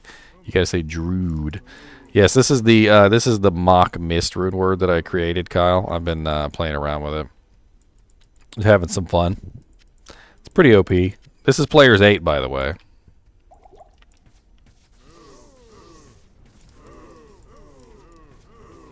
Players 8, we gonna hate all them cows that end up on the plate. We can't eat them, but they don't want it. We gonna chow them down with a big steak and a mashed potatoes too. And maybe in a stew. No, not U's, it's O's. If you gotta get it right. It's O's, okay? It's Druid. Okay? Druid. Was my Twitch not working? That said Twitch failure. My Twitch is working. Twitch better not fail on me.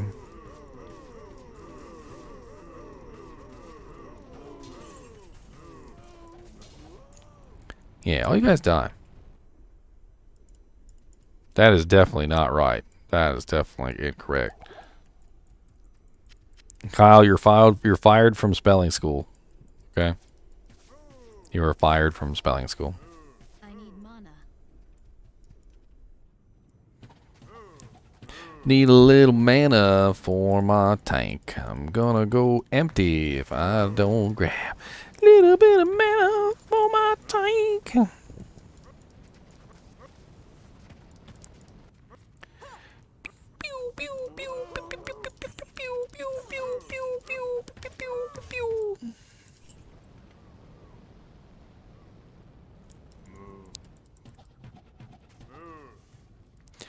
Alright, we need more cows. Come on. I need like all the cows y'all got. I need you to get like some extra cows.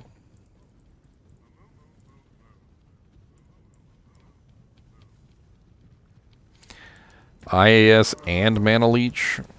I mean, you could definitely roll some bloods and get some 20% IAS Mana Leech gloves. Crafted blood gloves can roll 20% IAS with 5% mana, or 3% mana, 3% mana, I think. Seen it happen, and you can get plus to skills on them too. There's also a single unique item. What is it called? It's the Pindle. No, that one has Mana Steel but doesn't have IAS. There's also Hands of Brox, but Hands of Brox don't have IAS. They have dual leech though. I'm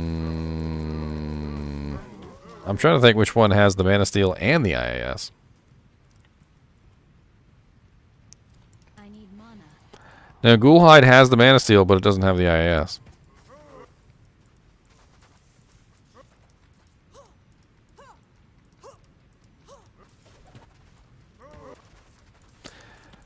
I went Icepo with the mist in my first video. I'm just playing around with multi-shot just for fun. Doing pretty good in Players 8. In Players 8 cows, it's handling it just fine. Like a champion. Because we are the champions, my friend. Bow, bow, bow, bow. No time for losers in the end. Bow, bow, bow, bow.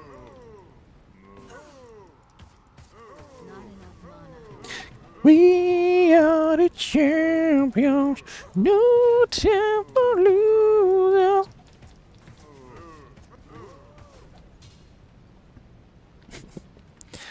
It's pretty fun. I like it. I like it. I like it. It's nice. Let's take a look at pattern. I don't even know if I set this character up properly to actually kill stuff. I don't remember if I did or not. But she does have pattern. She has several different variations of pattern, by the way.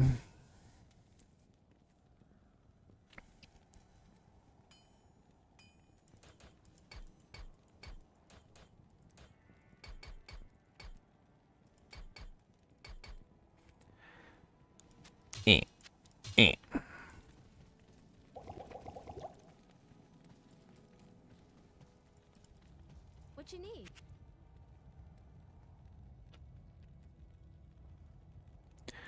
Crafted is too expensive? Really?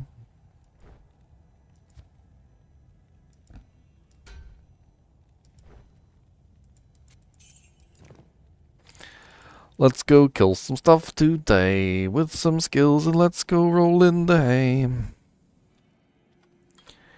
Boom, boom, boom, boom, boom, boom. Hip-a-dee-dee-doo. Hip-a-dee-dee-doo-dee-doo.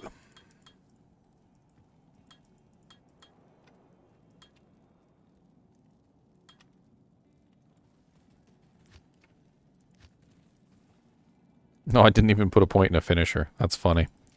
That's funny. That is hilarious. Hilarious.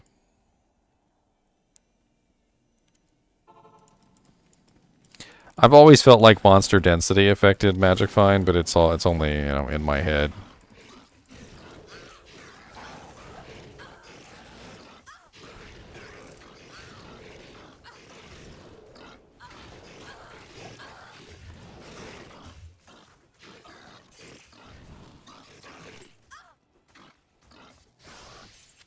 I can neither prove nor confirm that monster density increases Magic Find. I do feel like that the random number generator gets overwhelmed or something when you have a large number of monsters die on the screen at one time. But other than that, I'm not really sure that it actually does has any actual real effect, if that makes sense.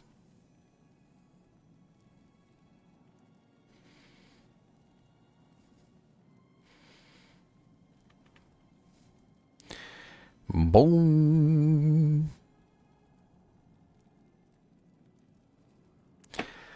Everybody's so excited about the patch notes.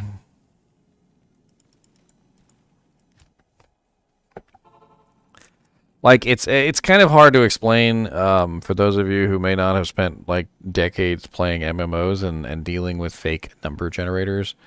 What it comes down to is that number generators are not random and they have patterns to them. And what happens is sometimes when you force a whole large number of monsters together, the random number generator like sort of spazzes out and doesn't really quite work as well as it should. Like,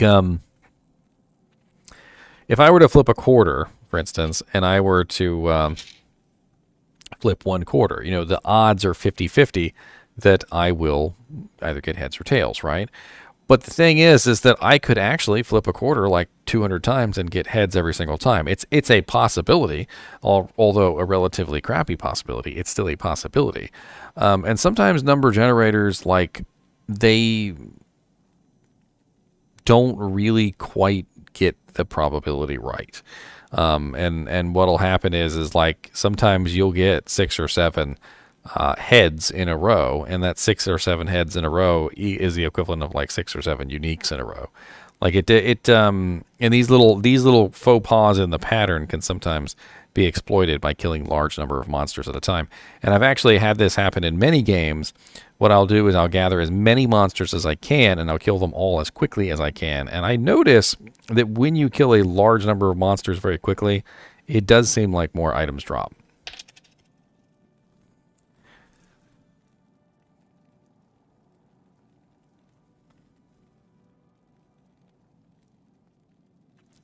Oh yeah, I was on point with the stream of the notes, Alan. I did it as quickly as humanly possible. Almost died in the process. Didn't have any water to drink. Coughed and sneezed. You didn't see any of it though, because every time I coughed or sneezed or was about to die, I paused the stream. I may have been about to die. Okay, maybe. I did have some higher ones in here. Of course, I just spent... okay, I didn't spend all my stats yet. Let's grab some of these higher ones. I've got these scissors quab. Oh, wait, these are ethereal.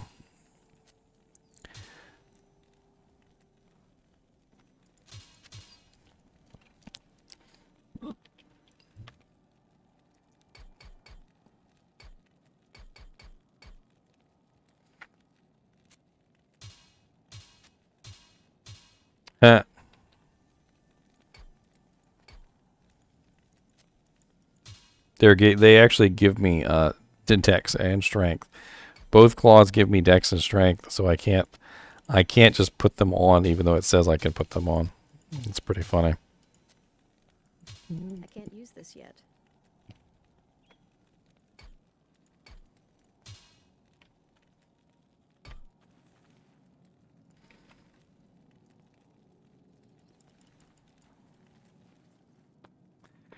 When you get good RNG. 8 H keys and 2 dual keys. And a gull rune. Nice. The gullest of runes. The rune of the gull. Every time I hear gull rune, I always think of like a seagull. And I know I'm an idiot for it. So, just feel free to laugh. It's fine. Laugh authorized.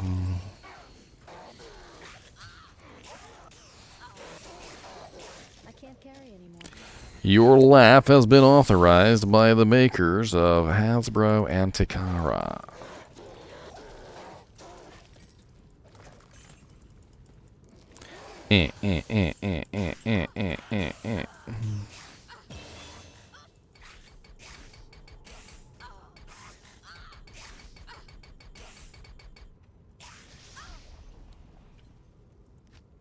Oh, you can finish with a regular attack?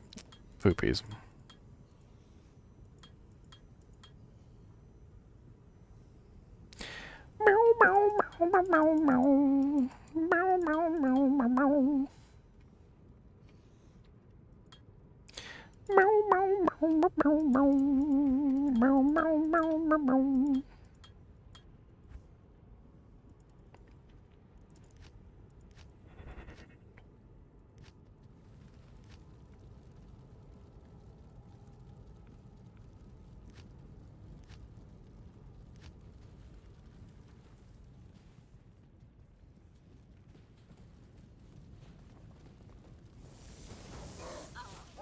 Oh, I totally mentioned that, Alan. Spell weaving is what I called it. Spell weaving. Spell weaving. I even mentioned specifically casting Frozen Orb and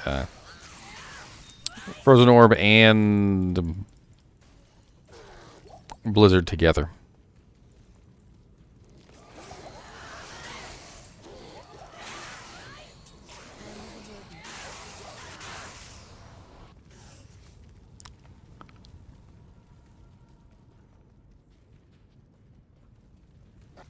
I mean, the spell weaving has really opened up a lot of options, in my opinion. A whole lot of stuff has become available because you can weave spells. And I don't know specifically what that is going to take the form of, but I want you to trust me when I say it's going to have a massive ripple through the Diablo community. Being able to weave spells that have delay casts on them is going to make some builds viable that were never viable before. Even Hydra. Hydra has no more delay, so it's interesting. I could totally see building Hydra with something else that has a delay, for instance, because you could cast all of your Hydras really quickly, use your spell to, that has the delay, and then you could spam your delayed spell in between your Hydras, which would be pretty effective.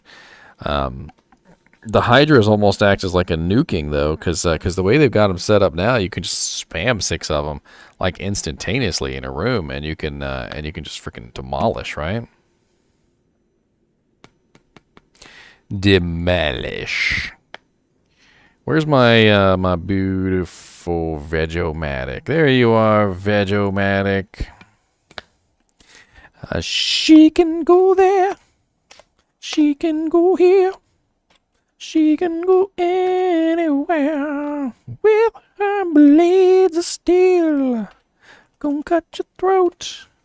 Oh God, let's root.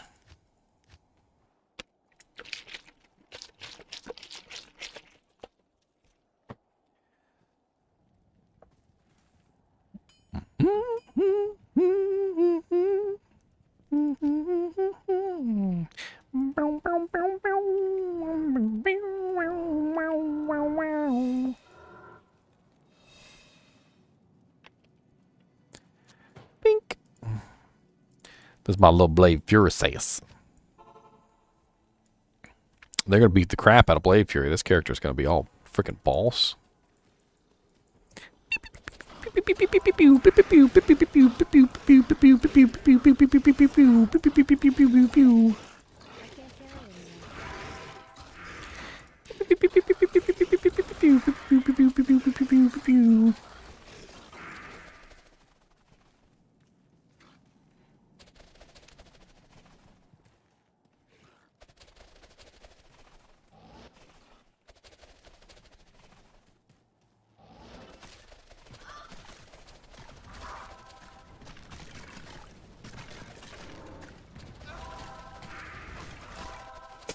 How did I make the Obsession Runeword before it was released? I didn't. As I was reading the patch notes and I found the Obsession Runeword, I literally paused the video, made the Obsession Runeword, and then resumed the patch notes. And then as soon as I finished the patch notes, I uploaded the patch notes and finished the Obsession Runeword video, and then uploaded that so that literally the Obsession Runeword video was uploading while the patch notes were uploading. It was all very quick. I was very fast with everything.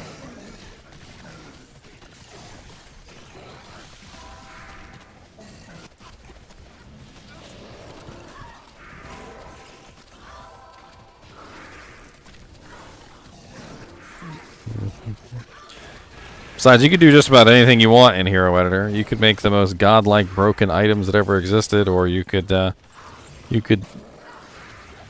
change the stats on a unique item. There's all sorts of cool things you can do in Hero Editor. If you want to play around with Hero Editor, you can too. I have all the files available for you to download so that you can play around with it.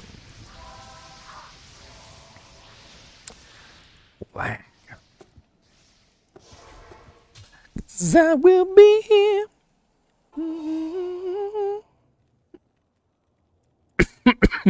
Dying. Because I don't want to stay alive.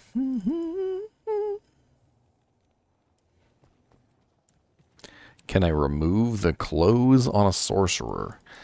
Whoa there, Lord Warwick. Whoa, whoa, whoa. Open BNet with all auras. Carbot's video on that was great. Oh, hero editor, that's something to make things. Yes, you can make things. You can create to your heart's content, and in the darkness you will wait. Here, I will link my hero editor video. This is the hero editor video. I do a brief kind of like overview. I provide the files you can download. Kind of show you sort of how to make stuff. I mean, it's not like super easy, but it's not like super difficult either. Some of the stuff gets into like the difficult range.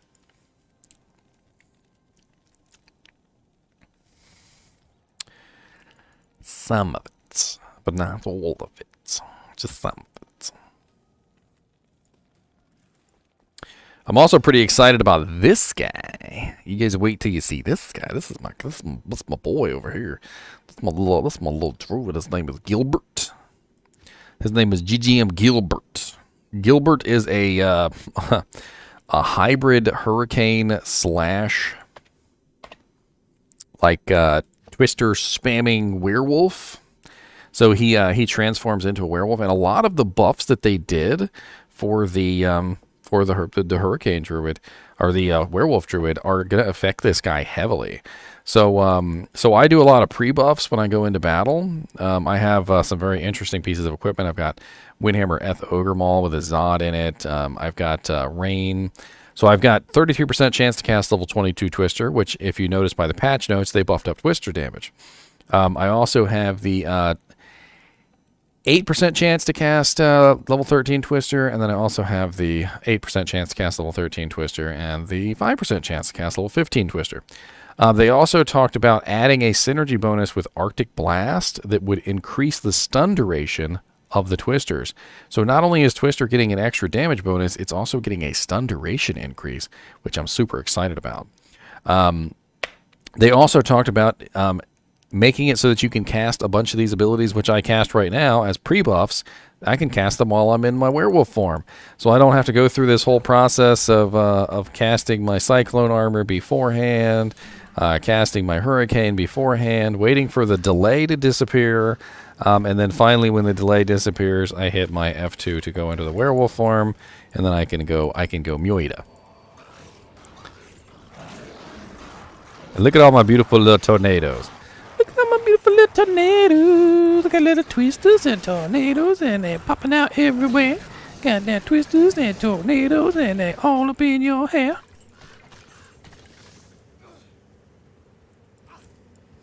Yeah, you can cast Raven in Werewolf Farm. Might not even have Ravens after this. The only reason I had the Ravens is because they were a passive blind effect, but with them taking away the duration, I just don't really, unless I'm a summon druid, I don't really see the reason in having them.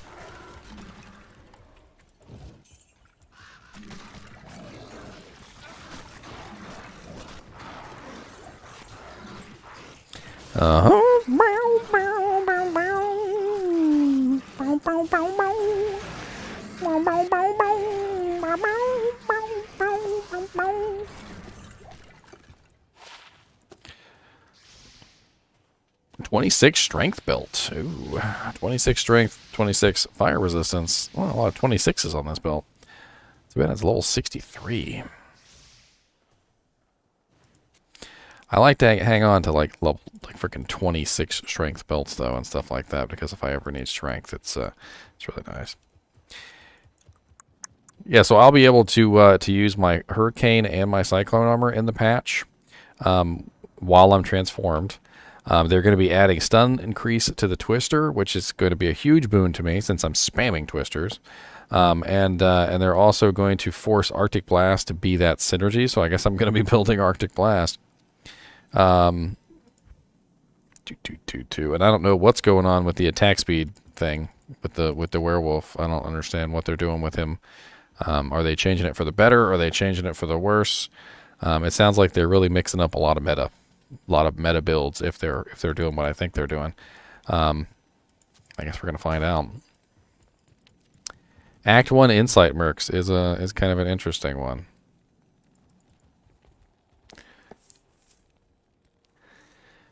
The easiest way to keep mana regulated on a sorceress without insight is to build mana. It's the easiest way I can ever tell you. I actually have a sorceress. Hold on, let me go grab her.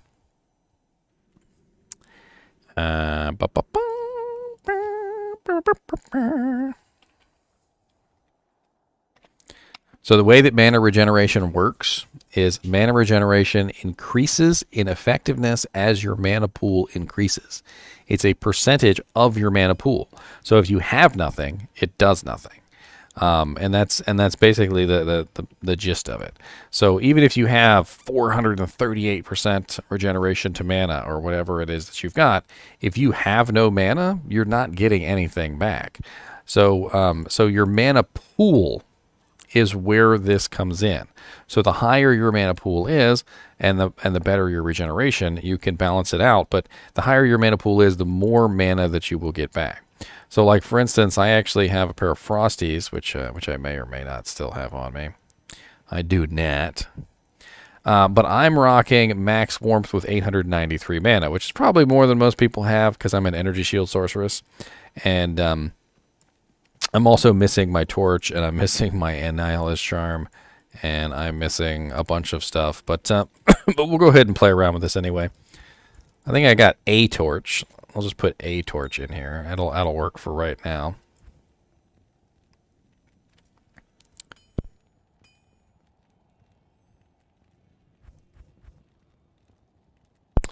And then I also had something else. Oh yeah, I've got my memory staff now. Dink dink.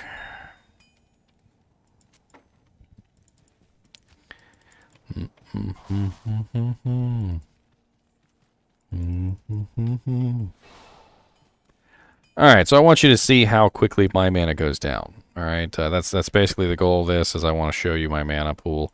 So I have 923 mana, and I'm rocking max warmth. I have no insight. Not in town. And I want you to see that my mana really does not go down at all. I can hold down this right-click button, and I can teleport, and my mana is draining, but I mean, look. And if I stop for even a second, Not here.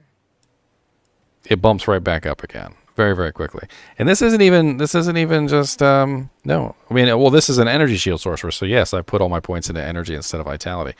But you don't have to go that route. You can use items like a ring that has a massive amount of mana on it. You can use Silkweave Boots, which gives you increased to maximum mana. You can use Soges. Soges give you 25% to maximum mana. You can use Frosties. Frosties give you 40% bonus to mana.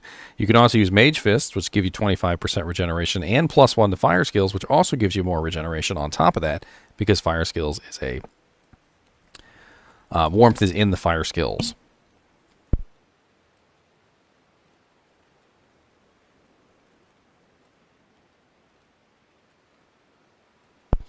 I mean, and you can take it even further. You can use items that give you mana.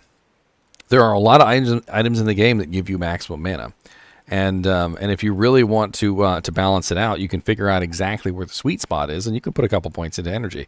But you can get most of the energy that you need from items. Unless you're a energy shield sorceress like I am, I would probably not recommend specifically building into this particular spec.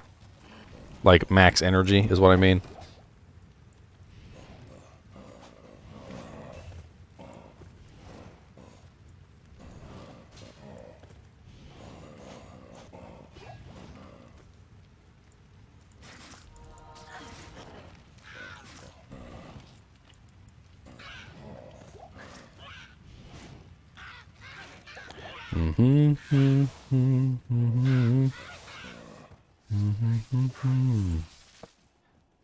Get him, buddy.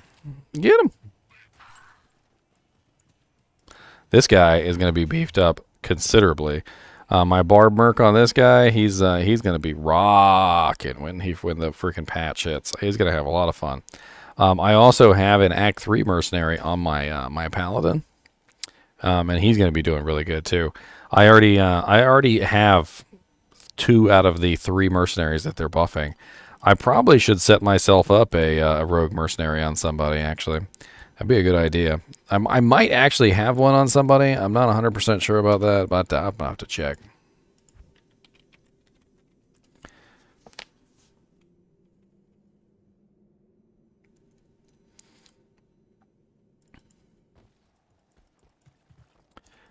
Mama Deuce is gay.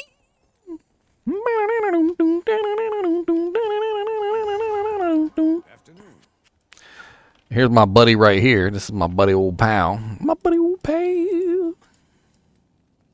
Bink. So he's got an Eth Spirit Conquest Sword right now. He has a Ethereal Spirit Monarch. He's also running an Ethereal Upgraded Skin of the Viper Magi with a frickin' Cold Facet. And he's also running an Ethereal Nightwing's Veil Spired Helm. Absolutely great setup on this guy. He could be increased ever so slightly, but I'm super excited about him getting stronger. He also has Glacial Spike, which they said they're going to be increasing the damage of and the frequency of use. He's got Frozen Armor, which they said they were going to be increasing the defense of and stuff. And then also Ice Blast, which is the synergy for Glacial Spike, which actually works out pretty nicely. And when I take him somewhere and let him Myoida, he does a really good job Myoida-ing. He's a very effective Myoida.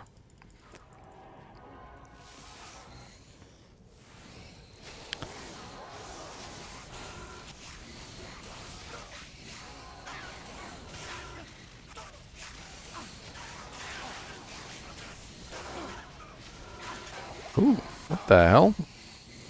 Did I just teleport? I could have sworn I just teleported. I was wondering what the hell was going on. I couldn't attack anything, and all of a sudden I was like, I was over here, and then I was over there, and it was so fast. But the mercenary, he does have some issues with certain monsters, cold monsters, obviously. So these Act 3 mercenaries are going to have their monsters they can't fight, just like a sorceress has monsters that they can't fight. It's going to be interesting. I'm actually kind of really interested in the lightning one now that it has static. I don't have teleport though, Charisma. I don't have any teleport objects. I'm running chains. I don't have any teleport amulets or anything. It was kind of weird. It was weird. I did not like it.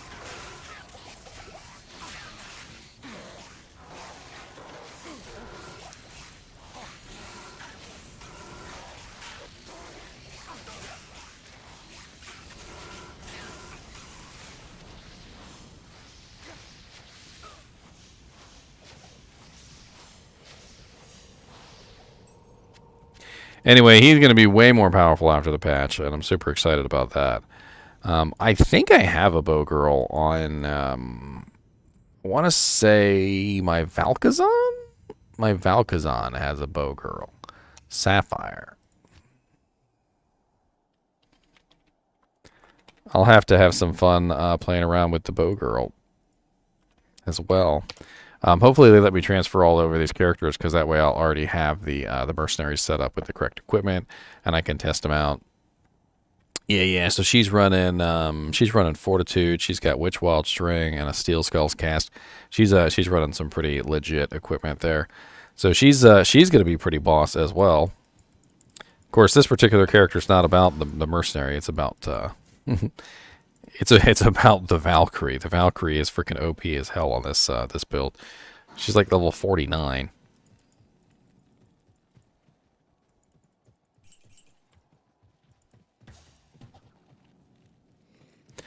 Actually, don't have body armor on. I was probably using Chains of Honor or something. Now that I think about it.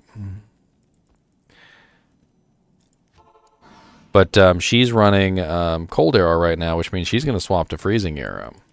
And if you guys have never seen Freezing Arrow, let me show you Freezing Arrow real quick so you guys can get an idea of how freaking OP Freezing Arrow is. I do have a Freezing Arrows on TNT. TNT, TNT, dynamite. Oh, TNT, gonna win a fight. Got the power low. You're gonna watch me explode.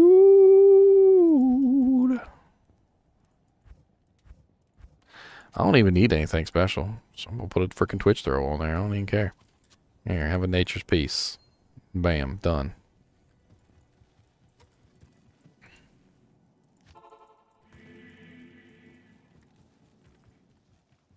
I don't even care. I ain't got the HP or nothing. No. Because one of the beautiful things about the Freezing Arrows on... Oh, wow. Superior back to Corbin. Superior F back to Corbin. Oh, it's only +1 attack rating. Never mind. Is the massive crowd control that she has. Even with absolutely no like life or mana or resistances or anything, they can just walk around and they can just freeze everything. And it's pretty darn cool. I mean, granted, there are some monsters that are immune to cold, but for the most part, they don't really have to worry about much. They just freeze everything and shatter the corpses and laugh about it later. And when she comes across a monster that's immune to, freaking Geeds. Alright, Geeds. 28%, 15. Anybody want a Geeds? If you come into game, GGM12, password 16, I will give you this Geeds. It's yours. For free, no charge, free 99. Okay, free 99.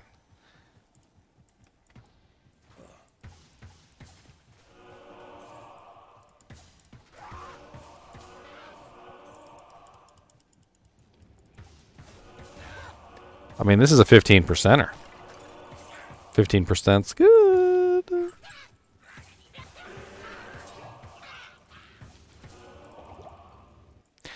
$15% better vendor prices, so you can gamble all your money away. 15% better gambling prices, so you can gamble all your money away. Oh, gambling everything every day. We're finding rings just thrown in the hay. Oh, gambling everything away. And I don't care about your Griswold, your mama's a troll.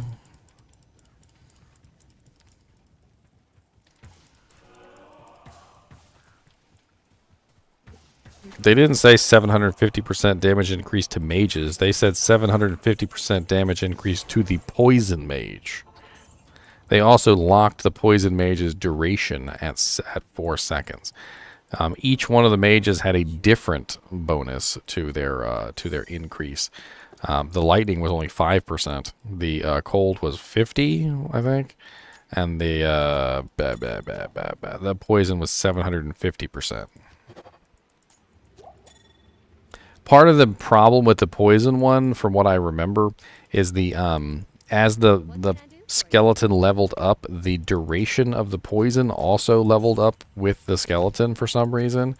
So instead of it just simply being like 750 damage over 4 seconds, it would be like 750 damage over 4, and then he levels up and it's like 850 over 9 and like 1,000 over 20 and like blah blah blah. I'm slowly dying. Thank you. We got a claimer on the Geeds. He must have liked my gambling song. That's what it is. See, you didn't sing the gambling song.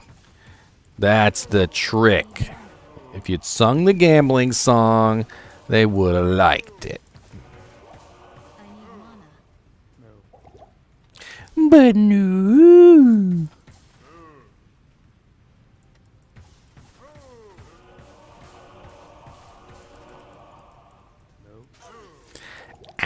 Ow, immune to cold.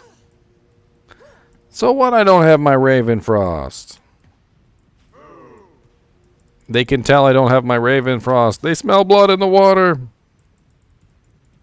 The Ice Amazon doesn't have her Raven Frost. Good lord, apparently I don't have half freeze duration or anything either, so... God, there's so many cows. Why are there so many cows here? I need mana.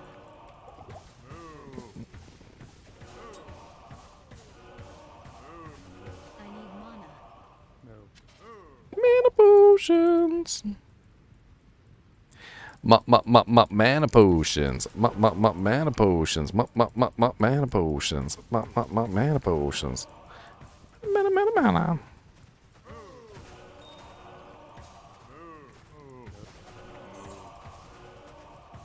So ice freezing arrow actually gets exponentially better the more monsters it hits.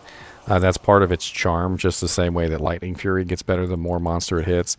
So when you attack just one monster, it doesn't really do a lot. But if you angle your shots and you group them up a little bit, you'll notice that as you get more and more monsters together, the damage gets exponentially better, and the monsters will die like super duper duper fast. Just like I'm gonna die super duper fast if I don't watch it. It's locked. I probably should have got a Valkyrie on this girl, but never did. Never did.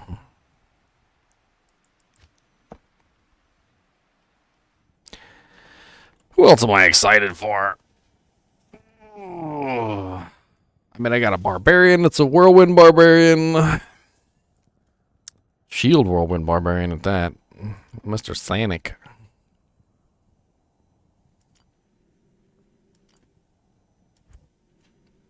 Oh yeah, the Frenzy. Where's he at? Where are you, Sanic? Sanic the Hooge Hag! Some of you may know Sanic the Hooge Hag from a previous episode. Some of you may know Sanic the Hooge Hag, but let me introduce you to Sanic the Hooge Hag. Sanic the Hooge Hag is running all faster run walk charms because gotta go fast. He's also running winds because gotta go fast. He's also running a Cat's Eye because gotta go fast. He's also running a Valkyrie Wing because, you know what, gotta go fast. He's also running an Enigma because gotta go fast. And he's running a Venus Tenet because he's gotta go fast. As well as he's running Frenzy because, again, gotta go fast. There is nothing else that this character cares about except for going fast. He loves fast. Fast is his life. That is his whole life. He likes to go fast. He also has max increased speed for even more fast. Sanic the Hooge Hag's gonna run for you. Sanic the Hooge Hag's going to run.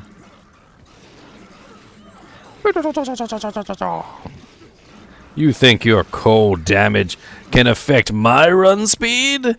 My massive run speed is too great for you. I literally just ran halfway across the map. So what they said they were going to be doing was they were going to increase stamina, was now going to apply a buff to Frenzy, which is pretty hilarious. What's up, Lorena Flaker? $5, thank you. I appreciate it. Now enjoy my Sanic the Hedgehog serenade, okay? Sanic the Hedgehog. So Sanic the Hedgehog is running all faster.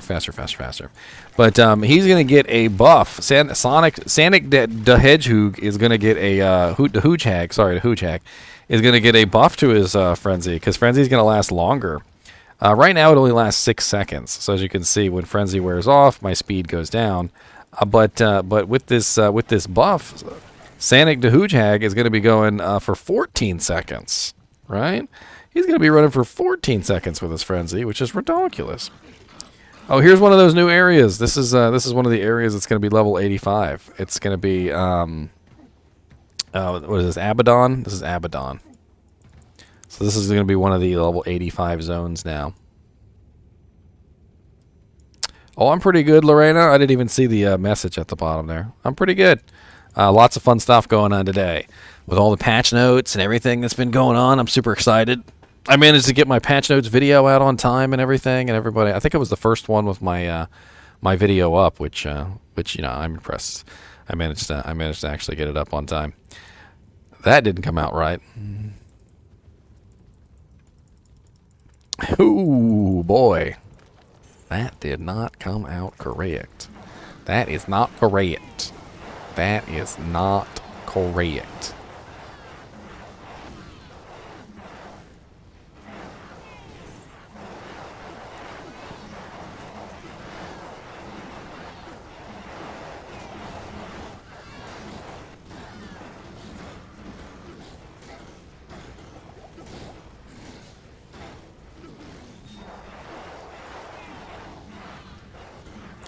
Mr. Bloodlord.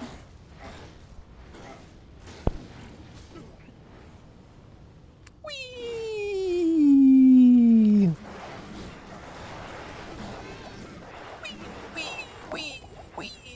Gotta go fast, gotta go fast. Gotta go fast, gotta go fast, get out the way! See, that's what happens when you stop. See, you gotta go fast. Gotta go fast. Poor Sanic the Hooch Hag. Poor Sanic the Hooch Hag. Poor Sanic. We're going to get your body back, Sanic. Don't worry. You know what? Let's go. Since we have the fastest barbarian that ever existed, let's go check out some of the other zones, shall we? So, one of the zones that they talked about was the Arachnid layer, which is always next to the spider waypoint. So you get to the spider forest waypoint. Arachnid layer is always at the waypoint. So this is one of the zones that they said they were going to be adding.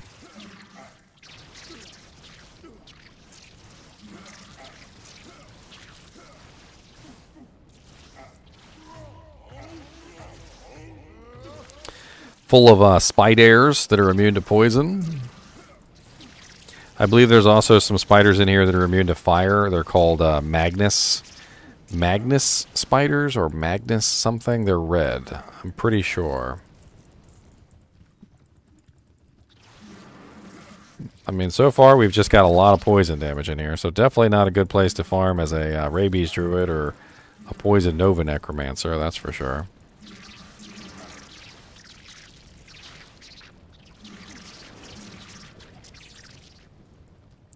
So it looks like a lot of poison in here. Many poisons, not a lot of anything else, which is not bad. Although I do remember there being some fire immunes in there. We've also got this zone, which is also right next to the waypoint.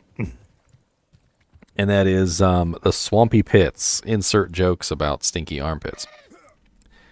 Insert stinky armpit jokes. That's right, Spartan. I'm pretty excited about that because Aratha is one of my favorite sets.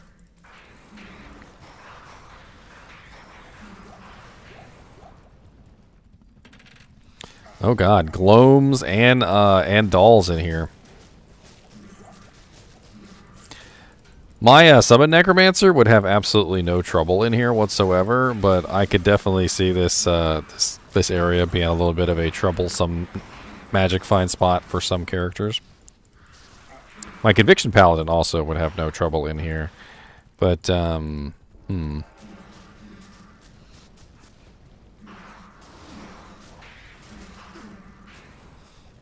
Gotta go fast, gotta go fast, gotta go fast, gotta go fast. Gotta go fast, gotta go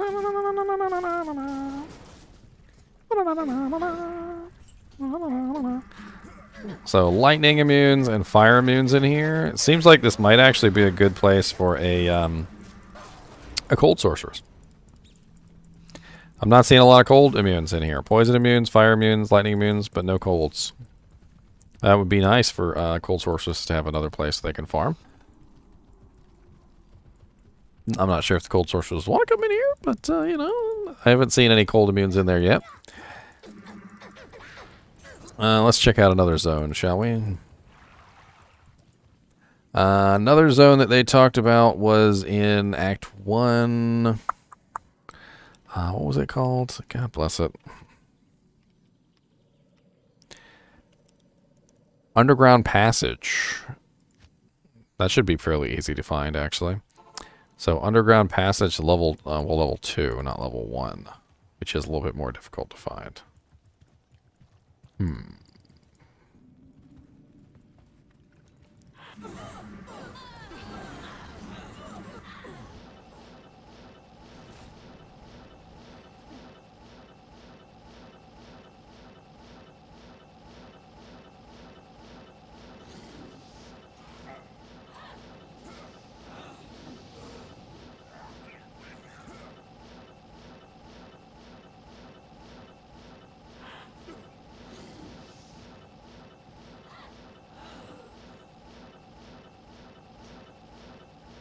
Teleporting around on our Barbarian. His name is Sanic the Hedgehog, and it's okay.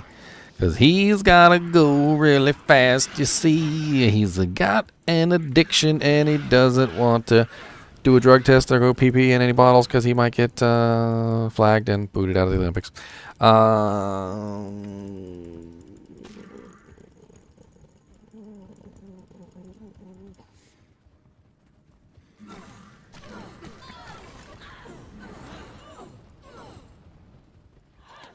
I mean, the dolls are nasty, but they do have you do have ways to counter them.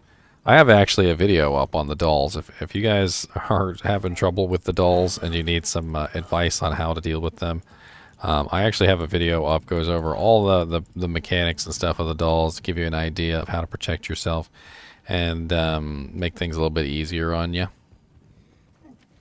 A little bit easier. Sorry. Yeah, let me see if I can find that real quick. I like pulling up videos and linking them in chat for you guys. Because that way, anytime you guys have some questions, I have the answer. It's one of my Deadliest Monster series. I called it the Deadliest Monsters. And it's the Bone Fetish. Of course, I'm sure I say the word wrong like 18 times in the video, but if you can suffer my terrible pronunciation of the word Stygian doll, well,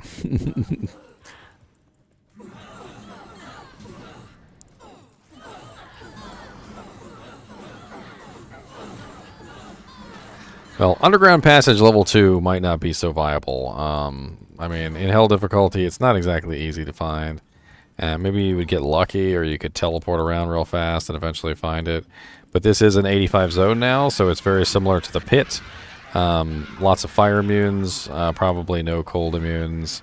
I would imagine some poison immunes because of the archers. Yeah, poison immunes. Oh, there is some cold immunes, the Vile Hunters. Interesting, all three elements here.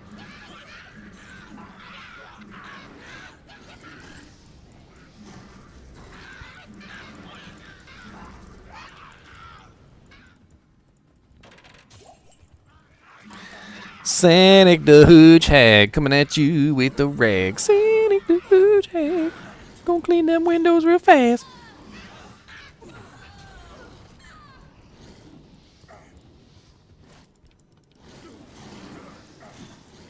They are very hard to see, and that's one of the points that I bring up about them. They are very hard to see.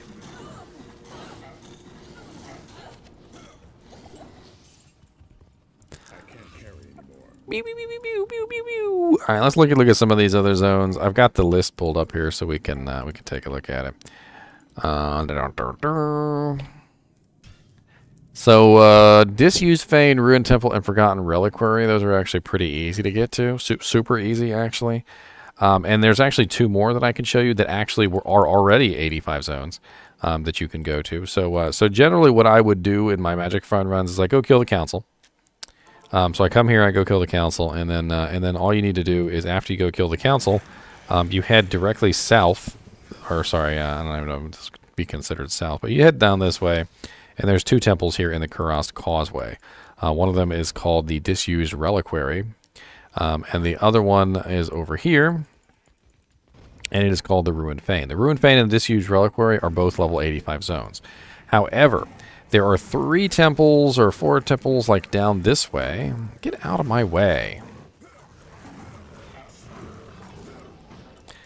These temples were never level 85, but they are level 85 now. So this temple right here, the Forgotten Reliquary, that one's level 85. Then we also have should be the Disused Fane, which is right here, I believe. Oh, no, that one's the Forgotten Temple.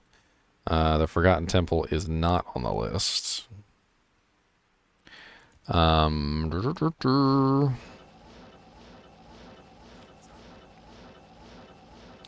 Should be one more, I thought. No, I think it's 2 per zone, actually.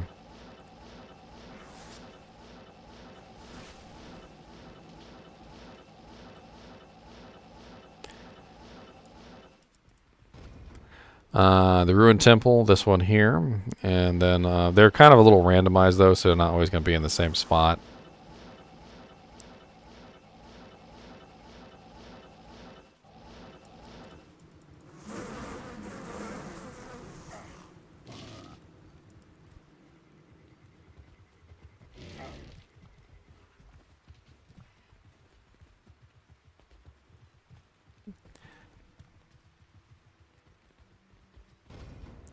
And there's the disused Fane. So those are the ones that they beefed up, and they're all over the place. And maybe when you're doing lower Kuros runs or something, or running through here trying to find super chests or whatever, maybe a good time to stop in and say hi and murderize. They also did the Icy Cellar and the Drifter Cavern, which I've actually done the 85 zone that's near there. So basically, when you take a look at the waypoints, let's just save and exit, it's easier. When you take a look at the waypoints on Act 3, there are a couple different zones here. Bink. Oh, sorry, Act 5, sorry. You've got Ancient's Way, you've got Halls of Pain, you got Glacial Trail, and you got Crystalline Passage. So Crystalline Passage is the place where Anya is. That's the frozen river. So that one you don't have to worry about. Glacial Trail has a level 85 zone in it already. So God, what is it called? I can never remember the name of the stupid little place.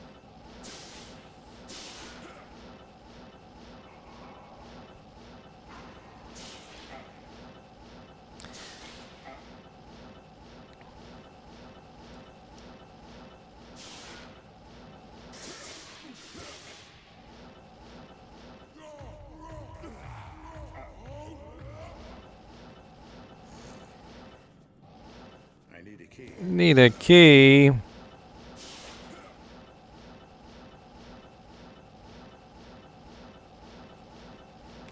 Just trying to find the area because I want to show it to you. It's kind of like an exploratory mission, right? Of course, that's the frozen tundra, not what we're looking for.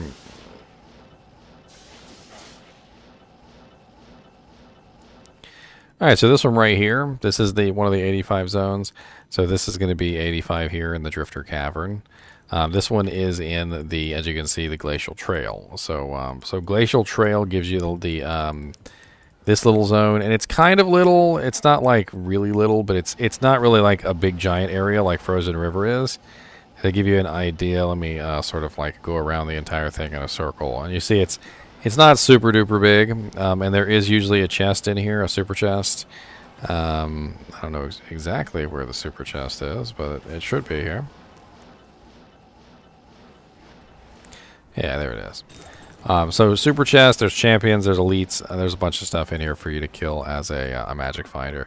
And the other two zones also have a cave that you don't really necessarily need to go in. So that's the ancient tunnels and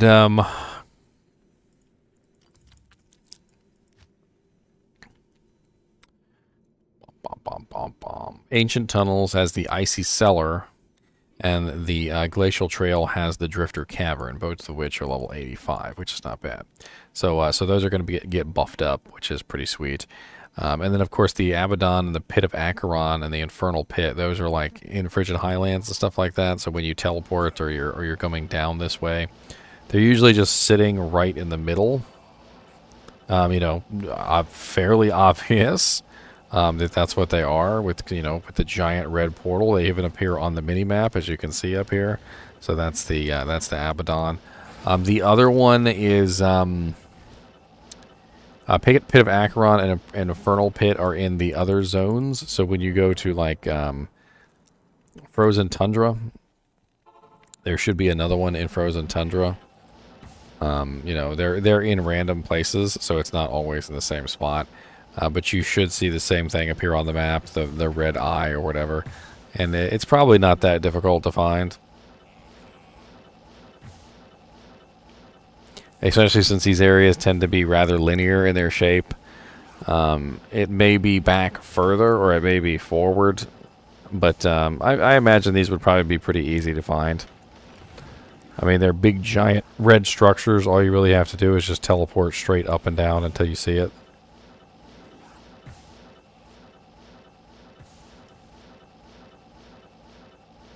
And if I was on a character that actually had faster cast, I'm sure this would go a lot quicker.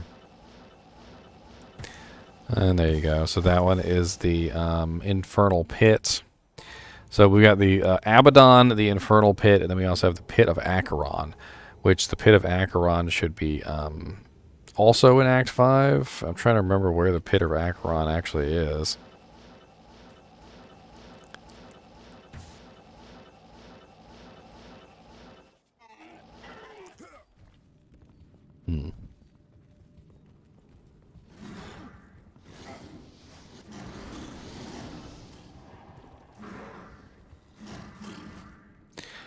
Just don't ever kill anything.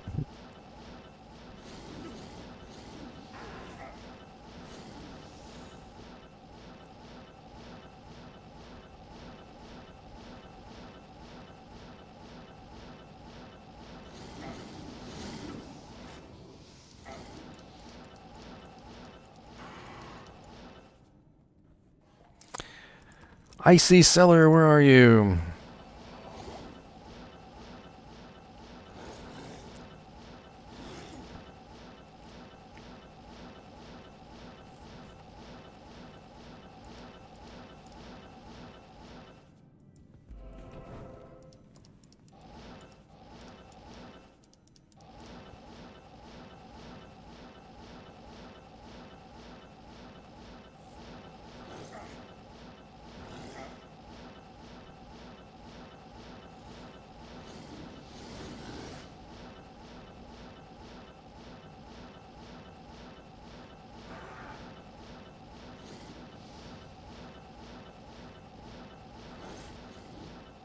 There it is. There's the Icy Cellar. And the Icy Cellar is going to be pretty much the same as the Drifter Cavern. As you can see, though, lots of cold immunes. Definitely not a place for a cold sorceress. But not really a whole lot of other immunities here, like for fire. I find that fire is a pretty good element for this particular area. If you come in here with fire, usually you're fine.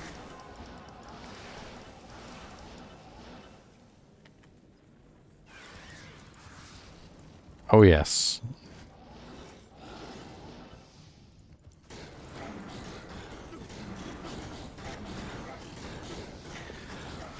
Mioida! Sanic! The Hooge Hag! Do your job! No Santic! Santic! Oh, they got me anyway. I thought I was going to win there.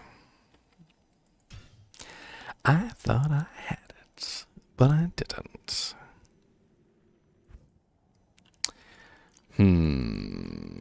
Veg-O-Matic. And I got my Necromancer. Alright, guys and gals, I think I'm going to call it a night. I've already been streaming for like 5 hours, plus I did the hour and a half for the patch notes video, and we got lots of cool information. I'm probably going to be doing some theory crafts.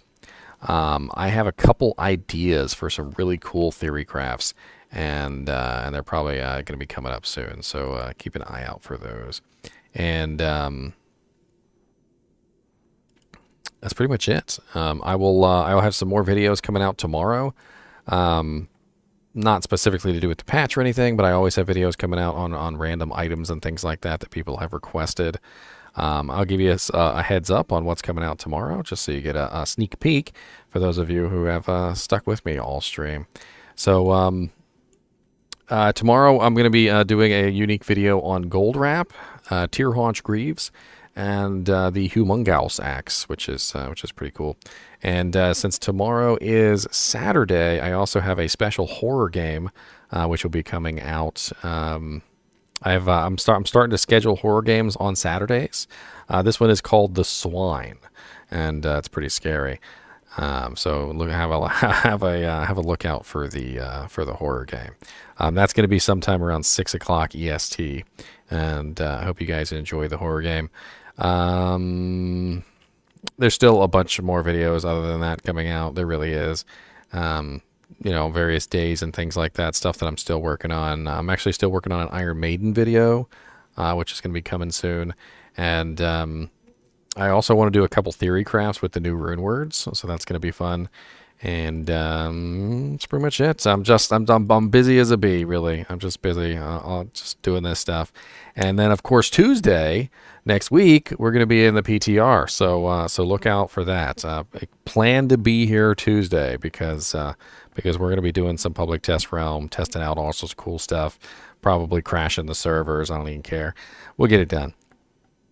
Anyway, as always, I do appreciate you guys and gals watching my videos, and keep watching.